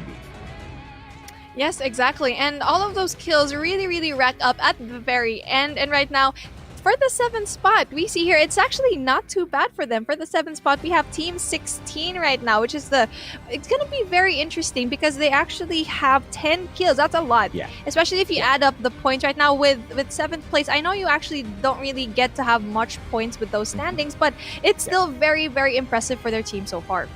Absolutely right. And all of these squads just need to make it up for those placement points plus the kill points. Yes, AVSG has got their strategy, and their strategy is to just get those placements. But placements are just not going to be enough, ladies and gentlemen, boys and girls. When I say not enough, it's going to be enough to win games. Please don't get me wrong. But it is not going to be enough to win the whole of the COD community over. And for a lot of the squads participating in here, that's what they mainly want. Because even as pro players, they go in here as streamers themselves, and that really gets them the traction. Look at how NRX has built such a great following for themselves just by getting those Ws, right? And that's exactly what these squads are out here to get. And those that impress even without a W will be the true victors of the day.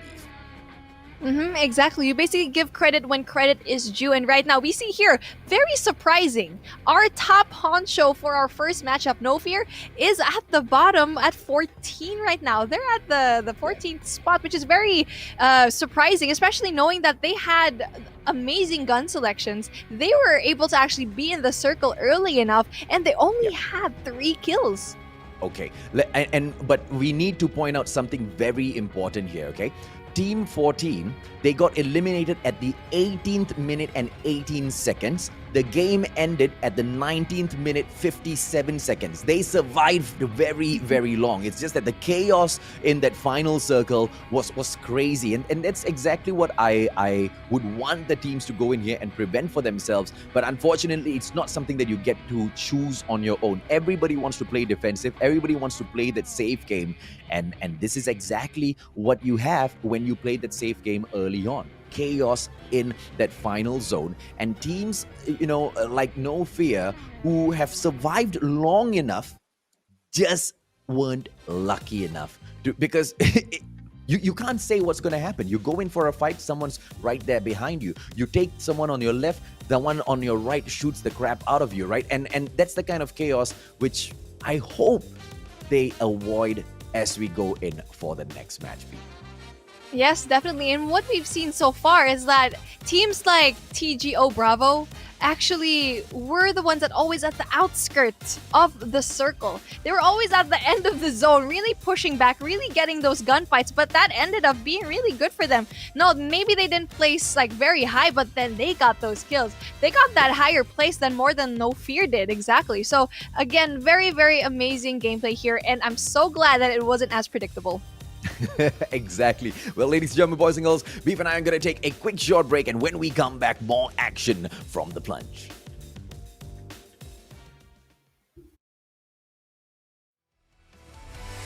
Paint the shadows on my past. Green angels sing.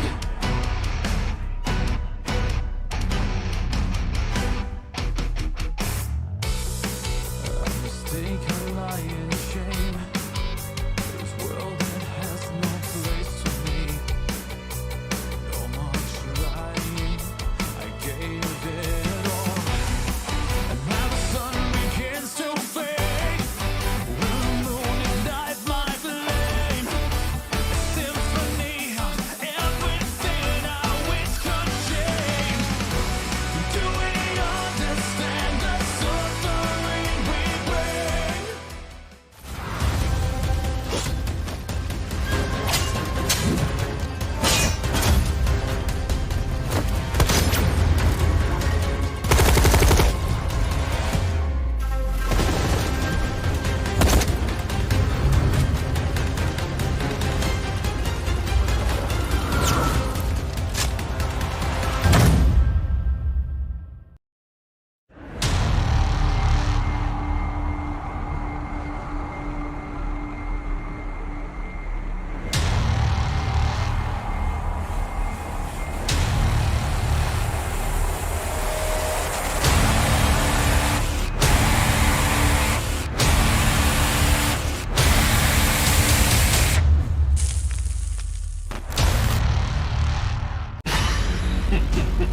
You fools.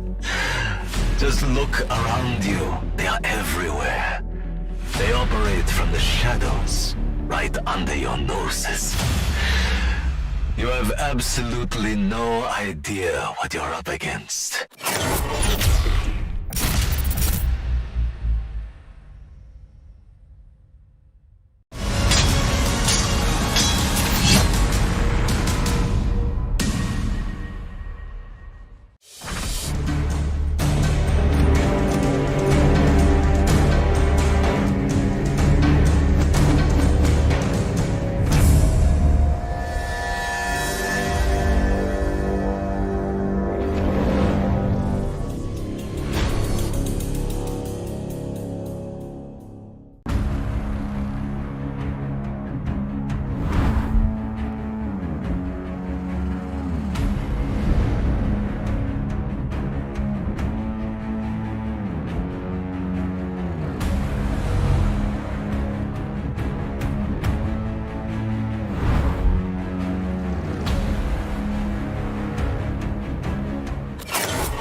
Creo que aquí puede dar la campanada.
Just look around you. They are everywhere. They operate from the shadows, right under your noses. You have absolutely no idea what you're up against.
Creo que aquí puede dar la campanada.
You fools.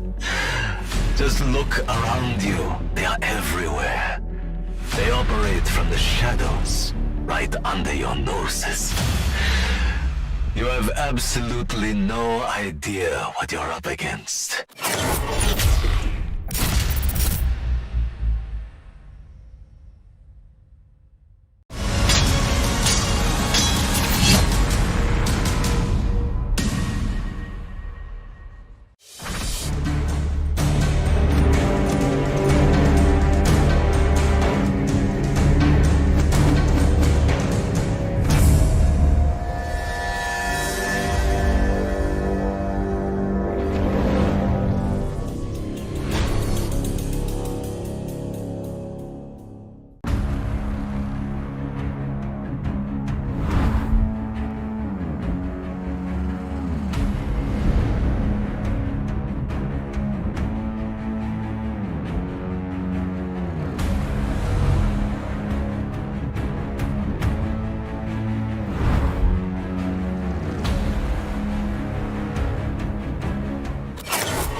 dengan Call of Duty.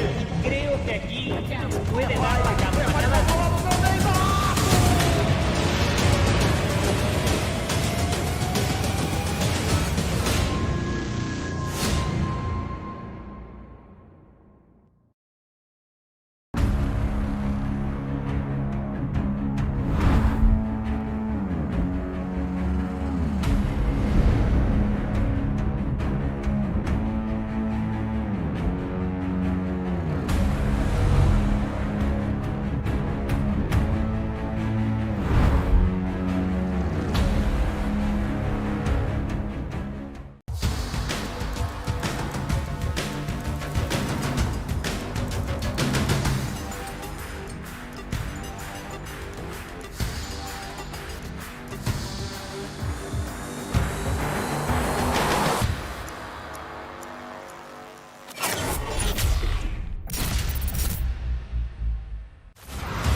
Welcome back, ladies and gents, and everyone in between. This is the Plunge, the MYSG Battle Royale Tournament.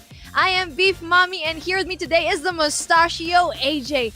AJ, it is our final game of today for Group B, the final closer to end this very, very epic battle that we started here.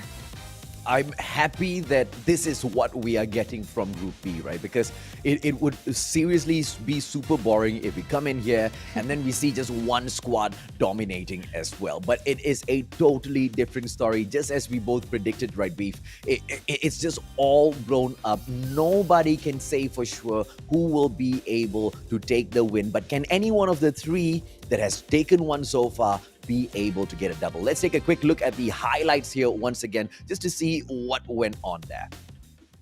Yes, exactly. We've seen here amazing gameplay from a lot of these teams so far, and we already know that it's going to be more of an even playing here, and whoever wins here is going to be finals bound for April 20th.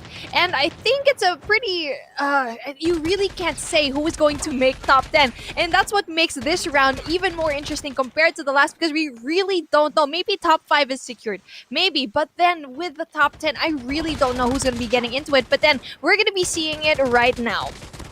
Exactly right. And when we move into the standings, ladies and gentlemen, boys and girls, you know, there might be some changes towards, the final game, towards the final standings, only because of how just blown up the whole competition is within Group B in itself. We cannot find a consistent winner, but in no way does that mean these good teams are not consistent with their wins. Not at all. It's because of the chaos that ensues at that final zone B that makes it so difficult to secure a guaranteed win for the squad. Yeah, it just means the competition is just that much great. If you don't have like that consistent team that actually wins, it means the enemies are actually that good like you as well. And comparing it again, we can't help but to compare what happened in Group A right now with what's happening in Group B. We see just one team dominating Group A, and I feel like mixing up all of these teams at the latter part of this competition, that's when we're gonna see who is really going to be reigning supreme. And now, again, heading over into the final round that we have for today. You did say a while ago that maybe one of the teams that already won. I think it's going to be one of the teams that already have won for this one.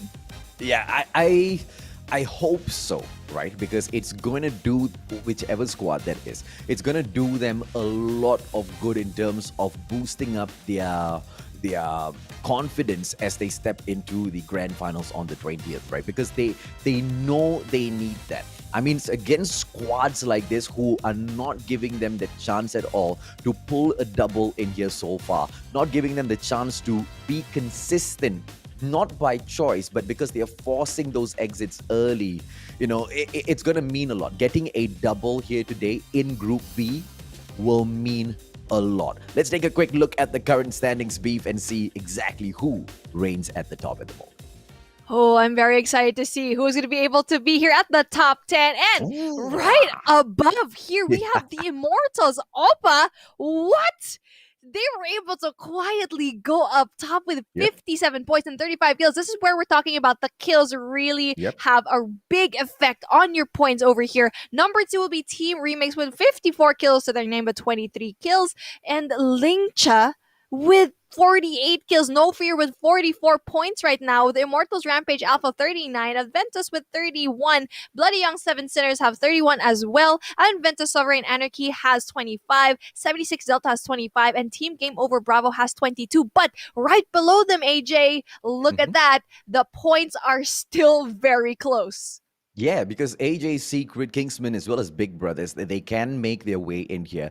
Not to say that Revolution Gaming, SGMY, Griffin will not be able to, but looking at their performance in the day so far, it's quite unlikely. Now, I was going to give the boys from Immortals Oppa a call after this match just to shout at them because I've been hyping them up, but they haven't gotten a win just yet.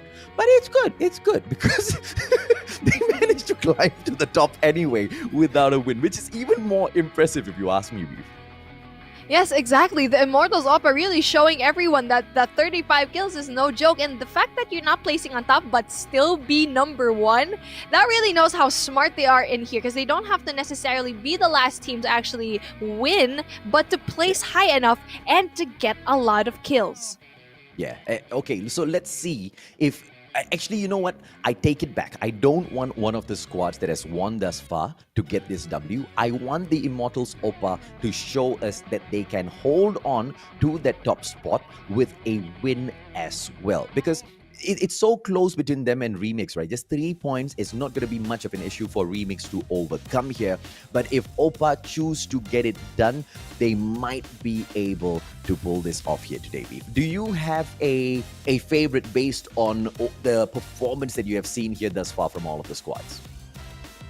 I think I have a standout for me right now because I think Lingcha is doing such a good job right now, and I know they're at the 3rd spot right now or 4th, but it's going to see like how they're going to be able to do it right now because last game they did such an impressive job with their kills, and I think it's just a matter of being lucky enough to be able to get into that zone early enough. But then we already know that being early in the zone won't get you anywhere, but to be able to really win those gunfights right now, I feel like if Oppas don't win for this one, I think it's either going to be Oppa or Lingcha.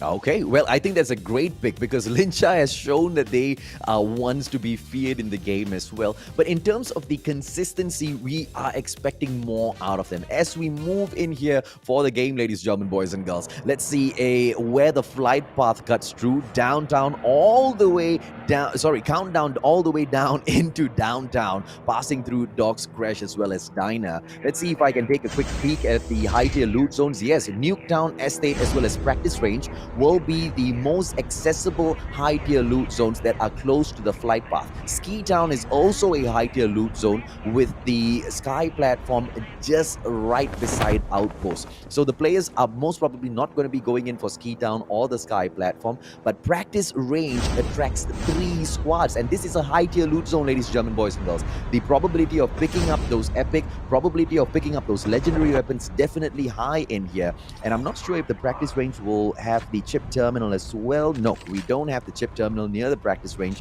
but it's good so far, right? 4 squads in there. I'm looking forward to seeing exactly what happens down here at the Practice Range. Yes, and this is where we're going to be seeing our first blood right now. And it's going to be interesting how all these 4 squads went in there at the very last. This is the risk that they were willing to take. And I'm surprised because right at the very end, that's when they actually had that. And compared to the other games, no one actually went to those high loot areas to get those legendaries and epics. And they're really showing how much they really, really want this. Rakus, and he might be able to go in here for a early takedown, but he needs the adrenaline first. But he scans his friend back in. It's going to be Elefunk making his way back through. KPG, baby brand right in front, flashed up in his face. Oh my goodness, what a move coming out from Rakus. And the defender hits from so far away. To all of them who have stopped using the defender because it has been nerfed, check out how Rakus went there for such an amazing takeover of that situation, Beef.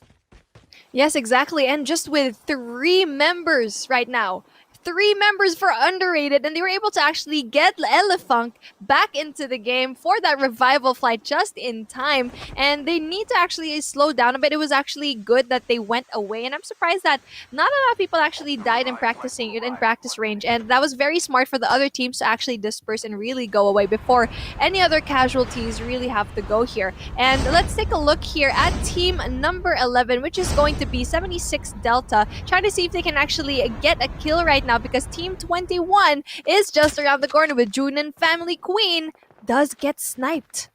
Yeah, so June and Family Queen, they haven't been, very impressive at all thus far in Group B. Hopefully, this could be something that, they pull out of their, pull out from underneath their sleeves and show us that, there is a reason why they are here and they can take the fight to these big squads as well. I mean, the one squad that has been eliminated thus far, that is the Kupi Gang. And although the Kupi Gang has been quite impressive in here today, landing at that high tier loot zone with those 3 other squads just proved to be a little bit too much for them. Yes, exactly. And we already know that 76 Delta has already a bit of a... They know what they're doing right now. Especially having that top 3 in that first game. They know what they're doing, but they really need to take these gunfights and not try to take them one by one. And right now, Sasuke, really amazing job with backing out in that gunfight right now. But then down with 4 HP, doesn't know that there was actually someone there. He's going to try to heal up right now. Oh, really, really good. That was a really close call right now for Sasuke. Yeah, perfect gameplay for Sasuke. But lucky for him, he didn't get taken down because I believe it was, who's that? Dinfa right there in front of him. Dinda, my apologies. Sasuke in here with the shots, 84 HP. He will make that approach though. I don't know if this is a great idea. As he steps up with the ICR-1, he will have the opponent waiting right for him in front. Dinda! Oh, the backstab approach as well coming in from his support. But Sasuke gets taken out and eliminated, deleted by Dinda as well. Croc couldn't go in for that support, and Croc right now is on the ground as well. What a way to turn it around on the 76 squad.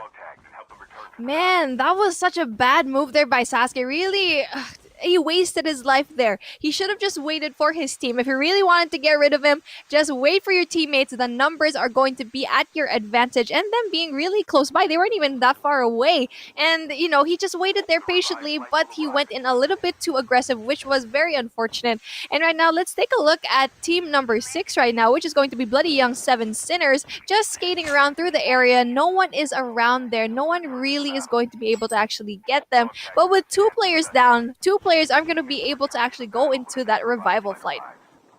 Now let's see exactly who is in front of them. I believe that is squad number 9, and that'll be the Immortals underrated. Nandakura going in here for Mission Impossible to pick up that dog tag. Pilot still has got some time on his tag. He's not going to expire just yet, but they have to be really careful on this approach. Naomi as well as Nandakura will try to reposition themselves onto higher ground just to see if they can make that access. Big Brothers dropping into this area as well, looking to see if or not they want to take this fight up against the Jonin Family Queen. They might just do that with the dog tag right there in front of them. I think the Junins are going to be on the back foot here, not wanting to be super duper aggressive. So the Big Brothers will have the first hit if they want to take it. Yes, exactly. Big Brothers right now, truck gaming over here, and they're going to be surveying the area, seeing if they can actually get a nice vantage point. And right now, everyone is actually still alive for their team right now, and they're just going around in circles, trying to see if they can actually get one. They're going to be seeing 2 more squads over here, Squad 17 and Squad 21, which is going to be Adventure Sovereign Anarchy and also Jonin Family Queen. And let's see exactly what they get to pull off here. Squad 6 as well as Squad 9 will dance the tango for just a little bit. But right outside of the zone, ladies and gentlemen, boys and girls, Kingsman might come across a revolution of gaming. Foxy Sakura right now being aimed by that FHJ, but they will be able double truck gameplay coming in here for the Big Brothers. And hopefully they are able to maintain the double truck gameplay for a while until they manage to find truck number 3. If they can get a total of 4 trucks, they are going to change the face of this game, Beef.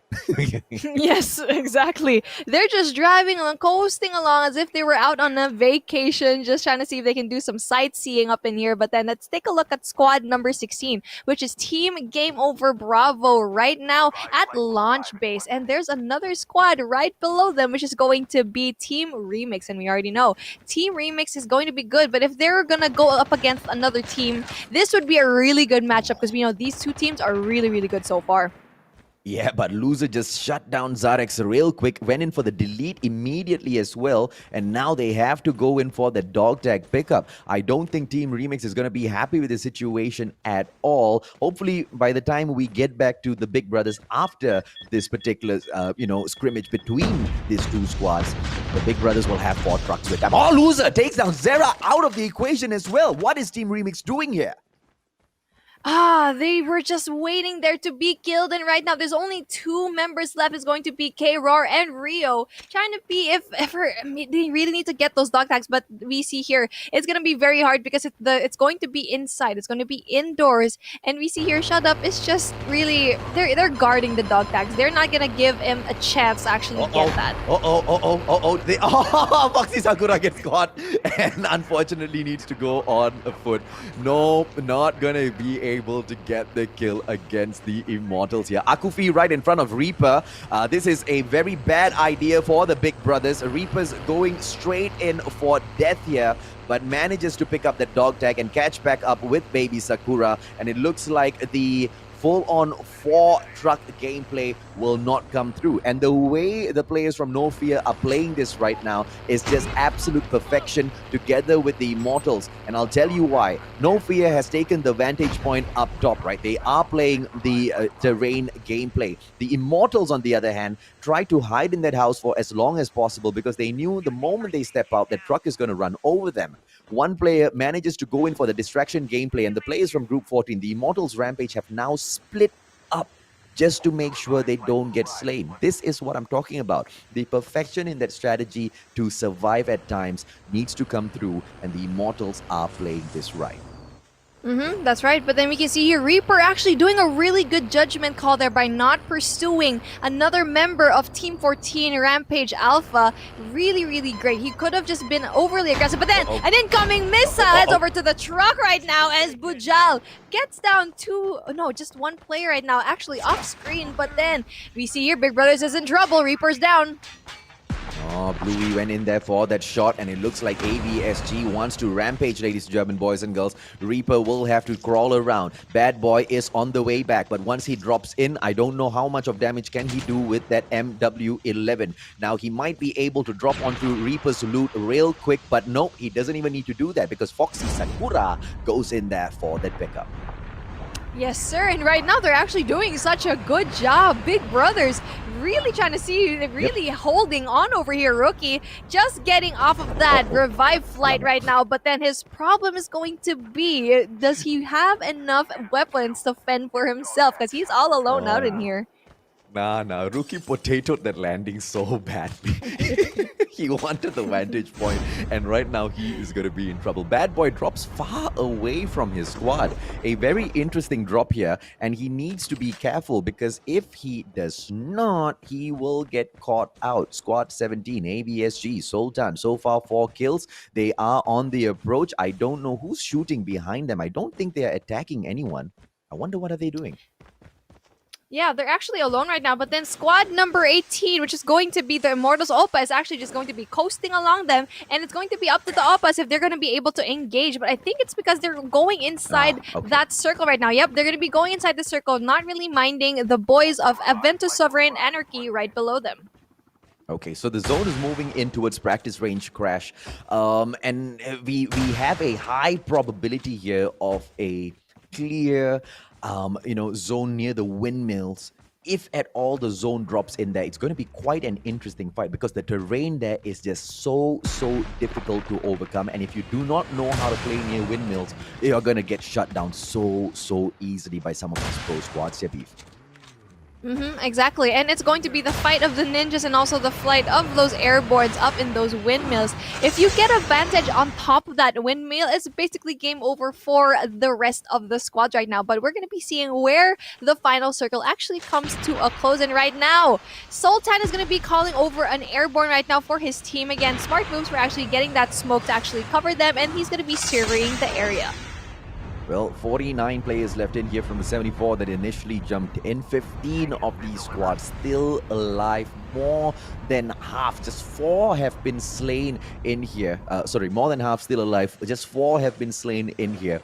And that zone literally drops at the edge of estate. It will catch a couple of buildings within the zone, but a lot of windmills in here as well, which is the exact scenario that I wanted for this game. Ladies and gentlemen, boys and girls, it looks like we're going to have quite an interesting finale here for Group B. Rot with that flash, but gets flashed right back in the face, and Roro goes in for that shutdown. Boom takes Timpress out of the equation as Bujal shuts out Shut Up from the equation, and Boom with the bang, bang, boom takedown. Hafiz D almost eliminated from this equation, needs to top his health back up. Dinesh on the ground, and he needs that backup. 2 dog tags on the ground. Boom with that backstab right behind, 37 HP. Needs to get away, but goes right in front. Eevee, oh, amazing gameplay coming in here from Boom just to survive for the time being. And the first aid gameplay is perfection coming out from SGMY. Boom manages to go in for those 2 dog tags as well. Rod as well as Dinesh will be able to come back in a bit. Hafiz D right in front of Boom, and Boom is just going to go in and catch right back up, so she gets a little bit of support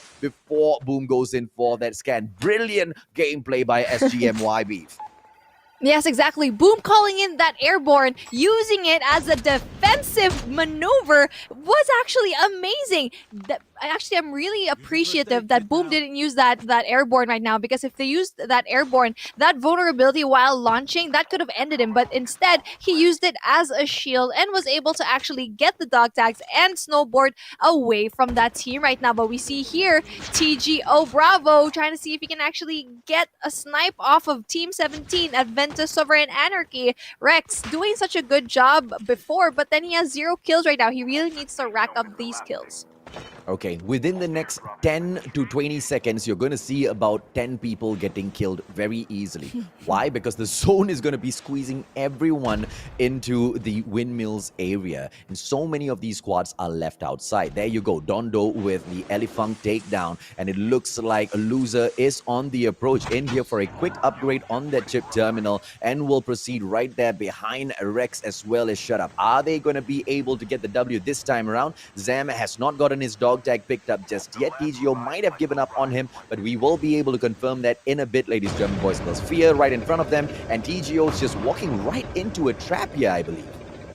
Yes, exactly. With TGO Bravo is heading over to what seems to be like a clash of 2 teams right now. We have, oh no, they're actually just going to coast through, but then they might actually get some gunfire right now. Rex and Shut Up's going to be able to pass one guy over here, and I think it's going to be a member from team number 8, which is going to be Revolution of Gaming, which they're not really doing so far in this game, so it's going to be really easy for them to actually coast through. I'm surprised that he didn't actually give any shots right now. So there's so many things that are happening right now, AJ. You can see here all of the colors. Look at all those Skittles in the map right now.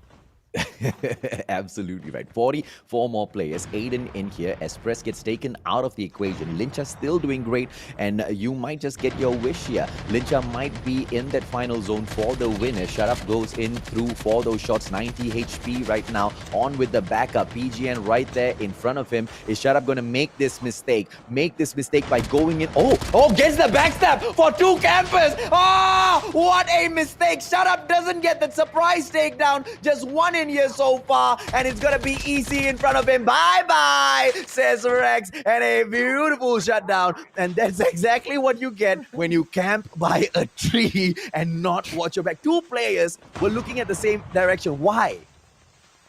from the flank. They didn't probably have that communication. He probably just be like, hey, can you watch my back? They were just like, no, let's all watch forward. Let's the back. No one's gonna come from the back, right? But no, that was their first mistake, and that mistake really, really cost them. And we're seeing here, actually, no one's surprisingly going into the tank right now. As we see here, OG trying to see if he can actually get shots off of Shut Up and Loser, trying to see if he can actually get that nade kill. Does it land? No, it does not, but it's okay. He's up in that tower right now. Really amazing vantage point here by OG.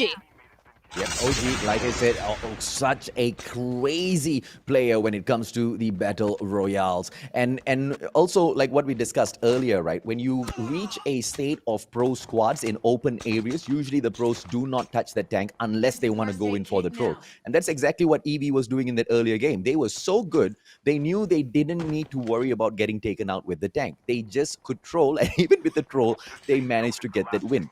The squads in here in Group B, on the other hand, though, Beef, they can't play that same game. Exactly. It's because the enemies are harder to defeat for this matchup right now, and they already know how to counter it so well. And we can see here, Dinesh seeing if he can actually get anyone, but no! He gets taken out by Shut Up with a beautiful takedown.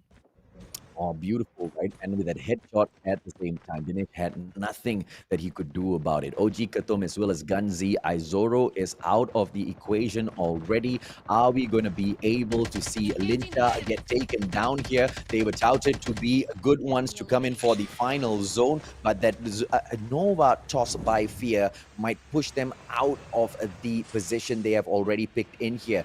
Guns, he might try to go up this zip line here, but no, manages to avert that, and he will be sitting in this building just inside of the safe zone. Quite good placement if you ask me.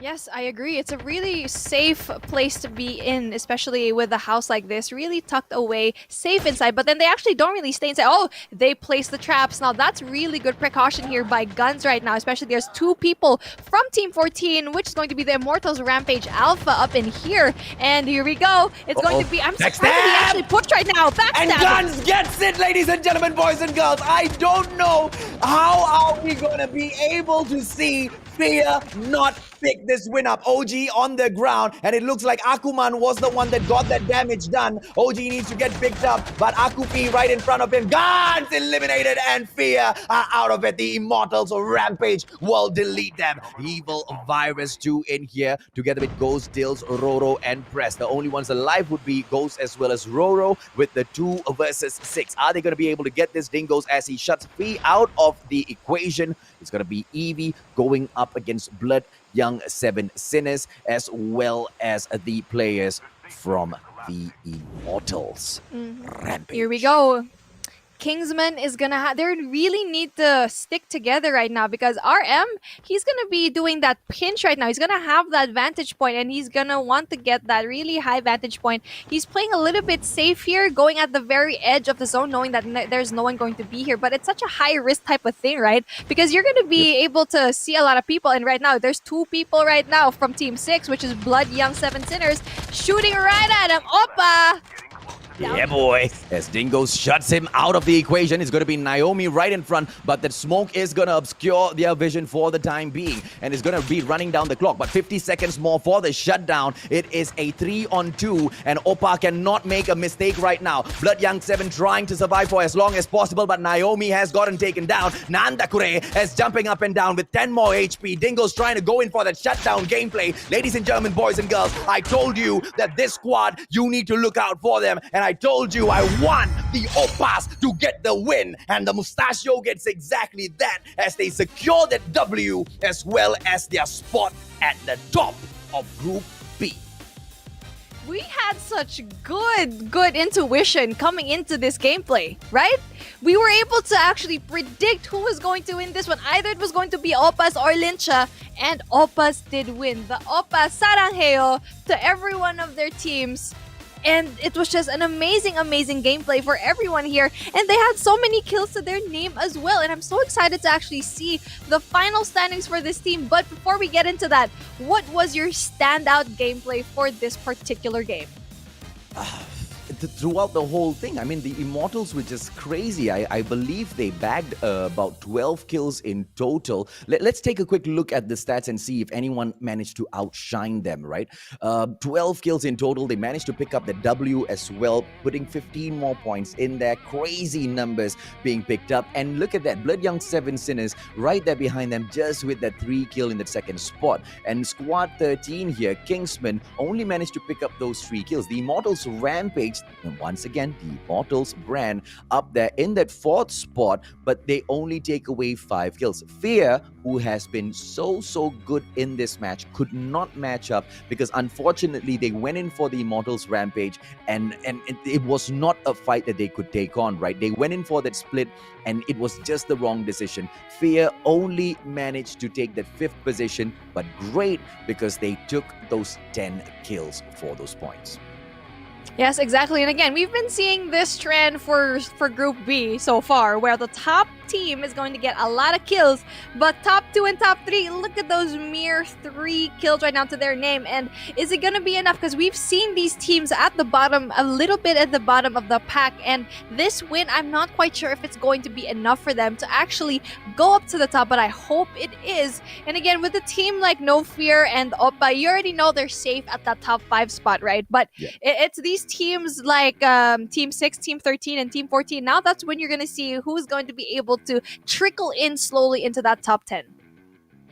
And I really have to say, right, to all of the squads who managed to go in there and take the fight up against these, these top teams, it wasn't easy, man. But at no point ever did we see any of these squads give up or, just throw that battle down. They wanted to give their all in here. And at the end, the best got the W. And here's the even better part. None of the winners in Group B got 2 Ws at all. All 4 games, all 4 different winners. But I really have to say a huge thank you to the Immortals Oppa though. Do you want to know why, Beef? Why? Because they make us look so damn good as shoutcasters, man. I mean, you cannot make predictions for battle royales unless you throw in a squad like NRX 420 in there. Then okay, yeah, you want to make a prediction, go right ahead. But in the MYSG, it's just so hard to make those predictions. But these guys are just making us look so damn freaking good. Yes, exactly. I feel like they could be watching the stream right now. The Oppas will be like, okay, the Mustachio says that we're good and we really need to prove him that we are capable of winning. And did they win? Yes, they did, especially with that finisher with 12 kills to their name, being the top frag team of this matchup so far. Now that's definitely gonna really skyrocket them for this competition. And you know what? Evil Virus really needs to look out for this team, especially for the finals that we're going to have on Tuesday. No doubt. And Evil Virus knows the Oppas really well. They were definitely in here watching those games to scout out and see exactly what they can expect at the grand finals. And well, they can expect a powerhouse. AVSG though, if I could get the moderator just to scroll back down a little bit, I want to talk about squad number 17, Aventus Sovereign Anarchy from Singapore. They have been quite impressive with the kills. But the placement, for some weird reason, the Singaporeans just cannot squeeze themselves up onto the placement board consistently. But they managed to get those kills. And their brothers, AVSG from Squad 7, Aventus Sovereign Invicta, inconsistent as well, but sometimes they manage to survive a little bit longer, right? So it's a little disappointing to see exactly how ABSG has played this thus far, but I hope for the best as we come back in here to see the final standings later on, that ABSG has managed to squeeze their way back in, because I feel like they've got so much of potential to pull an upset at the grand finals there. Yeah, exactly. I think they were able to pull through a couple of interesting points here because they did get 9 kills plus placing 13th. So that could be something that might be enough to actually make them squeeze into that top 10. But we'll see in a little bit. I'm very impressed with what I've seen in this group stage so far. We've only able to actually say one correct prediction-ish. We know how good Oppas are, and we were really hoping that to actually get that. And that's how good this game is, that we weren't able to actually predict what was going to happen. technically we predicted all of it correctly, because for the first 3 matches we kept saying there's no way to call a winner, there's no way to call a winner. Finally, when we called a winner, we got the winner. We got all 4 out of 4. Ladies and gentlemen, boys and girls, thank you very much. We were so good. Yeah, there's no as- prediction. Yeah, we're so good. as the squads went in here today. Yeah, as the squads went in here today and they gave everything right, I am absolutely disappointed that only 20 squads can move on to the next stage, because so many of the teams within Group B clearly deserve the spot on the grand finals. But, you know, it is what it is. It is what it is. As luck would have it, they had to face off all of these squads in that same group, and only 10 can move forward. And as we are speaking, ladies and gentlemen, boys and girls, League Ops in the background are calculating all of those points with those kills as well to see exactly how we have our final standings here. Beef, do you have a prediction of who's going to sit down at the very top? Oh, well, I don't know who's been doing so well in Take this a wild competition guess. so far. Maybe it's something like Korean related. Maybe, I don't know, the Oppas, hopefully. I Oh, don't okay, know. we'll I'm see if you're right stretching it too again, far. okay? We'll give you a 5 out of 5 if you get that right as well. Oh, if I get it right, can I have a high five this time?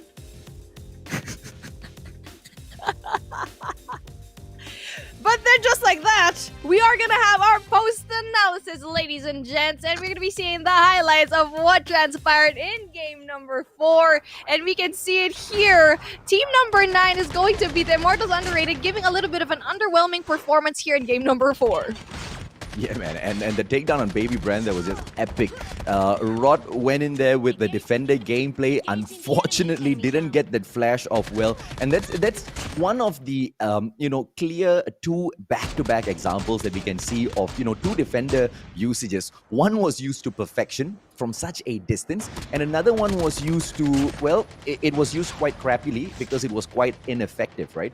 And this is something that a lot of these players, a lot of the viewers can learn from as well. When you pop out the defender, one thing that I've noticed is the closer you are, the less effective it is. You need a little bit of distance between you and your opponent. If you can hit that, then you get that flash and you get that takedown as well. But unfortunately, ladies and gentlemen, boys and girls, that was not the case for those 2 players early in there. But all in all, though, Beef, amazing 4 games back-to-back for Group B. Yes, exactly. I'm so glad that we were able to actually see a lot of unpredictable gameplays here by all of the teams so far. And actually, for me, what's very, very interesting is that as much as we weren't able to predict what happens, you had a really good eye as to which teams would actually really do well, because they've done so well in the past. And now I kind of want to know what teams really surprised you that you thought that wouldn't be able to perform. Lincha Taufan. No doubt, Lincha Taufan. Team Remix, I wasn't expecting Remix to do really, really well there. I would say those 2 teams really, not surprised, impressed me today. I was not expecting anything, but I didn't expect them to do bad. I just wasn't thinking of them in the back of my mind. And they stepped up and they said, hey, Mustachio, take note of our names as well, because the next time we won't just be getting 1 or 2s around, we will be sweeping it all up. And they've kind of proven it with their performance in here today. Yes, exactly. And I'm very impressed as well. And what you've told me so far, and with all of these really big names that we've seen here, now I want to ask you this one. I've asked you like what teams really impressed you, but what team that you were kind of hyping up for? Were there any teams that kind of disappointed you and kind of let you down? Disappointed? No. I think I called out Eevee. Eevee got the 4 Ws back-to-back. I called out Team Oppa. I swear to God, okay, halfway through I was thinking, God damn it, Oppa, are you really going to do this to the Mustachio? I am barely wrong with my predictions, but I was really like, what is going on with these boys? They couldn't even get the W 3 games back to back. But when we saw those standings, then, the sigh of relief, I let out the sigh of relief. I was like, God damn it, they made it. They actually made it. And we requested for the W. They heard it and they gave it up. They literally served us the W that we wanted. And one needs to ask, on whether or not the Opas were holding back the W on purpose just because they didn't want to give away their full strategy as well as show exactly how good they are. Because EV has shown that they are untouchable. A lot of those squads will be going in to learn and review their games to see exactly how they can defeat EV. But when you look at Opas, you don't really get the impression that they were as good or maybe better than EV, based on the lack of wins thus far. And maybe that's exactly what Opa was aiming for.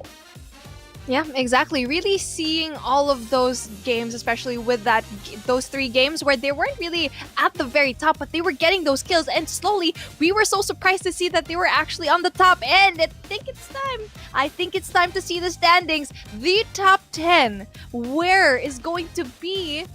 I don't know. I still don't know who's going to be at this top 10 right now. And I'm very interested to see who's going to make it. And for sure, I am going to get that high five. Yes, here we go. Wow. The Immortals Opa. 84 points, AJ.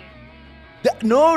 The Immortals Opa, you all can shut up and wait. Okay, y'all wait. Y'all have the number 1 spot. Aventus, Sovereign, Anarchy, as well as Invicta. The 2 Singaporean squads managed to squeeze their way through. I told you guys that, they have this promise and maybe they might be able to bring on something at the grand finals. And they managed to make it at that very bottom there, scraping through. Kingsman will pull off that 8th position with those 36 points. Team Game Over Bravo with that 7th position, and Blood Young 7 Sinners with that 6th spot on that 47 points, beef.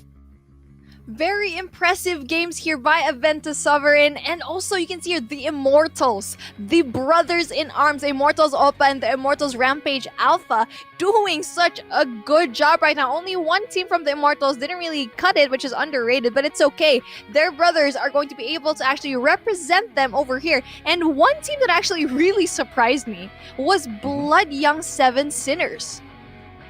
Yeah, Blood Young 7 Sinners, they've been in the scene for quite a while, but they have been climbing up ever so slowly, right? And they're still on that rise. It's not their time yet based on their performance, but one more plunge in here for SGMY. I will not be surprised to see these guys pick up a couple of W's in here for themselves. That 2nd spot picked up by No Fear, truly well-deserved. 61 points with 37 kills. And, shy just of 2 kills right down there below them. Lincha Taufan with the 35 kills and 60 points. There's 1 point difference, but they truly have impressed in here today. And Team Remix with that 54-point pick in that 4th spot, a total of 23 kills. Nothing short of impressive from our top 10 from Group B in here today. Yes, exactly. And if you guys didn't know, and if you just got here, the top 10 teams from each group, from Group A and Group B, are going to be heading over to the finals. And we're going to be seeing the qualified teams in just a little bit. And yeah, these 20 teams that you're going to be seeing right now, this is what you're going to have to look out for on Tuesday for the Plunge finals here in Battle Royale. Now, it's going to be number 1, Evil Virus, the Madias, the Vikings team, Aventus Sovereign, X New Era, 4K Jester, Kami Santay Saja, Eevee Princess, Moi Chiked, and Next Level. The Malaysians are all going to love how you're saying Moi Chiked, alright? The Immortals Opa, No Fear, Lincha Taufan, Team Remix, the Immortals Rampage Alpha, Blood Young 7 Sinners, Team Game Over Bravo, Kingsman, Aventus Sovereign, Anarchy, as well as Invicta. Aventus Sovereign with a lineup of 3 squads to represent their brand, ladies and gentlemen, boys and girls. Nothing. Absolutely nothing short of impressive here. I expected the Immortals to showcase the most number of squads that qualify through to the grand finals, but the Singaporeans, with the least number of squads being pushed through for the qualifiers, with the least number of squads being pushed through to the semi-finals, managed to push through the most number of teams under a brand. That is who the Singaporeans are for you. Exactly. Very impressive brand indeed. And I'm looking forward to how these 3 teams will actually fare for this one. And I really want to see these teams, especially the ones that are just alone right now, especially with the likes of the Vikings team, Evil Virus. But then again, with these teams right now, knowing that there are franchises here of the same brand, right? How are they going to be able to actually go against all of these brothers right now? Because if you go into the game, there's no such thing, right? But if you're really looking for the points right now, how are these people going to be able to actually get into the battlefield knowing that their brothers might lose? Well, there's just no space for mercy. There's no space for thinking in a fast-paced battle royale match. Once you get in there, there's no way of telling who's who and who is where. And when you get in, you don't even have the time to analyze the skin of the character that's running forth from you. All you think of is, I need to shoot this guy, right? And in those situations, as things break down, when the Sovereign is not going to see brother, sister, mother, father, everybody is going to get taken down for them to pick that W up. Now, I'm very excited to see all of these 20 teams battle it out on April 20th. Now, it's going to be this Tuesday for the finals, Plunge. And we already know, I think Evil Virus is going to have a hard time here because we know how good all of these squads are. And especially with a game mode like this, it's going to be jam-packed and crazy. Now, thank you so much for actually staying here, you guys. And don't forget to be there on Tuesday. You're going to be seeing us yet again, Mustachio and Beef Mommy. Go ahead, AJ. All right, ladies and gentlemen, boys and girls, once again, thank you so much for tuning in. My name is AJ and I'm the Mustachio, together with the one and only, most amazing Beef Mommy. We'll catch you guys on the 20th with these 20 squads. Take care, good night, goodbye. Good night because I'm actually going to sleep now.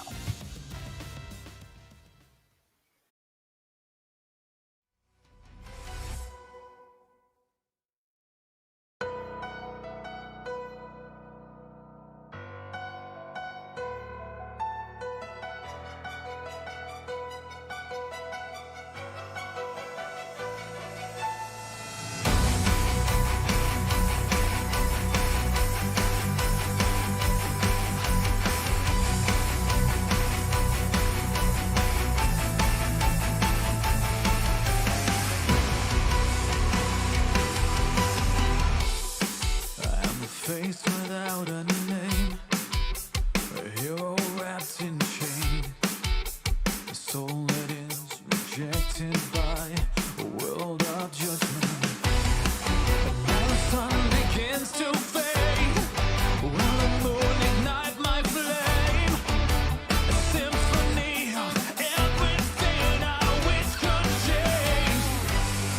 So I'm making a final win. No more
これが Call of Duty. Creo que aquí puede dar la campanada.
You fools.